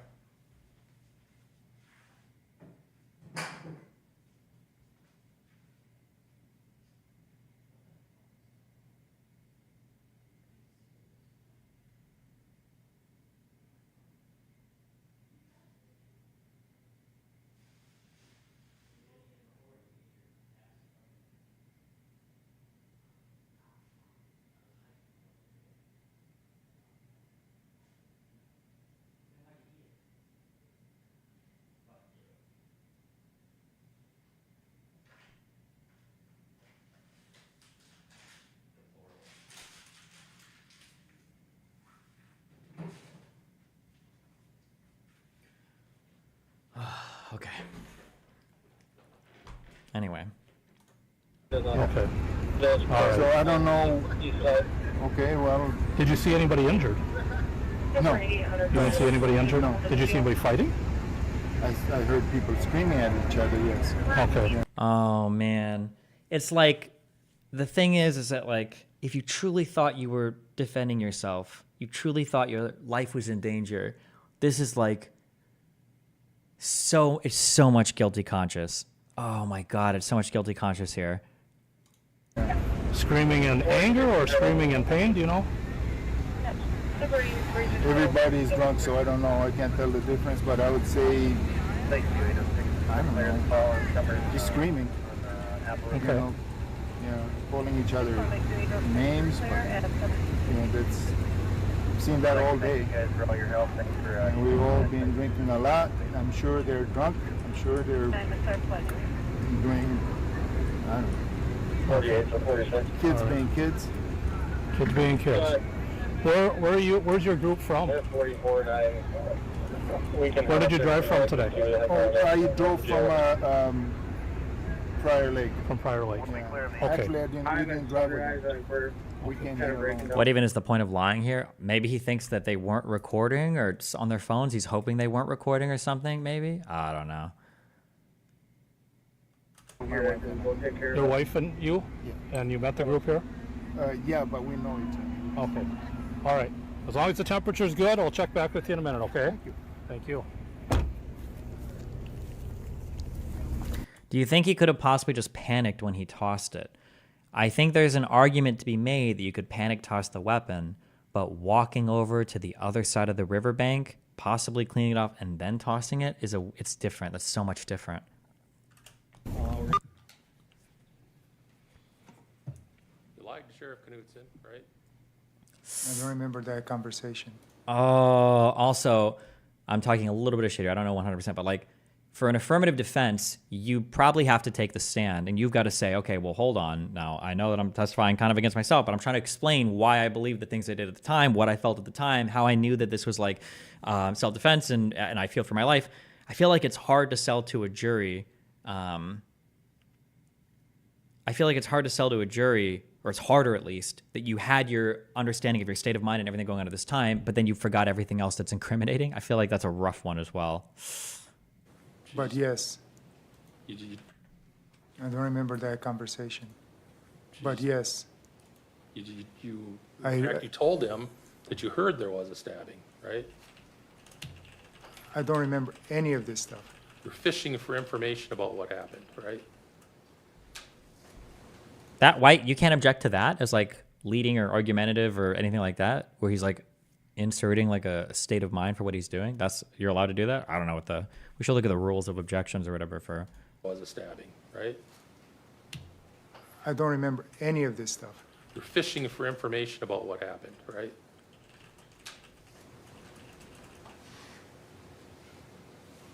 The prosecutor can ask leading I don't know questions. Oh, you're just not allowed to do it on a cross-examination? Oh, because if you're the defense, you're cross-examining your own. Would the defense ever cross-examine themselves? Would you ever do that? Is that even possible?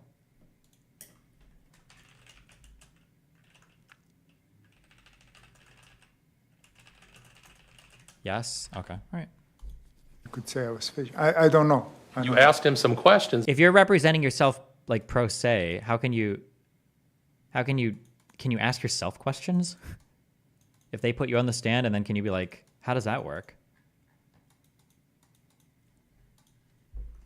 If you're representing yourself in court, can you ask yourself questions on cross-examination? How does that work? Don't submit evidence against yourself or ask questions which make it weaken your case. Ah, fuck. You have to swear in for every question?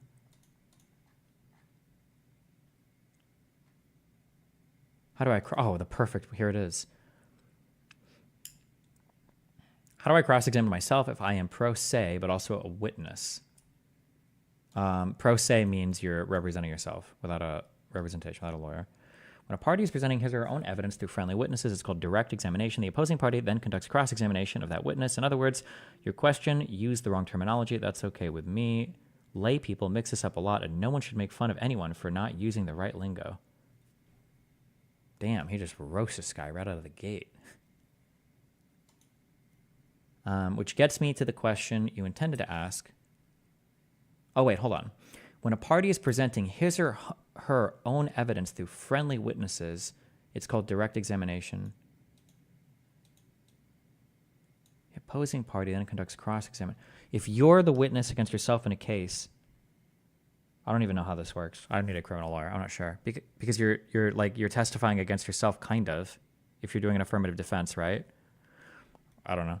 Which gets me to the question you tend to ask. Are you supposed to ask yourself questions, give one long statement? Obviously, it would be best if you had an attorney to ask these questions and you could give the answer. If that's not possible, your question is a good one. I've only had a few cases against people who had no attorney. In those cases, the judge just swore them in and let them give one long statement, and then I conducted cross-examination. However, I don't know if all judges do it that way.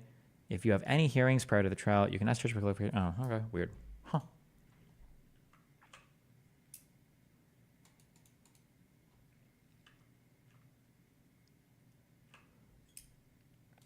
About what had happened, right?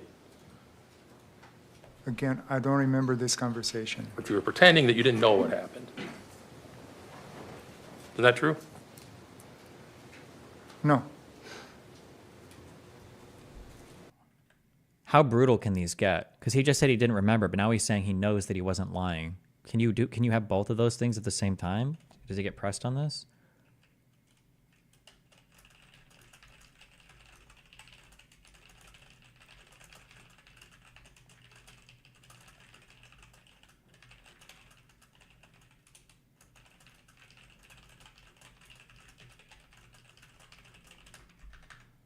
But you were pretending that you didn't know what happened. Is that true? No.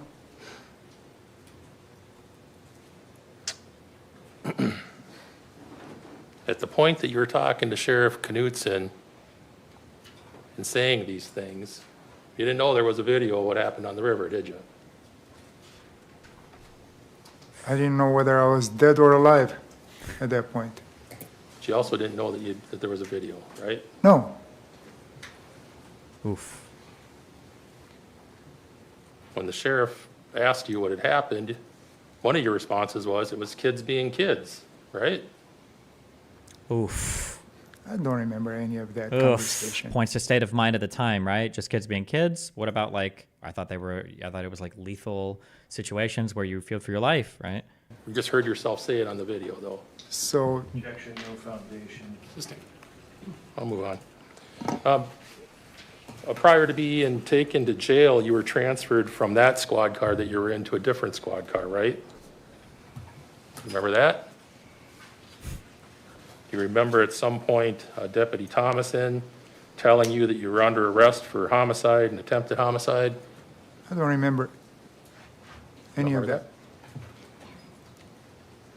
Could you just take the stand and answer everything with I don't know? Well, but then you just wouldn't take the stand. But remember, the challenge here is that he for sure killed somebody. He for sure attacked people. So it's not enough for him to deny that ever happened because he would lose 100%. Now he has to try to explain why he did something that ordinarily would be illegal, right? That's why it's an affirmative defense. He has to be able to explain he did do something and we all saw it and normally this would be illegal, but I'm going to tell you why it's not illegal. I'm going to tell you why I didn't have the criminal state of mind when I did these acts. So he has to take the stand, so it's kind of weird, right? Because ordinarily, in a case where you're being accused of a crime, you don't want to take the stand and testify, except for in exceptional cases. You don't have to testify. You don't have to testify against yourself in court. But here he kind of has to because he's saying, okay, I did it, but there's a reason why, right? When you spoke with Lieutenant Hart, even though you'd been informed that you were being arrested? Sorry, so I kind of just answered because I see questions in YouTube chat now. Why even answer? Can't you invoke the fifth, or can the judge compel you to answer? I don't think that once you've agreed to take the stand, I don't think you can invoke the fifth anymore, right? Where's my lawyer? That'd be kind of weird. Maybe you can, but I don't. But I mean, it's kind of. I think it would look horrible. It would be. If you did that, I think you're like instantaneously losing your case. Even if you could do that, it would be the dumbest thing in the world. Right? Like, oh, like I'm going to take the stand. I'll show you guys that this wasn't my fault. And the guy's like, all right, well, so did you kill the person? I plead the fifth. Okay, well, how did you feel? I plead the fifth. It's like, wait, why the fuck are you here? You're not going to testify? Or would it be self-incriminating for you to say what? It would just be so, I feel like it would be so dumb, but I don't know. For homicide, you pretended to know that, to not be aware that someone had died, right? Right? When you were talking to Lieutenant Hart, you... Over here at the jail? Yeah. I don't remember any of that conversation. You don't recall pretending to not be aware that someone had died? Objection assumes a fact. Sustained.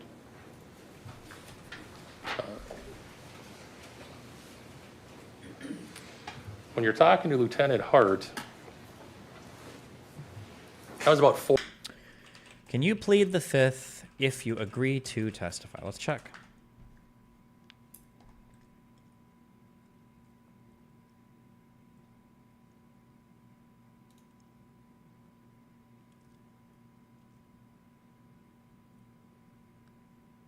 Witnesses can plead the fifth, can call this right. Yeah, but I feel like this is it for other crimes. Could you plead the fifth in your own case?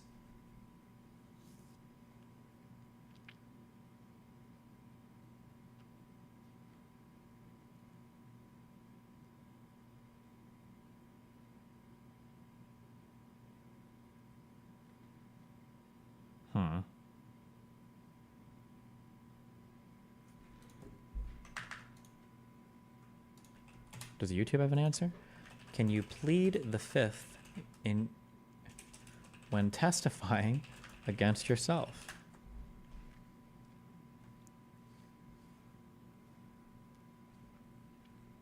You can't. No, you can't do this. There's no shot you can do this. You're right. That's a good. I know you can't do this. And you know why you can't do it? Why there's no way you could do this? Imagine if you agree to testify. Imagine you take the stand. Imagine your lawyer asks you a bunch of questions, and then on cross, you just plead the fifth on every single question to avoid every cross-examination. No shot. There's no way you'd be allowed to do that. There's no way. There's just no possible way. If you agree to testify about this particular matter, there's no way that you could just plead the fifth when you don't want to answer a question. No?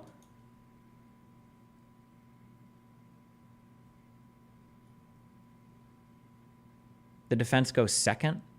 Well, I think it's it's not your witness who goes second, right?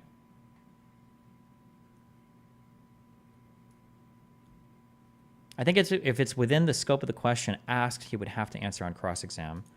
Huh, okay. Huh. 4 hours after you'd been arrested? Wait, here's a better explanation. Oh, you're fucking retarded. Right? Look at that Shkreli video saying he did it repeatedly. Was the Shkreli court thing, was that trial televised? Because when Shkreli was pleading the fifth, that was in front of like a congressional thing. That's what I remember. I don't remember him actually, but I don't know if that court case was public or not. That was about 4 hours after you'd been arrested, right? Yeah, that's what I learned. And then you had time to put together a story, right? No. Overruled. You had 4 hours to come up with a story about what happened on the river before you were interviewed by Lieutenant Hart, right? No. You didn't have that time. I didn't put a story together. Okay. So when you told her things like, 2 of these boys pulled knives on me, you're telling the truth? No. That was a story, right? Correct. Let me read. Hold on. The story about what happened on the river before you were interviewed by Lieutenant Hart, right? No. You didn't have that time. I didn't put a story together. Okay. So when you told her things like, 2 of these boys pulled knives on me, you're telling the truth? No. That was a story, right? Correct.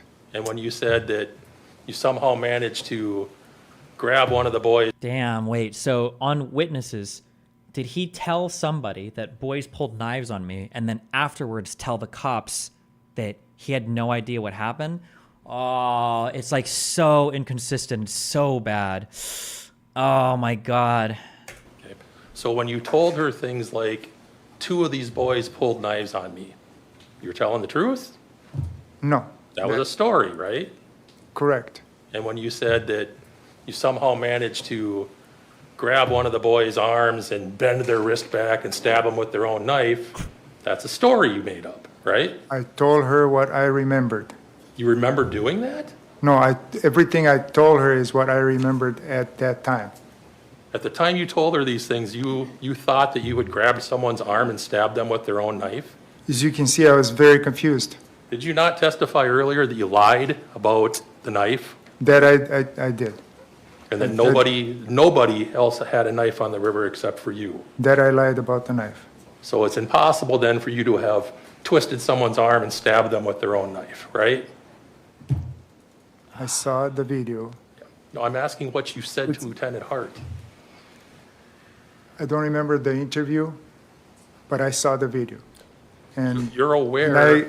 And I know that it's not right. It's not true. Not just a couple of little lies, but lie on top of lie to Lieutenant Hart, right? Argumentative. Sustained. Well, let's talk about some of the things you told her. You said, these boys took the goggles off my head and threw them down the river, right? You told her that? If that's what the video recorded, yes. All right, you told her that these boys tried to pull down your shorts, right? That's what I saw in the video. The counter pedo argument. Well, it wouldn't be pedophile. It would just be, oh no. If that's what the video recorded, yes. All right, you told her that these boys tried to pull down your shorts, right? That's what I saw in the video, but I don't remember the interview. That's a detail you added for your benefit, right? No. You said these boys attacked you, right?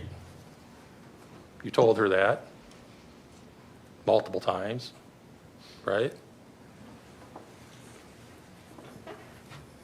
I saw the video. Did you say that or not? Yes or no? I said that in the video, yes. And you knew that wasn't true, right? So, in the video, I lied. I totally lied about the knife.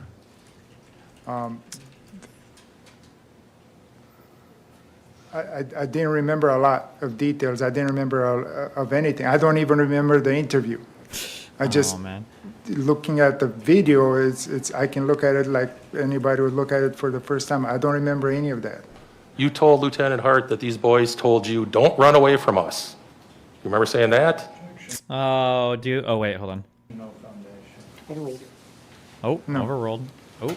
In fact, it's just the opposite. They were telling you to go, right? I don't remember.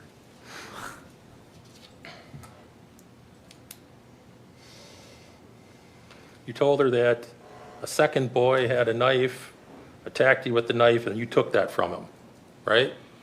I feel like one of the big problems, obviously, is why you don't usually testify against yourself. But like to bring up, I don't know how much this impacts the jury, but to bring up a witness and to examine them, direct exam, cross examine, do this to establish that, like, oh, well, he told different stories to different people. I feel like to do that witness after witness after witness is one thing, but to be able to put the actual defendant on the stand and go through boom, boom, boom, boom, boom, all the different stories and inconsistencies you told, oh my God, it's so brutal. You would hope that like this type of presentation is something that you only get in your like, what do you call it? Your final statement to the jury before they go and deliberate. What's that called? The closing statements, I think, or closing argument or whatever. You'd hope you only see it there, but damn, this is brutal. That's what I saw in the video. That's not true either, right?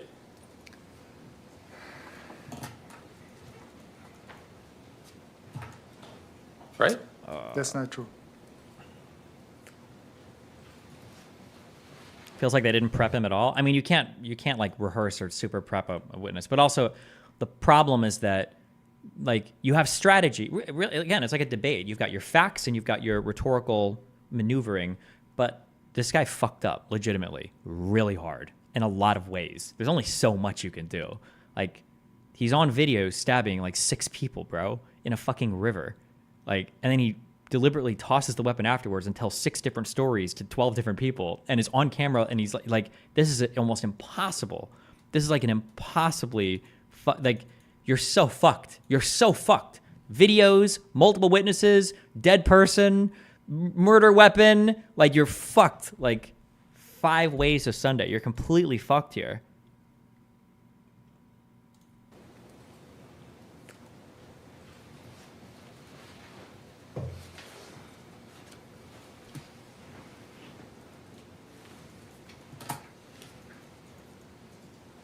He seems to be refuting his state of mind for self-defense, but I'm not sure if the burden is on him to prove self-defense or the state to disprove it from reading the statute. I believe that in Wisconsin, I think they just have to have preponderance of evidence, balance like 51% to prove self-defense. But yeah, the issue here isn't even the factual disagreements, the fact that he's lying or whatever. The issue is that like, I'm glad this is coming out in court too. I just wish all debates were in court because I hate my own audience on this. You guys say things where you'll be like, oh, this person was confused at this point in time, so anything can happen. That's not true. There is no such thing as a state of mind that generates random activity, unless you're experiencing psychosis or on a drug or something. And even at that, it's questionable, right? There's very few, if any, states of mind that actually generate total random activity. Different states of mind can generate different types of actions.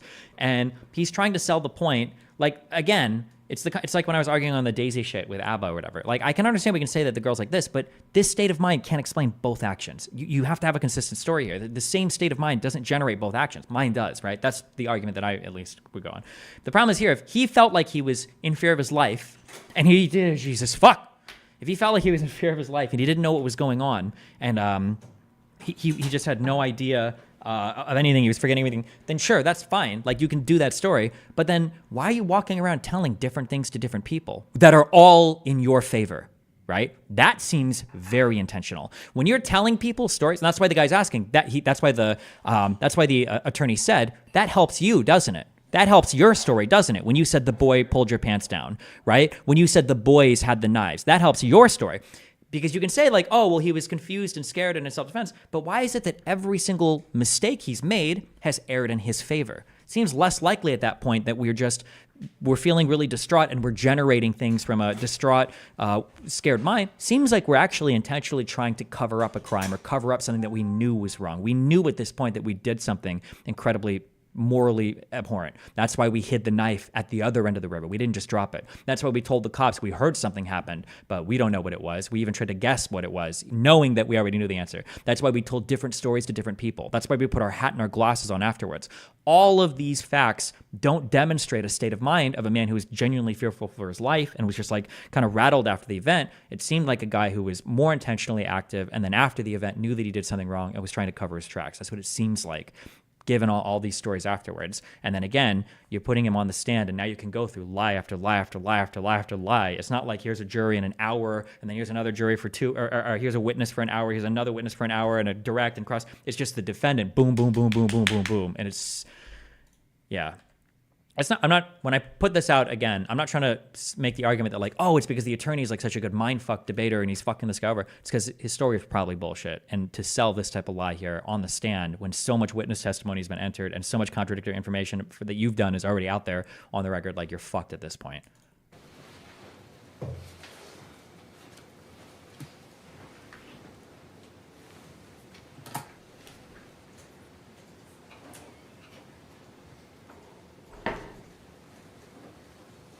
You said that when you walked back to your group, and this is talking to Lieutenant Hart, that Ernesto asked you if you had found the phone, right?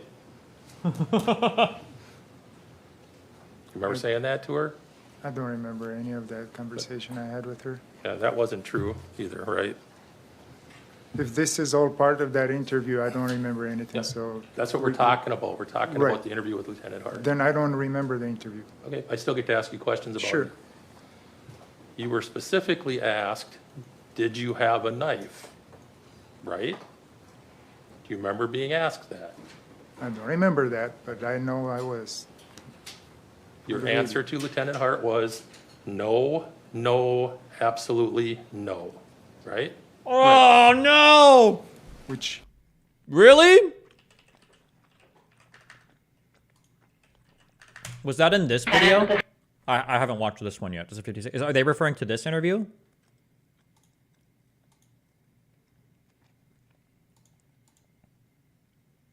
Remember, denying something is not the same as not answering something.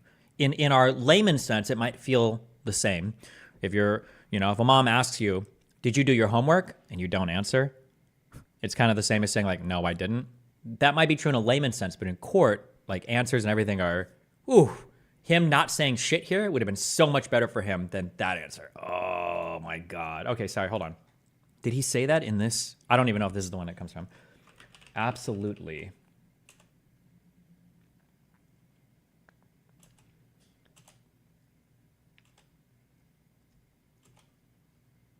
Okay, maybe he didn't say it here. I haven't seen this yet. Please watch. This is an hour, okay? I lied. I know I lied about the knife. You said to her, why did they want to scare me with a knife? Right? Talking about the boys, I mean, the 17-year-olds. When none of them ever had a knife, right? Is that right? Apparently not. Oh no. You said I grabbed it, meaning the knife, from him because he tried to poke me with it. Do you remember saying that? Nope. You said a woman hit you in the ear. Do you remember saying that? Nope. You know that's not true, right? Objection, foundation. Overruled. You know that's not true as you sit here now, right? Right.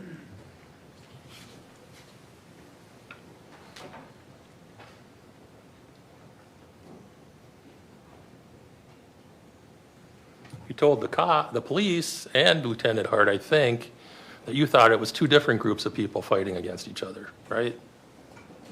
I don't remember telling her that. I'm still sitting here offering the You exact same know, bet I did before. I What just- do you want to?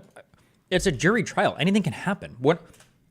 My confidence here isn't about whether or not he'll be convicted or not. It's just that his story sounds really fucking bad because he probably really murdered that kid and stabbed the other people without a good reason to do so. You could still get acquitted. They might still say not guilty. What are we betting on? I'll bet you $100 that he gets convicted of some sort of. He's getting convicted of something. There's no way that he walks completely. I need to read the statute to see if you can like self-defense fuck your way into like manslaughter or something.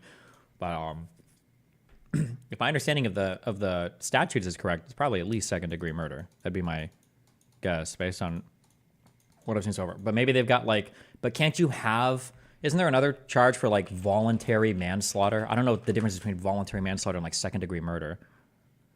The state of Florida, voluntary manslaughter charge can be brought forward by the prosecutor when a homicide doesn't fit a murder charge's legal description, instead showing that the homicide, although intentional, was committed during the core of an act of provocation, or possibly during a moment. Stalk me, what was my bet? Still willing to offer you the same bet about him not getting convicted for attempted murder on the orange shorts dude.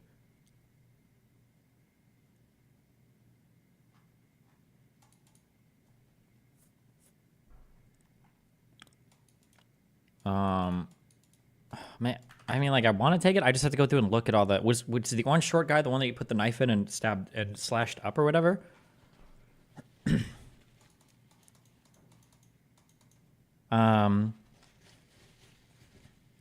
My guess is going to be. Let's see, if he gets convicted on one count, he's probably getting convicted on Was the shorts guy the first kid that he hit? Was that the one who reached and choked him or whatever?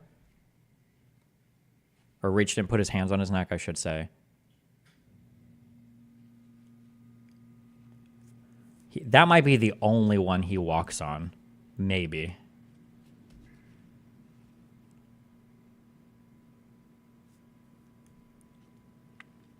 I think he said before his hands were on his neck. Is that true? If you, yeah, fuck it. If you want, fuck it. I'll bet. I don't know even the particular stat. What is he being? What are this guy's charges even? Hold on. Apple River shooting or stabbing charges. Okay, he stabbed 5 people and killed 1.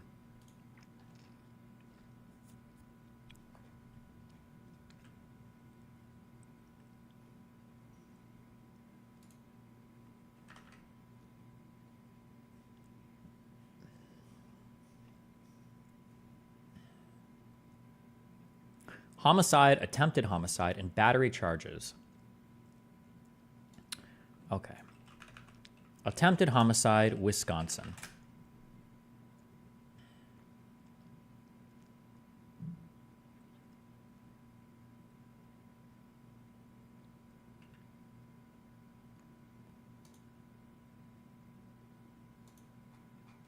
Control F, homicide.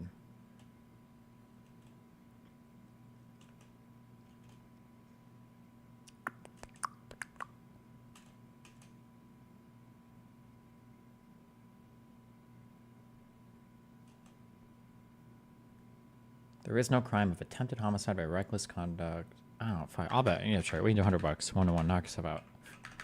Just to make it exciting for you. Okay.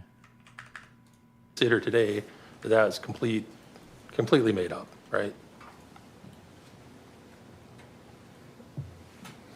Again, I don't remember any of that you're talking about right now, if it's about the interview. You told Lieutenant Hart that you wanted to stay in the area and, you know, watch the police come and arrest these people for fighting, right? He what?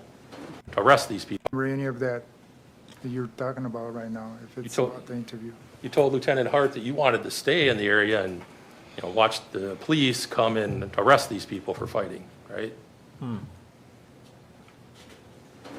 That's what you told Lieutenant Hart?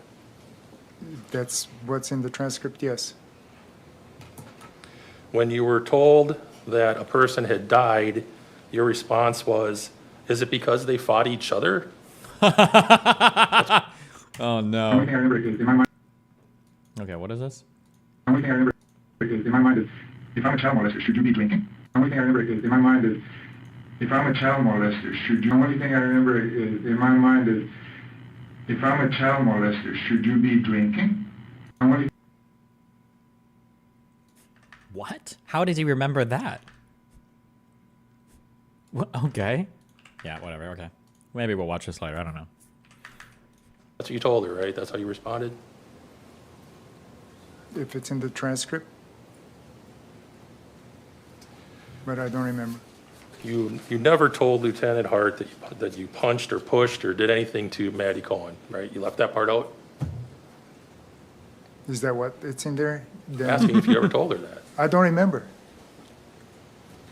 You didn't mention that you had stabbed and severely injured another woman, Riley Madison. You didn't mention that to Lieutenant Hart, right? Objection form. Overruled. You never mentioned that part. I don't remember. You didn't mention being strangled at any point, right? If that's the transcript, then that we go by that, but I don't remember that interview. And I think what you said earlier is that you were afraid you were going to die from being strangled, and that's why you... Why do you look at Nicola's state of mind in a retrospective manner? I'm not. You don't understand what that word means, or you don't understand any of the words that I've said, or you don't understand what's going on in this court case. I don't think that you're so irrational. You were able to type, you've got access to the internet, you're watching a stream right now, and you're engaging with the content. So I think you've got the faculty in your brain to process the words, the concepts, the statements for the sentence you've typed. So you're either so far lost ideologically down this that you can't compute anything because all your logical thought processes are being hijacked, or that must be what's happening. We're not looking at his state of mind retrospectively. We're looking at his state of mind prospectively. We're saying if you were in fear of your life, why is it that then afterwards you told different stories about what happened that all made you look good and all made them look bad? Why did you ditch the murder weapon in a really guilty fucking way? You didn't just drop it, you went and you hid it. Why did you lie to the cops in a way that made it seem like you were innocent and they were guilty? That's a prospective analysis. We're not going retrospectively and saying like, oh, well, if you were so scared, you know, why did you only kill one instead of 5 or whatever? I don't know how the fuck you could know who he's going to kill or what. Like, we're looking at it at the point in time, like what was happening, what were the decisions that he was making supposedly with his scared state of mind. Fear affects people differently. Shut the fuck up, you fucking retard. Get the fuck out of here. I can't believe you guys think this. I'll say this one more time. I'm never going to repeat this. I feel like this might be a thought I might have to purge from my community hard. Like, we just start banning for this.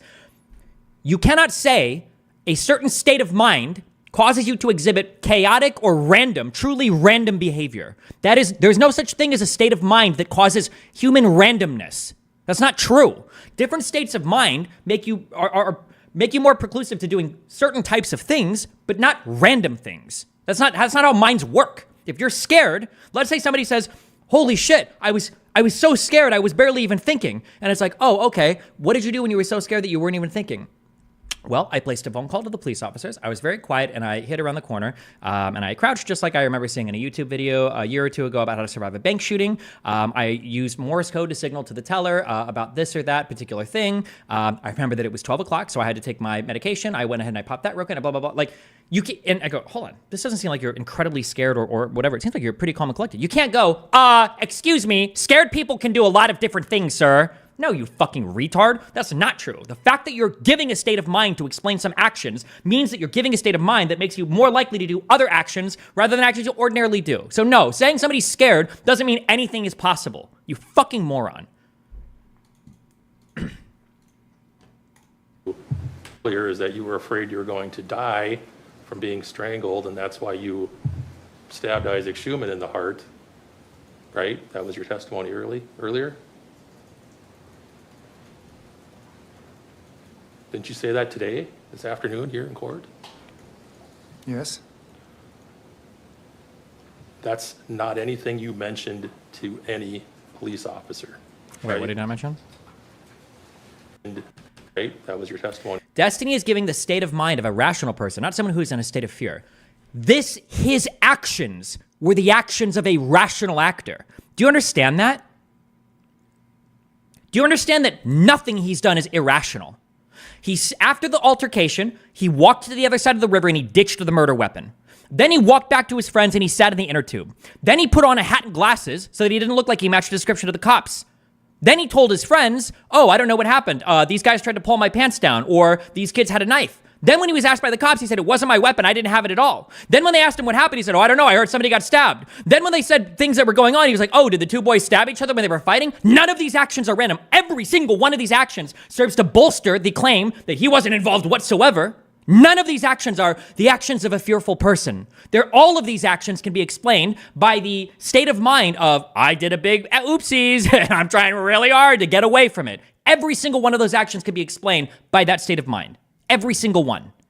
To say, oh, well, he was scared, so maybe he just happened to accidentally do every single thing an incredibly guilty person would do, that's fucking retarded. I have a bridge to sell you. There's a saying there. Okay, video game. Earlier? Didn't you say that today, this afternoon, here in court? Yes. That's not anything you mentioned to any police officer, right? If I didn't mention it. I don't remember that. That's not an important detail that you thought you might want to point out? Objection argument. Wait, what was this question? Fuck. Yes. That's not anything you mentioned. Yeah. Strangled, and that's why you... Transcript, and that we go by that, but I don't remember that interview. And I think what you said earlier is that you were afraid you were going to die from being strangled, and that's why you stabbed Isaac Schumann in the heart, right? That was your testimony earlier? Is this the one that Gistigal's defending? Didn't you say that today, this afternoon here in court? Yes.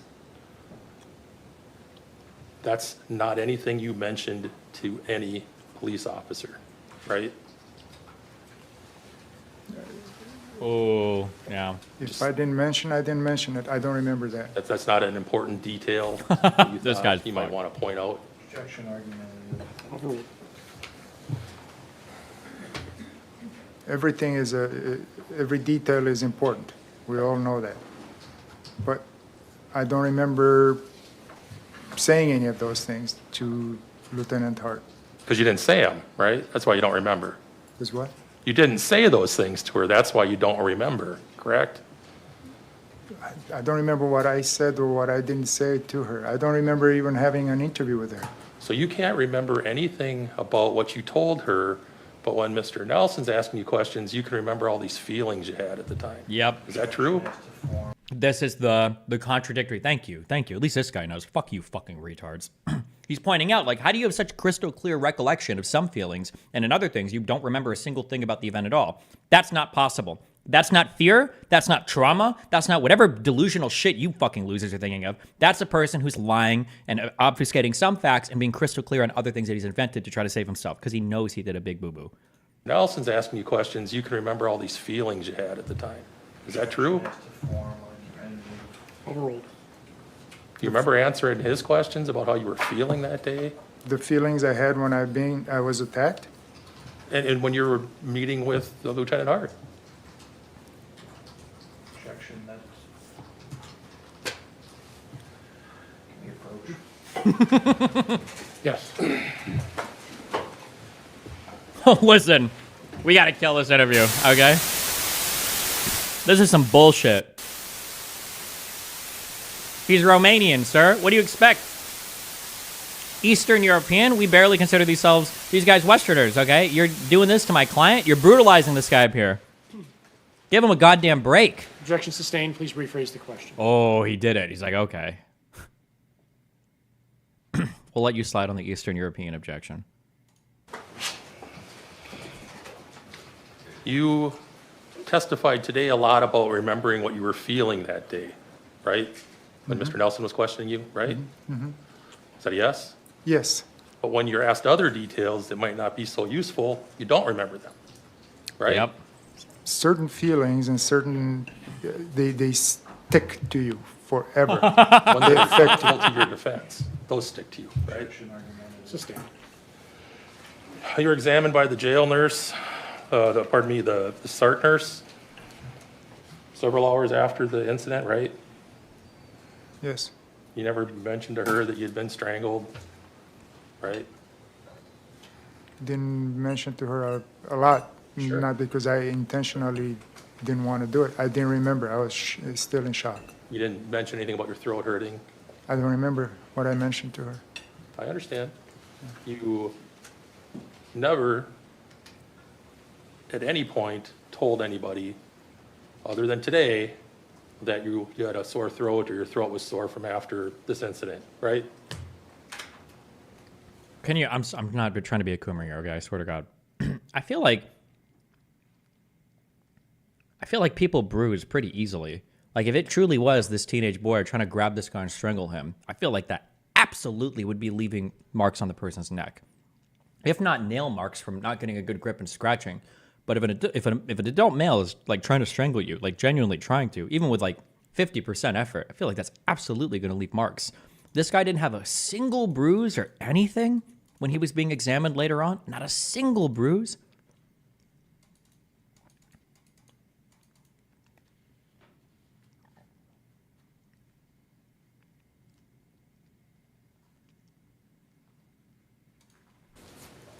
You didn't tell anybody.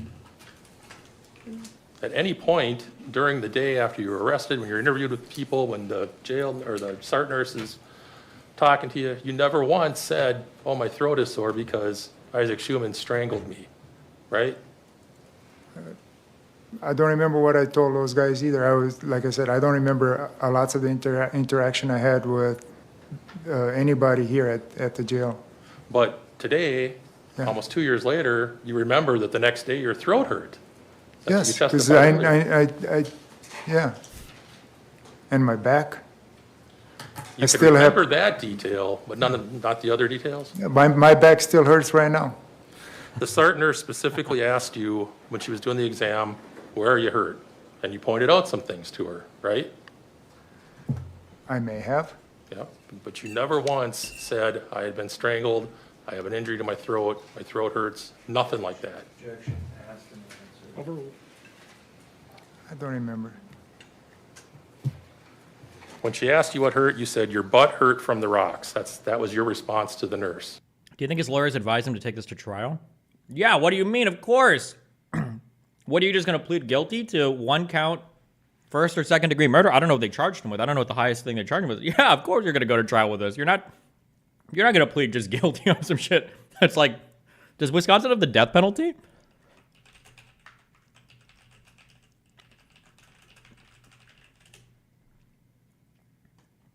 Nope. But even so, life in prison or whatever? Yeah. Right? Don't remember. You had said that you're in poor health, or you were at least in poor health back on July 30th of 2022. You had your bypass surgery 2 years prior to that, right? Mm-hmm. People are saying you might plead guilty if the offer is good enough. Chances are it was a bad offer or a stupid client. No, hold on. If you're a prosecutor, you're only making an offer if you've got like a good reason to think you're not going to win in court, right? You're not going to take a guy who's like on video from 3 different angles, like fucking stabbing 5 people and be like, okay, listen, if you plead guilty, we'll let you slide by on manslaughter maybe, okay? And voluntary manslaughter. Like, you're there, unless you think you're truly like gambling with a jury or whatever, I feel like you're not making this guy a significant offer when you have so much evidence against him.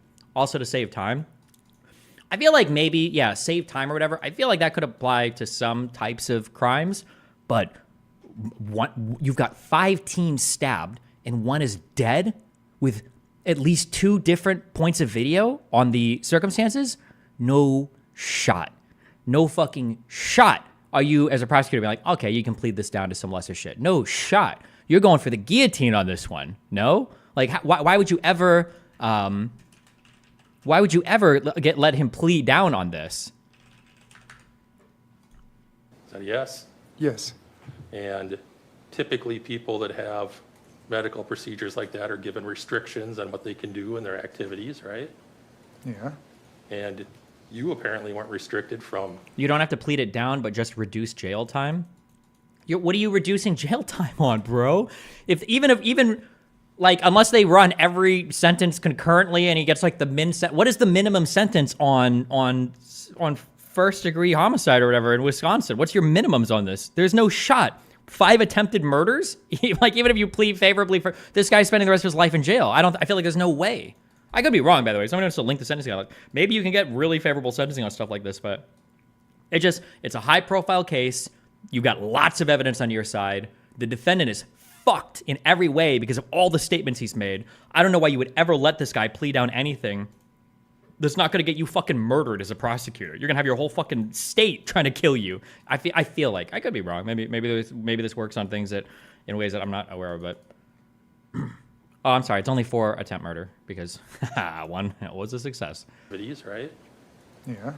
And you apparently weren't restricted from swimming, snorkeling, doing outdoor sports on a river. Okay. And typically people that have medical procedures like that are given restrictions on what they can do in their activities, right? Yeah. And you apparently weren't restricted from swimming, snorkeling, doing outdoor sports on a river, right? I was for a while, but 2 years later, lots of the restrictions, I believe, got lifted. Those restrictions got lifted because you got better, right? You can say the doctor makes that decision, but he says if you feel a little better, do as much as you can. No, and you were in fact snorkeling and swimming and doing things that day, physical activities, right? Snorkeling in 15 inches of water, I was mostly I didn't even snorkel. That was not a lake but My whole plan for the day was to just float down the river and relax.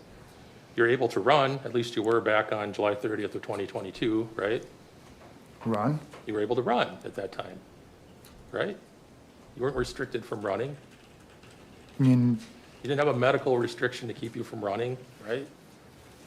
no. And in fact, you did run when you ran up on Isaac Schumann's group, correct? You call that run? Okay. That's not a run, but I wasn't running. I wasn't allowed to run or do any activities like that. So, do you think he could have gotten off on self-defense if he'd kept the knife and surrendered himself to the police, or the circumstances of what happened in the fight are too much? I feel like the circumstances in the fight are the best things that you could argue, right? Because it is an older guy. There are 5 people. You're in the water. Everybody's a little bit drunk, right? And the video is ambiguous in the parts where you need it to be ambiguous. Thank God there's not, like, if there was if the camera would have been on the one girl and he did like just full out punch her first or everything, he's completely fucked. He's just done. He's completely over. But the fact that that camera happened to turn away at both points when both girls get hit, whew, thank God for him. Or maybe that's not good for him if they struck first like really hard. Although I don't know what a 105-pound girl would have to do to a 280-pound guy to warrant him stabbing her. But what happened in the fight is one thing, but it's all this stuff afterwards just reeks of guilt. It makes him seem so guilty, like he knew he was guilty. And he was acting incredibly with a high level of intentionality to hide the crime that he had just committed. So I wasn't running. At the time that this all happened, July 30th, 2022, you felt sufficiently healthy to go off on your own, away from your wife and your group, to go do snorkeling on your own, right? That's what I felt.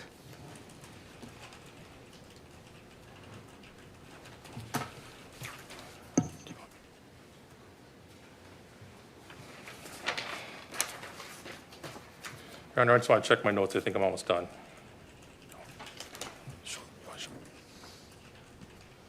We can have Exhibit 4, Item 10. I'm going to ask Investigator Schultz to actually handle it since it's evidence, physical evidence. Can you retrieve the exhibit? Oh, it is out.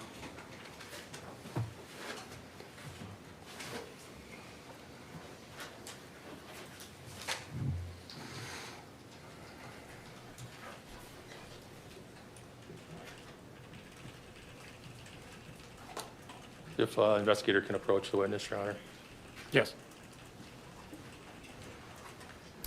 We're showing you what's been marked as Exhibit 4, I guess Item 10. But hiding the act doesn't make it not self-defense. It's what happened in the act itself that makes it so. I could have a home invasion and kill someone within rights, but hide the body because I'm an idiot, and that doesn't make it not self-defense. If you're in like an online debater sphere and you're trying to argue with machines or computers, maybe, sure. But in front of a jury, these facts become incredibly important. People are going to consider like how you act after an event like this happens in making a determination of whether or not they feel like you acted with a guilty mind. People are going to consider that shit. Like, again, you can be the debater bro and try to argue like, well, actually, technically, like my state of mind could have completely changed after the fact, and it's actually has no bearing whatsoever on what my state of mind was during that. But like, no jury's going to believe it, and they probably shouldn't because that's probably not true. I don't even believe that. Do you believe that? Do you believe the story that this guy's saying? Do you think that he just forgot everything and was telling different stories to people because he just didn't know, or do you think he felt incredibly guilty and was acting that way afterwards? If he walks, you have to complete Breath of the Wild on stream for a week deal. Well, no. I mean, he can always walk. A jury could always say, acquit him, or one person could say, fuck you. Like, And that's your knife, right? Yes, That's the knife you used to stab these people. that's a knife I used to defend myself with. Yes.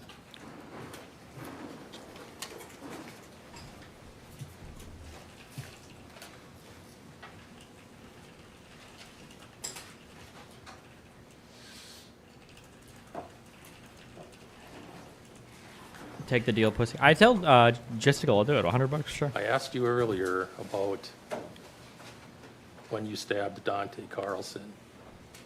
You agreed that he was not attacking you at the point that you stabbed him. He was the last person stabbed, right?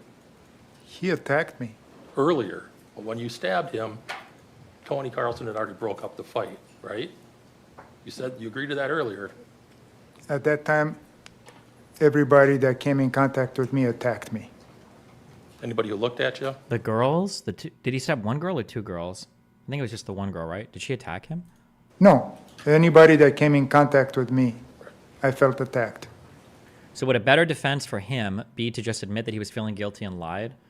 I don't know. At the end of the day, I don't know the legal theory behind what this defense is running. Maybe they considered, I'm sure they considered it and they thought it would be better to just say you don't remember.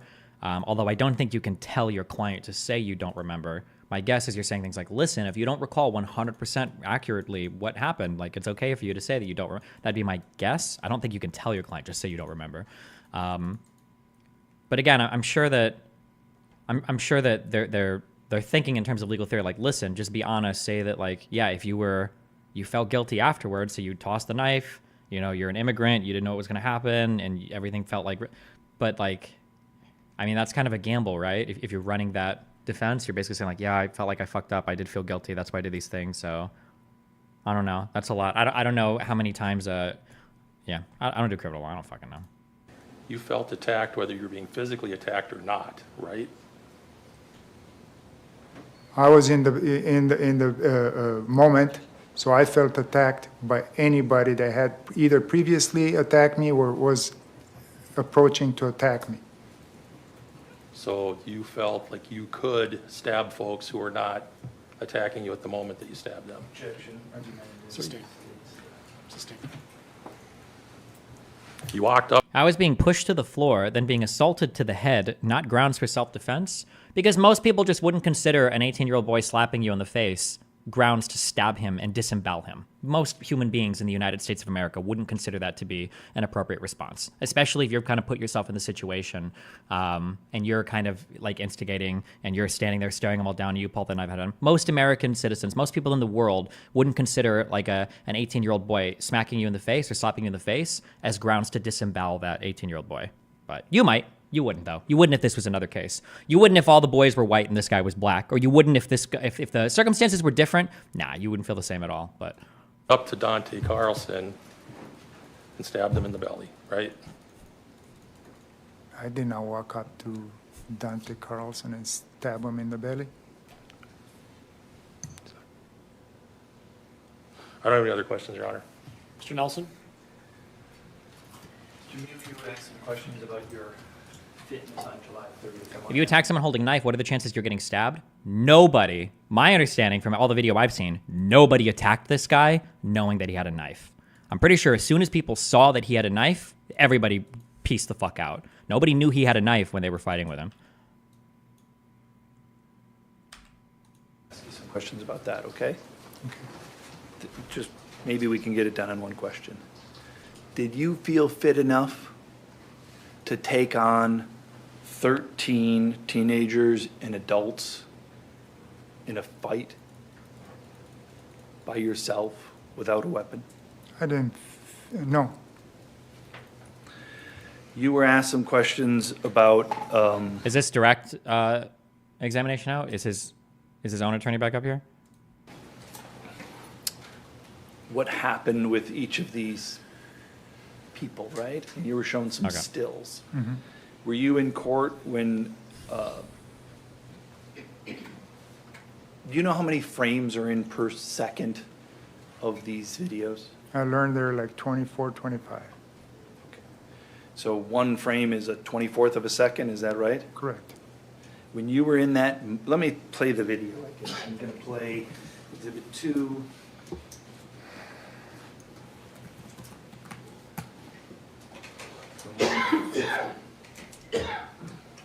Are you sure? It seems like the kids thought he wouldn't do shit with the knife since they had cameras out until he snapped.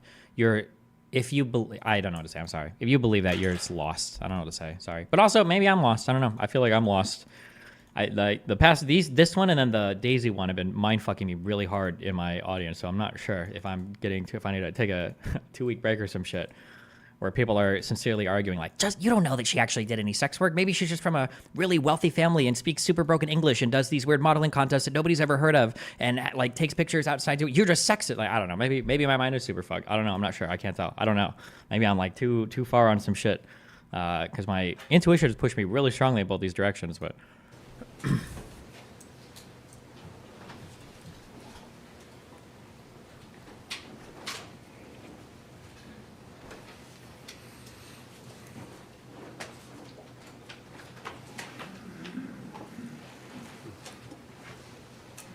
Are you connected? I think so. Before I am. do you think he's using Air Server, or what if he got Duet Display? Did she just swear? Fucking D-block. I don't know what she said. Yeah, start over. I don't have anything on my monitor either.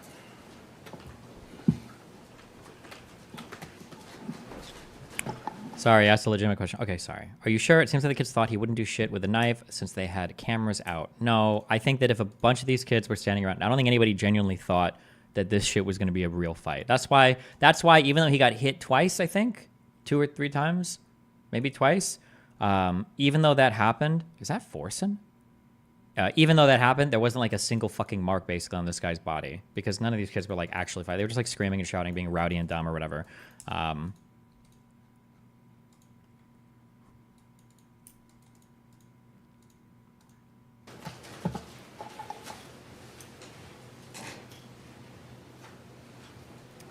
If it was somehow proven the kids knew he had a knife when they attacked him, would you be willing to grant the same defense as Rittenhouse?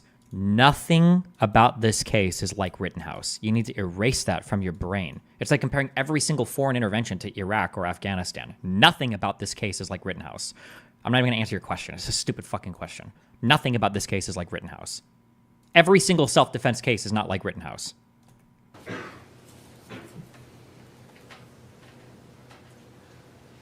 Rowdy and dumb is punching someone in the head when surrounding somebody. You're a permaban. Bye. Nobody got punched in any of this on any of these videos. You don't have to make it more sensational than it already is. He got slapped, he got smacked or whatever. Nobody got punched. There was no closed fist punching in any parts of these videos, unless there's another video that I haven't seen.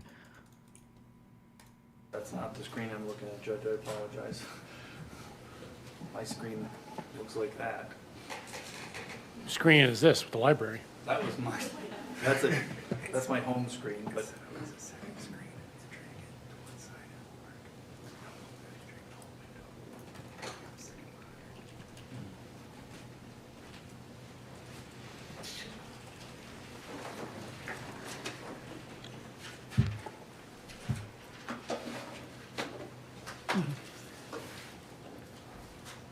Let me take another chance here, Judge. Sorry.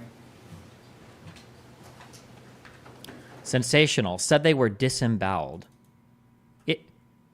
What do you think disemboweled means? Doesn't disembowel mean somebody cuts into your abdomen and stuff comes out? Isn't that essentially what a disembowelment is? Disembowel. Cut open and remove the internal organs of. Was the kid not holding his intestines when his stomach was cut open?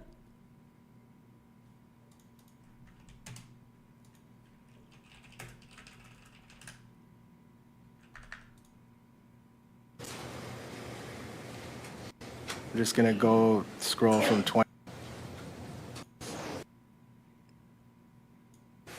I think in the video, I think you can actually see his shit coming out. But yeah, I think any reasonable person, if your knife is all the way in somebody slicing here, would consider this basically a disembowelment or attempted disembowelment if you really want.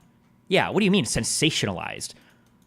You don't have to sensationalize it this way because this guy was a fucking lunatic with a knife that stabbed 5 kids. You're the one that says, they kicked him in the water. Nobody kicked anybody, you fucking retard. They punched him. Nobody punched anybody, you fucking retard. You know what a punch looks like?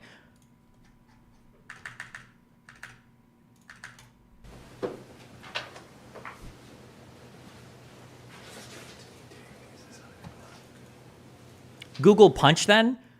To be fair, we did the red pill arc. We did the red pill arc, and I might have a lot more female fans. My bad. Maybe people have used different words different ways. Whenever I've talked to another man, or when I've been around men, punch means closed fist. I have never in my life heard a man refer to a open fist hit as a punch, ever. Maybe I've got other people here, or there are other communities that refer to like slaps or whatever as punches. Never heard another man refer to this as anything but a punch, or refer to this as a punch ever. It's never in my life heard that before. But maybe other people have. I don't know. Maybe in your communities, maybe you guys say shit like that.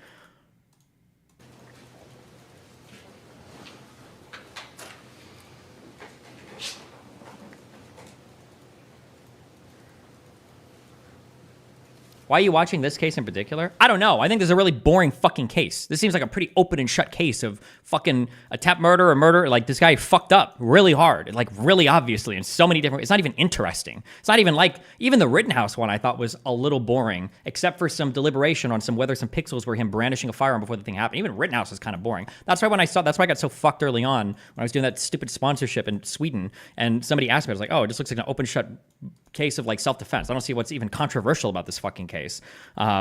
This is a similar one. I don't even know what would be controversial here. If he walks, it'll be controversial, but this seems like an open and shut case of like a dude wiling out in the fucking river.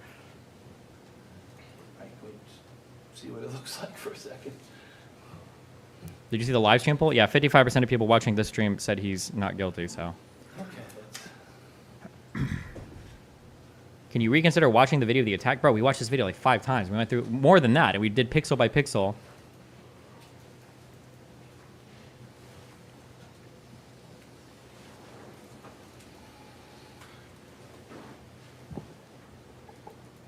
I don't know, just maybe I need to take a break. I'm looking at my screen and it shows the video, so I apologize. I'm flummoxed. This is Exhibit 2, This is Exhibit 2. I want to play it from the one. Spirit of... Yes. Is that on the screen? All right. Before we press play, Mr. Mew, do you see what's on the Re-poll it? No, I'm saying the poll in this stream's chat, in the whatever this Fox 9 Minneapolis St. Paul, this live stream. screen there at 149? Yes. Is that you falling backwards? Yes. I want to press play and ask them to stop it at 2:05, okay? Okay. Why are conservatives making this a thing? I don't know. I asked earlier in chat. I feel like Tim Pool or somebody must have commented on this, and then all the conservatives feel like they have to defend it or some shit. But I feel like in any sane world, everybody's looking at this like, yeah, obviously the guy fucked up. Like, you might be able to say, yeah, you might have been a little bit worried or might have been scared a little bit, but like, did he really think he was in like serious threat? No. Was his behavior that of somebody who felt like their life was threatened? No. Should he have walked back to these kids? No. Like, was his behavior afterwards clearly indicative of a guilty conscience? Yes. Like, are all the lies that he said afterwards to cops everything clearly indicative that he knew he fucked up? Yeah. Like, it's all of this is so plainly obvious. Unless some crazy evidence comes out, like a third camera that changes everything. Freeze plus play. Jesus fucking Christ. Oh my God, we're playing like the Quentin Tarantino accelerated version. Why is it so fast? Or maybe I'm just so used to going through it slowly. I'm not used to seeing it at a normal frame rate. He ain't a woman! He ain't a woman! Did you observe those 16 seconds or so? Yes. Were you, if there's 24 frames a second and we watch for 16 seconds, as you sit here now, are you able to break down exactly what happened in each of those 284 frames? I mean, do you have a memory of... No. He's trying to help you. He's trying to say, listen, you can't remember these precise things that happened. It was a very short event. He's trying to help you, bro. Oh, man. 1/24 of a second No, for... absolutely not. How, as far as time goes, if you can, and I apologize, but if you can, just put yourself back in that space for a moment. Mm-hmm. Can you do that? Yes. When you're back in that space, on that river, in that time, did you seem like you had 284 different chances to do different things and feel different things? God, you know what would be base is if the cross-examiner came up and he's like, you know what? Well, also, what a dumb fucking line. I feel like if it was a smarter judge, you wouldn't let him do the jury list. What if the guy comes up and was like, actually, this was an iPhone 27 XS. It recorded 60 frames per second. So you actually had twice as many frames. You had twice as many discrete frames captured on that camera. So now do you feel like you had enough time to, like, what a stupid fucking... You could just speak in seconds, right? Like, oh, did you feel like in 16 seconds you could have figured out? But, like, I understand why he's doing it, but it seems kind of stupid. 284 different chances to do different things and feel different things? No. How did time feel in that moment? It's fucking with my mind a bit, not gonna lie, because I usually agree with Destiny in most things, but it's really clear to me that this was self-defense. I could be wrong, obviously. Listen, here are two statements that I'm gonna make, okay? And then the one big one. The one big one is he shouldn't have stabbed those kids, okay? But I'll make these two statements. One, I think the kids did, assuming the conflict ended after they attacked him, I think the kids legitimately could go like assault and battery, or they attacked him. They did. Even if it wasn't a full-on punch, even if it was a kick on the ground, even if it was trying to drown him, they did attack him. They slapped him, and the guy kind of pushed him when he was on the ground or whatever, and then the other put his, I was like, they did do that. So that did happen, one. And if nothing else had happened and they got charged with that, I'd be like, oh yeah, they attacked the dude. Like, they probably didn't have a good reason to attack a guy. So that is one thing I will say. And then the second thing is, if this guy, when the girl walked up to him and he slapped her or whatever, or he started punching or whatever the guys when they were around him or whatever, I gotta say, like, yeah, I understand. I think he has a right to hit people if they're up on him like that. Like, I think that's fair, whatever. But that's not what happened. What happened was he was in a situation that was kind of escalating. He had the chance to leave multiple times. One time he even did partially leave and then walked back, and he did this knowing that he had a knife on him the entire time. And then he took that knife out as people started to get more rowdy. He stood there and he stared them down while they were getting rowdy. And then finally, when stuff started to, well, supposedly he hit or slapped a girl in front of him, and then the other kid pushed him, and that's when everything gets physical. Now, what happened between the girl and him is hard to know, who landed the first blow or whatever, right? But now at this point, now you're stabbing people around you. The issue here isn't like, does he have a right to defend himself? I think the issue is, does he have a right to lethal self-defense given the situation? If you want to argue that like he punches a few kids or whatever, or some bullshit like that happens, and then something else escalates, like, sure, but like lethal, like stabbing and killing people, I think that's wild.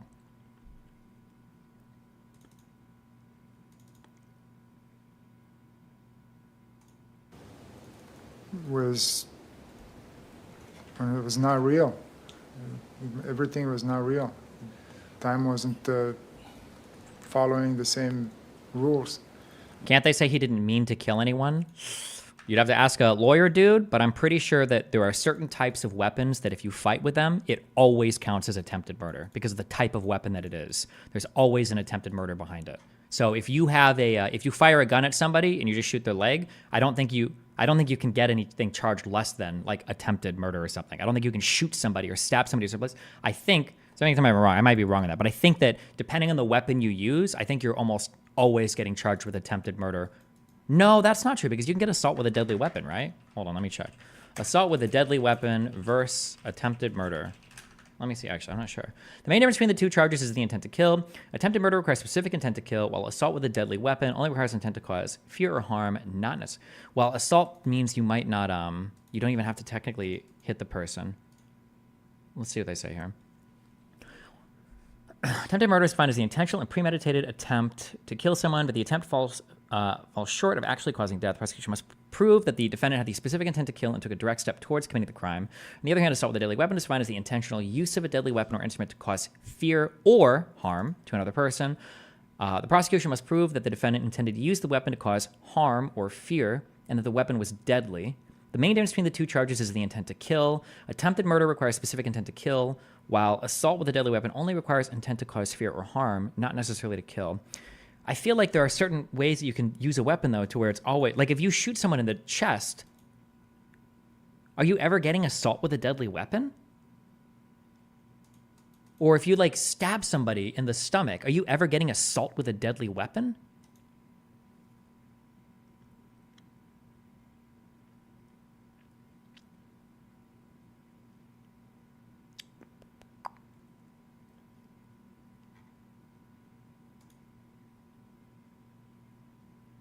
I don't know the answer to this.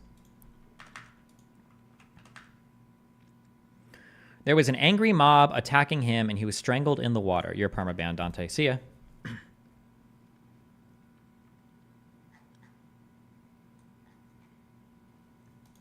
When you... When would it be okay to insert yourself into a potentially dangerous situation if you are armed? I think if somebody else's life, limb, or like threat to serious bodily injury is on the line, then I think it's probably okay. And that's like a moral stance. I don't know legally what that looks like, but... Slow. Very slow.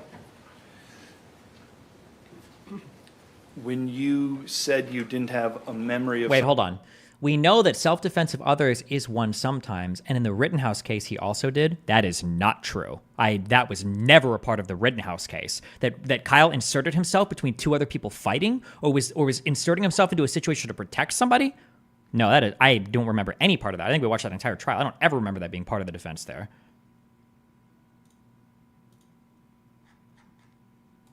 Some of the details, but you had a memory of the feelings. Okay. Can you explain, how is that? So feelings are brought on by what's happening, at least with me. If you get hit in the head, that's a feeling of hurt. If you fall back and you hit your head, you fall back on River Rock and you get hurt, you feel pain. When you know you can't get away and you feel like you're drowning and there are people on top of you pounding you and holding you in the water, that's a timestamp in a feeling. I don't think either of those things happened on video or are shown on video. Filing cabinet that says, this is what I suffered. Do you exactly, go ahead. I'm curious, actually, at any point in the video, even when he was pushed initially, was his face ever in the water at any point in the video? Does anybody have a link to the video? Also, didn't he have his knife out before? I'm trying to think. Did he have his knife out? He had his knife out before that initial push too, didn't he? Let me check.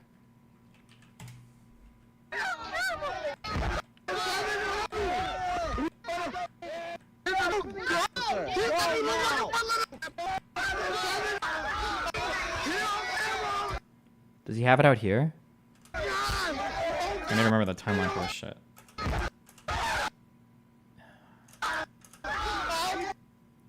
I think he has the knife out here, right? So he's already got the knife out even before he's been pushed, right? I think, right? The fucking news banner, yeah. Pretty sure he does. Oh yeah, he does. So he's got the knife out before, I think, before anybody's even touched him, right? Nobody's even touched this guy yet, and he's already drawn his knife. Right? Up to this point in the video, I think before 142, I don't think anybody's touched him yet. And then, unfortunately, the camera turns right as the first whatever happens. Supposedly, he hits her. I think people say he hit her. I don't know what he's saying here. And then he gets pushed. I don't even know. Everyone in chat said yes, by the way. I don't know if his face was ever even in the water. I don't think it was. But let's check. We can watch slowly. This guy slaps him. Is his face in the water here? He already stabbed her there? No, I don't believe he stabbed her yet. It looked like he could have, but I don't think so.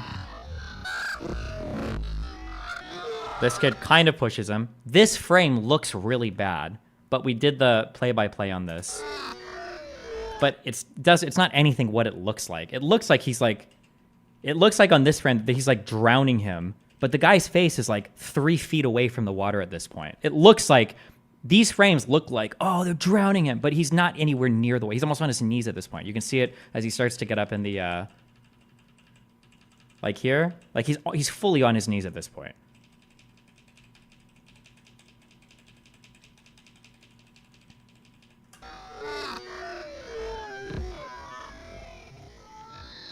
And then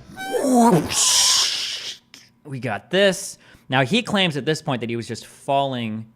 He was falling back, and that's why the knife came up, but...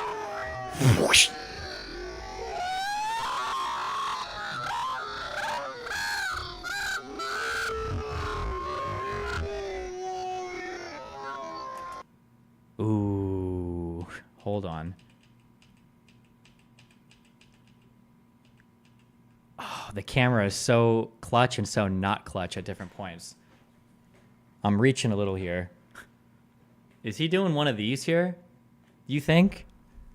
I can't tell. I don't think there's enough to conclude for sure, but he's got a hand out up here. Or do you think he's just pulling it back? He could just be moving it up, maybe.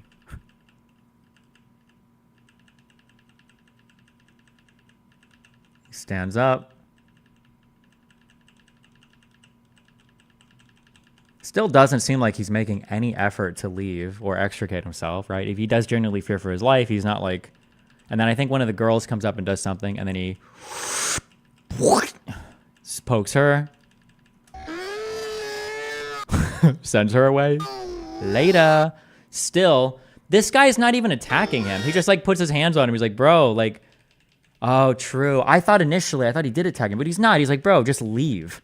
He puts his hand on his back. He, like, keep in mind, if this kid was trying, now also, reasonable person, does he know this? Maybe, maybe not. But like, if this kid was trying to go after him, right, he would just punch him in the back of the head. It would have hit him here, but he's not. He puts his hand on his back. Bro, you need to get out of here. Time to leave. Stabbed him. Guy still not making any effort to leave. Then the kid tries to push him. Doesn't work. Oh, hold on. Oh.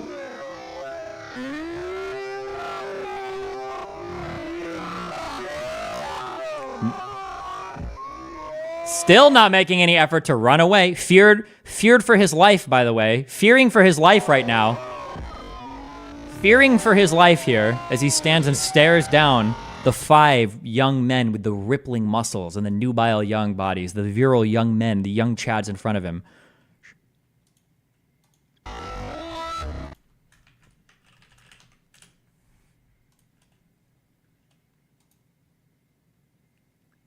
Now they realize, like, oh, shit.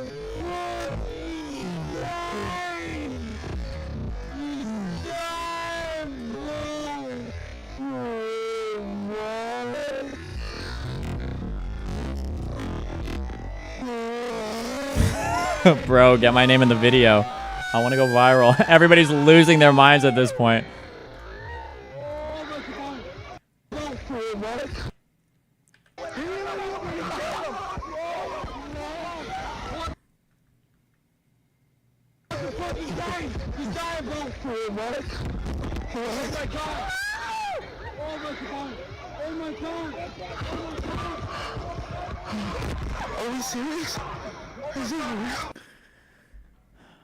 I feel like if you attempt to run there and turn your back, you open yourself up to getting bum rushed. The problem is there's too much video for that retarded explanation, because if he's truly worried about these groups of kids that are like calling him names and blah, blah, blah, why didn't he just leave at 20 seconds? Look.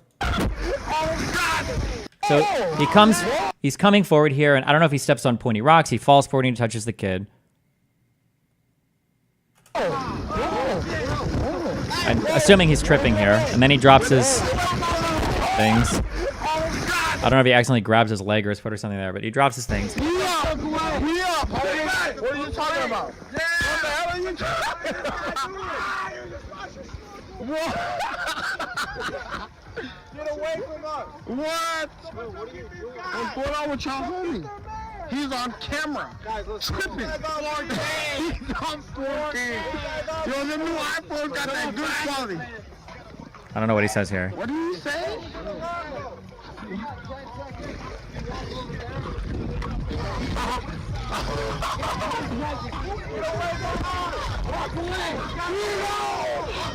Yeah, what the hell? They're shouting at him, walk away, walk away. They say walk away, and then...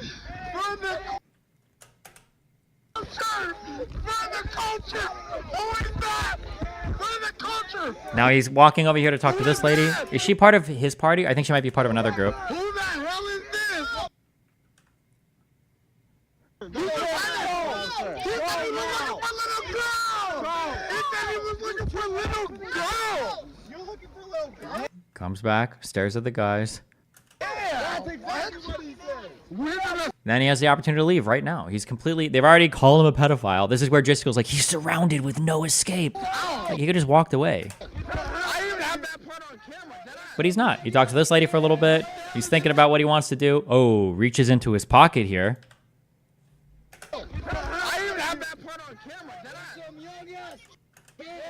Reaches into his pocket here. He's waving to his group. I don't know why.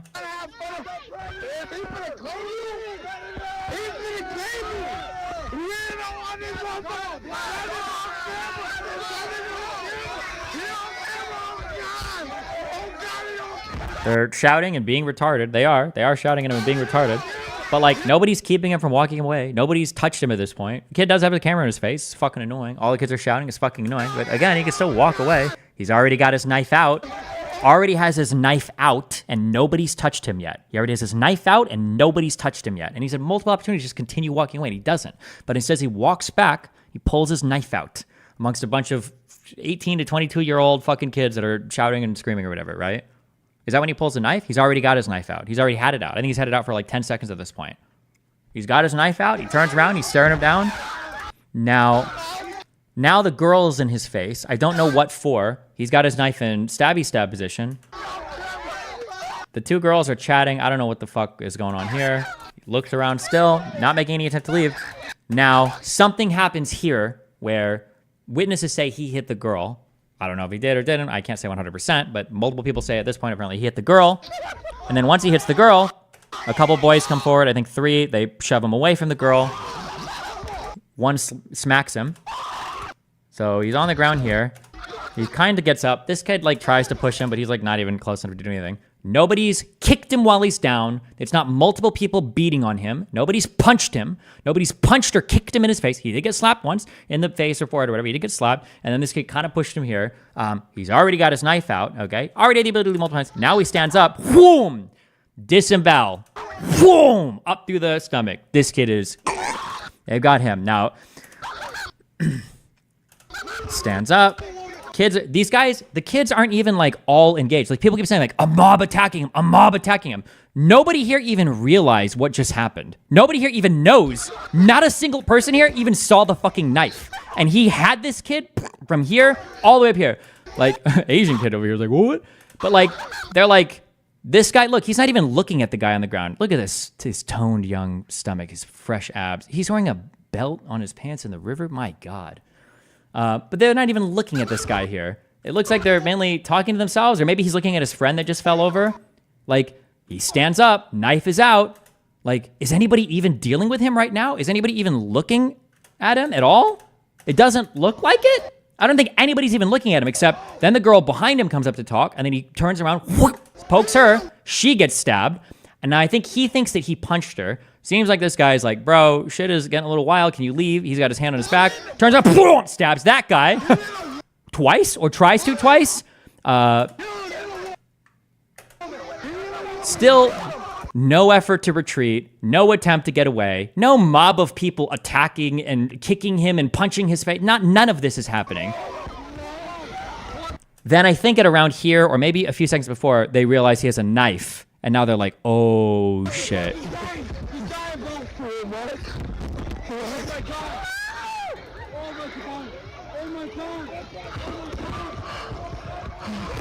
Are we serious? Is it real? Who is that? Not trying to meme, you can see blood in his hands. Yeah, it's really obvious if you look for it, yeah.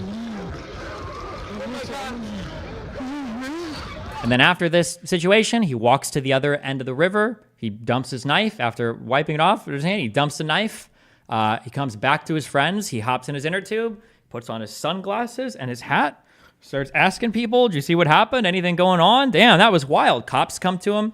He's talking to the cops. He's like, "Oh, yeah, I think the boys were fighting, or did somebody get stabbed, or maybe I think they had a knife on them or some shit." Starts lying about his story. Like, bro, no shot. No shot. Sorry to interrupt you. Yeah. It's something I would love to erase from my memory, but unfortunately, there are lots of those feelings, very strong feelings I can't erase. Apparently XQC disagrees. He has perms to join my Discord if he disagrees, but it's going to be boring because it's going to be him shouting a million times like, but 6 boys, 5 boys, but 5 boys, but 5 boys. Like, I don't think anytime there's 5 teenage boys around you that you're surrounding yourself with over and over again gives you the right to start killing people. But, you know. How confident are you in the accuracy of your feelings? I know my feelings. I lived with my feelings for 54 years. How about this feeling? How confident are you in the accuracy of this feeling that you're 100% confident that that is my feeling. 100%. You always complain about people morally loading words. Why do you keep doing it with disembowel instead of stab? Because he didn't just stab the guy. He stabbed 4 people and he disemboweled 1. He's not just like randomly stabbing people. I just disagree with that. Okay, what's up? No, I just disagree with that. Disagree with what? Just like everything. Okay. No, I'm just kidding. I actually agree. I just feel like I watched the whole commentary right? Mm-hmm. I just feel like the only invalid thing that you said about across the board is just how it plays out in the real world, right? At the beginning, when he's being put into the water. I feel like that state of mind is like it can get really scary. When you being pushed I around I understand what you're saying. water, I don't it gets necessarily real bad. I don't necessarily disagree with you, but that didn't happen randomly, and he already pulled his knife out before that even happened. Yeah, true. So it like I think there are ways that this could have played out. Like when he initially is like waddling over and he drops his goggles and he falls forward. If all the boys around then would have started like pushing him over and shit, then I could say like, okay, well this is kind of scary. These guys are being really aggressive for no fucking reason. I think things change a bit then. But he's already pulled his knife out and he's had so many opportunities to just walk the fuck away, and he doesn't. He never walks. He's like I don't want to say he's like grinning at them, but he's almost like challenging them, and he does it, and he's ready to like stab. He's not like trying to run, or he doesn't seem like he's afraid of his life or anything. He's like standing there like ready to fight every fucking person. I don't know if this dude was like a knife special class in like fucking Romania or what, or if he's like some Budapest trained super soldier or what, but like Jesus Christ. It's like people who like push themselves into like in like a spot where they would be legally allowed to like use something or whatever, and they play on the specifics to create that scenario or so they could use their fucking knife or weapon, right? You know, and they have it and they know they have it and they're like, oh, we're reaching for it. I think that's really fucking lame and stupid. Yeah.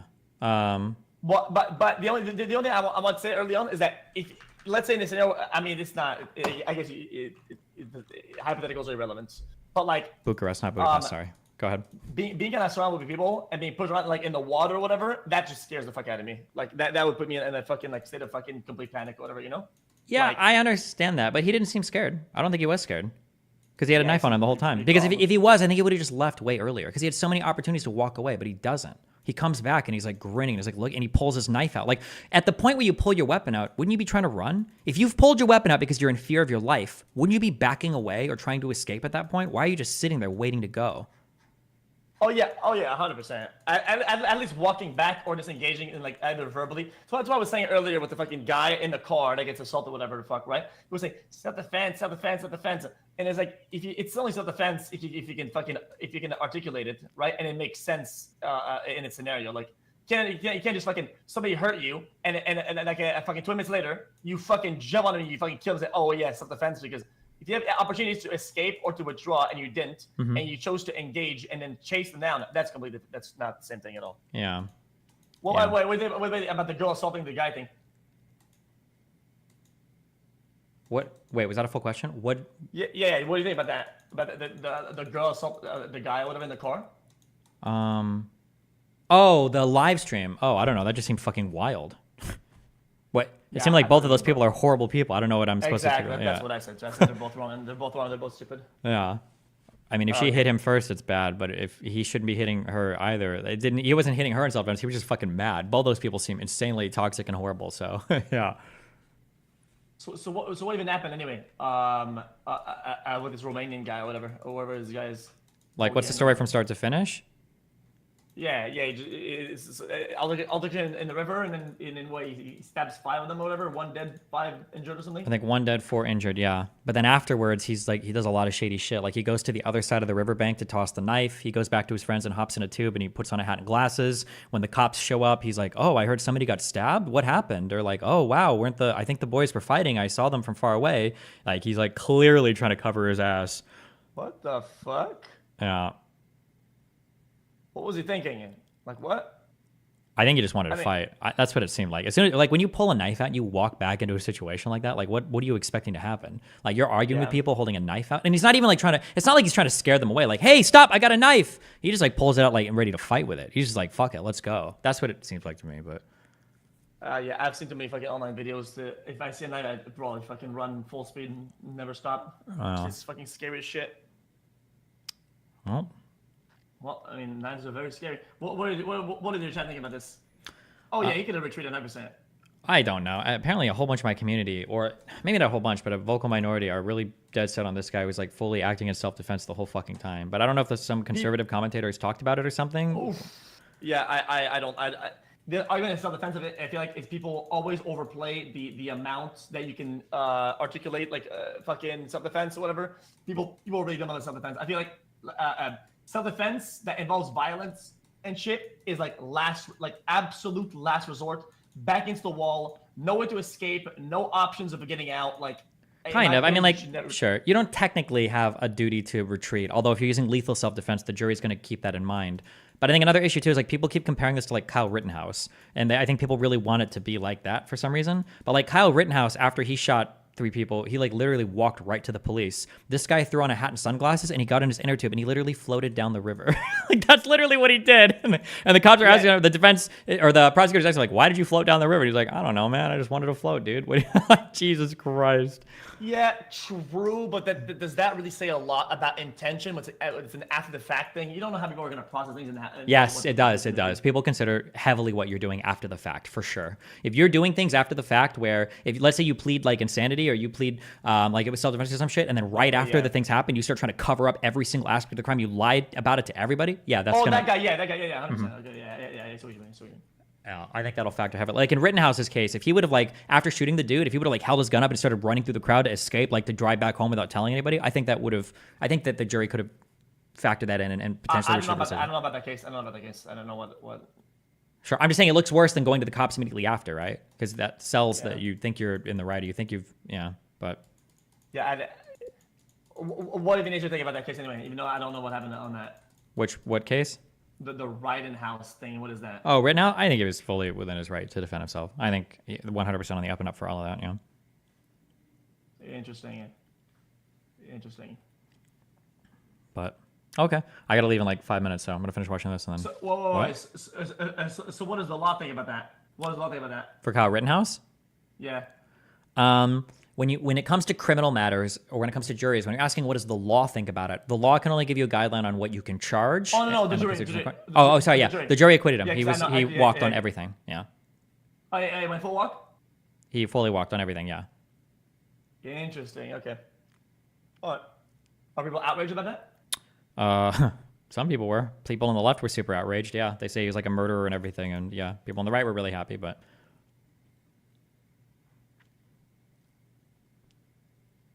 Fuck. All right. Well, thanks for the commentary. I'm gonna. Oh, yeah. I'll see you later. I love you. Be careful. See ya, bro. See you later. Bye. Bye. Percent confident. Even if you can't remember the details of everything you saw. Correct. Even if you can't remember the details of everything you heard. Right. Let me, because there were some questions and I want to just make sure we cover it, right? AJ, Mark, do you remember each of these acts that you're charged with, each of these acts of stabbing? No. Do you remember the particulars, that is, I should say, the particulars of like X person did this, or Y person did this, or Z person did this? No. Do you remember, do you have any memory of just randomly stabbing people? No. What is your memory as to why you did what you did? I was... Compare this to like Rittenhouse's testimony. What did he say when he was? Did he say that like I saw him pull out a gun, I saw him with a skateboard attack me, I saw him like? He's looking up Rittenhouse now. Like this, like I don't remember literally any part of any of this whatsoever. Afraid for my life, and what I did, I had to do to defend myself.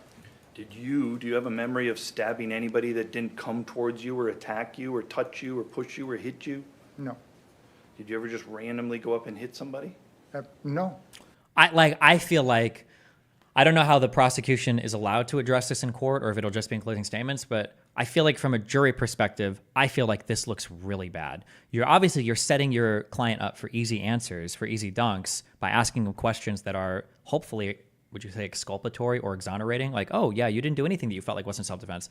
But for him to have crystal clear answers to every single question here, but you don't remember a single thing or reason about why you lied or said anything else at any other point in time, the only things you remember are the exact answers you need to give to exonerate yourself from this crime, that's wacky. That's wacky. Do you have any memory of Tony Carlson trying to break anything up? No. You were asked about that, but I know there's some frames on that. Do you remember the frame in which Tony... I'm not talking about this guy, but is this possible? Is it possible for someone to be justified in self-defense, but he still tries to cover it up? Yeah, of course. Even for this guy, it's possible. It's possible It's always possible, right? We're not asked to make 100% judgments when we do convictions, just beyond a reasonable doubt, like 99%. Anything's possible, but people are going to look at what you do afterwards. Like, is it possible that, you know, your boyfriend can fall into somebody's pussy and he didn't mean to cheat her? Like, that's possible, right? Is it possible that some dude, you know, like went into the bank and gave the teller the wrong number and it just happened to be your account? I mean, like, anything's possible, but we're not asked to it's not deductive, it's inductive. We're asked to make a highly inductive, no, not highly inductive, you'd say, with a high degree of certainty, but not 100% certainty. That burden will never be reached by almost anything, right? Carlson's coming up from behind and pushing you.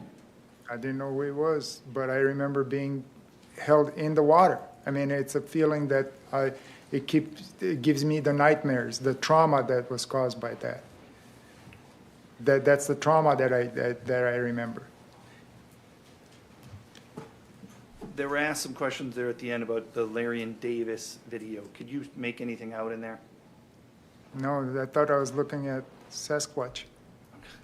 Do you remember anything about Dante?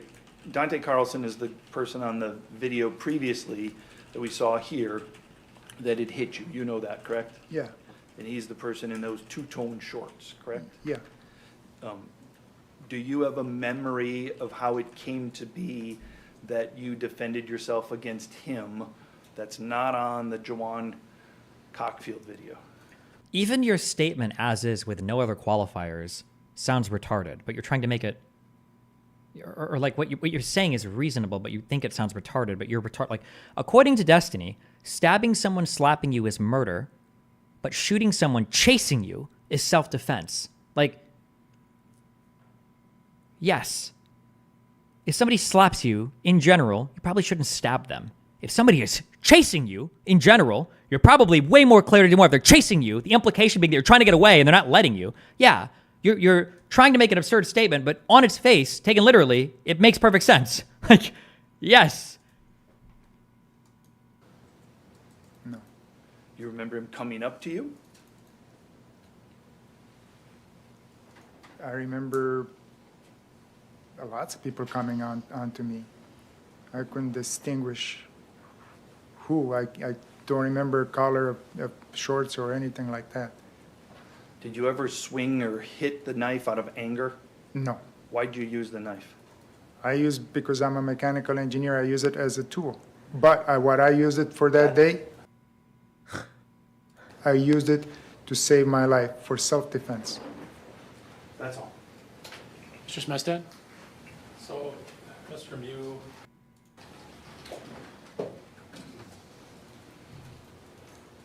we hear over and over again that there was 13 people there, and you're there by yourself, right? Apparently, yes. But we know that's not true because Ariel was behind you. Objection. Sustained. Oof. 13 people did not attack you, correct? I don't know. Looking at the evidence, correct. In the picture at the time, I didn't know that. 13 people were using words that you didn't like, right? In action, right? 2 women touched you on your shoulders and arms, right? They didn't just touch me on my shoulders and arms. You know that. This would be a part where if he had like, and I'm curious if they've shown pictures or anything, if there was a medical report done afterwards, if he had like a ton of like scratches or gashes or marks on his back, or at least like red imprints from teenage women's hands, it could go a farther way and like a substance. But like, bro, where are the marks? You have no marks on you. What are the marks on his body? I know when they took him in for medical, they said he had a couple scratches on his hands or something, but like, bro, where are the marks? Where are the bruises? Where are the pictures? They didn't just touch me on my shoulders and arms. You know that. You were 250 pounds at the time, right? Yes. And these women touching your arms caused you to fear for your life? They're not touching. Objection. What's the objection? I don't know. Let me look one up real quick. Fuck. They're not touching. Objection. What's the objection? Let me approach. That's not the evidence. That's not what he said. Again, members of the jury, disregard what the attorneys say because what they say is not evidence. What the witness says is the evidence that you rely on. Next question. You said the time slowed down for you on redirect, right? You said the rules didn't apply, time slowed down. To me, at that time, everything felt different. If time had slowed down, you would have time to consider your actions, right? If it did slow down, yes. This is like it's a retarded line of questioning. But I guess it's in response to a retarded defense. Like, well, you said time slowed down. One second in our world is like 1 minute in yours. Yes. Well, then why didn't you consider it with all the extra time you had, apparently, in your time-dilated state of mind? Those actions, right? If it did slow down, yes. Is this a good line of questioning? Slow down, but yes. But that's what I don't know, but it's funny. you said, right? I understand. You never told the SART nurse that you had been drowning, right? Objection beyond the scope. Overruled. I don't remember what I told the doctor. You never told Lieutenant Hart that you had been drowning? I don't remember. Nothing further. Thank you, Mr. Mew. You may come back to the table.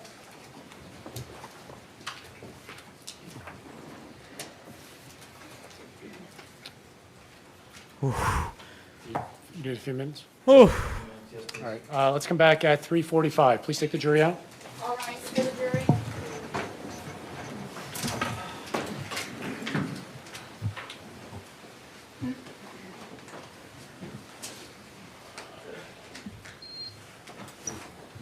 I mean, he's going through an adrenaline dump. All of these things are happening. You're included for attempt. Because the verdicts are guilty and not. Damn. Remember your dailies? We need to do those at the beginning of the stream, okay? We fucked up. Bro, this is incel bait. This can't be a real person, right? The fuck be wrong with y'all? Is this a real account, or do you think this is a bait account? Like a rage bait account? Can I take you shopping? Sure. When are you free? This weekend. I'm down, so I'll take you shopping this weekend if you suck it or let me hit it. Suck or hit? Blocked.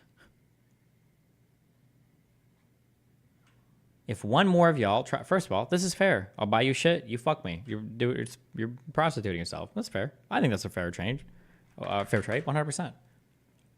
If one more of y'all tries to be funny and quote this with, "Why would you let a random internet account take you shopping? I'm gonna lose it. Yes, I've met this man in real life. No, he's not a random internet persona. Read. Few more things to add because I'm tired of replying the same thing to everyone. You expected a free shopping spree? Yes. He wouldn't be the first guy to offer/do that for me. You would have gone if he didn't say that. Who would say no to a free shopping spree? LeMayo. It has to be a rage bait account. It must be, right?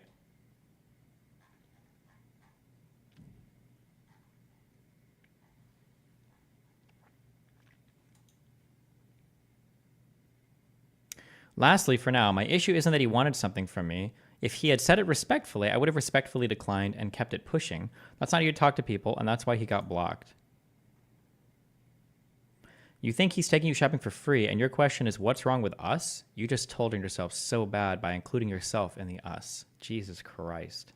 It's got to be rage bait. 2013. Jesus. It's got to be rage bait.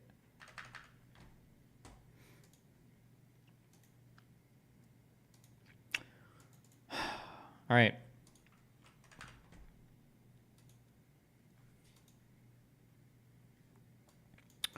All of you guys, if you want to take me shopping, go ahead and DM me.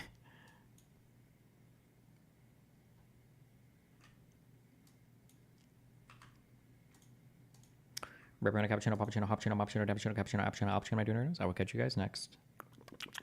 Streamerino. Who's streaming on YouTube right now?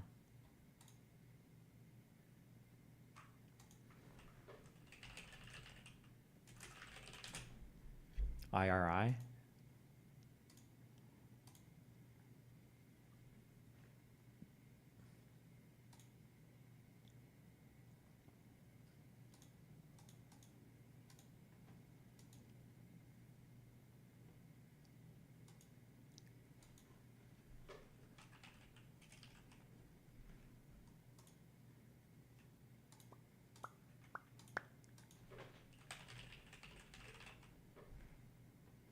Oh, IRA is streaming. All right, I'll host him. I'll host Jez Golden Kick. Rip on, guys. See you tomorrow. Peace. Oh, I'll probably be a little late again tomorrow because I think I'm doing another Peter thing. That might be earlier in the day, though. I did a interview with Peter Boghossian today, and I think tomorrow we're doing a street epistemology thing, so...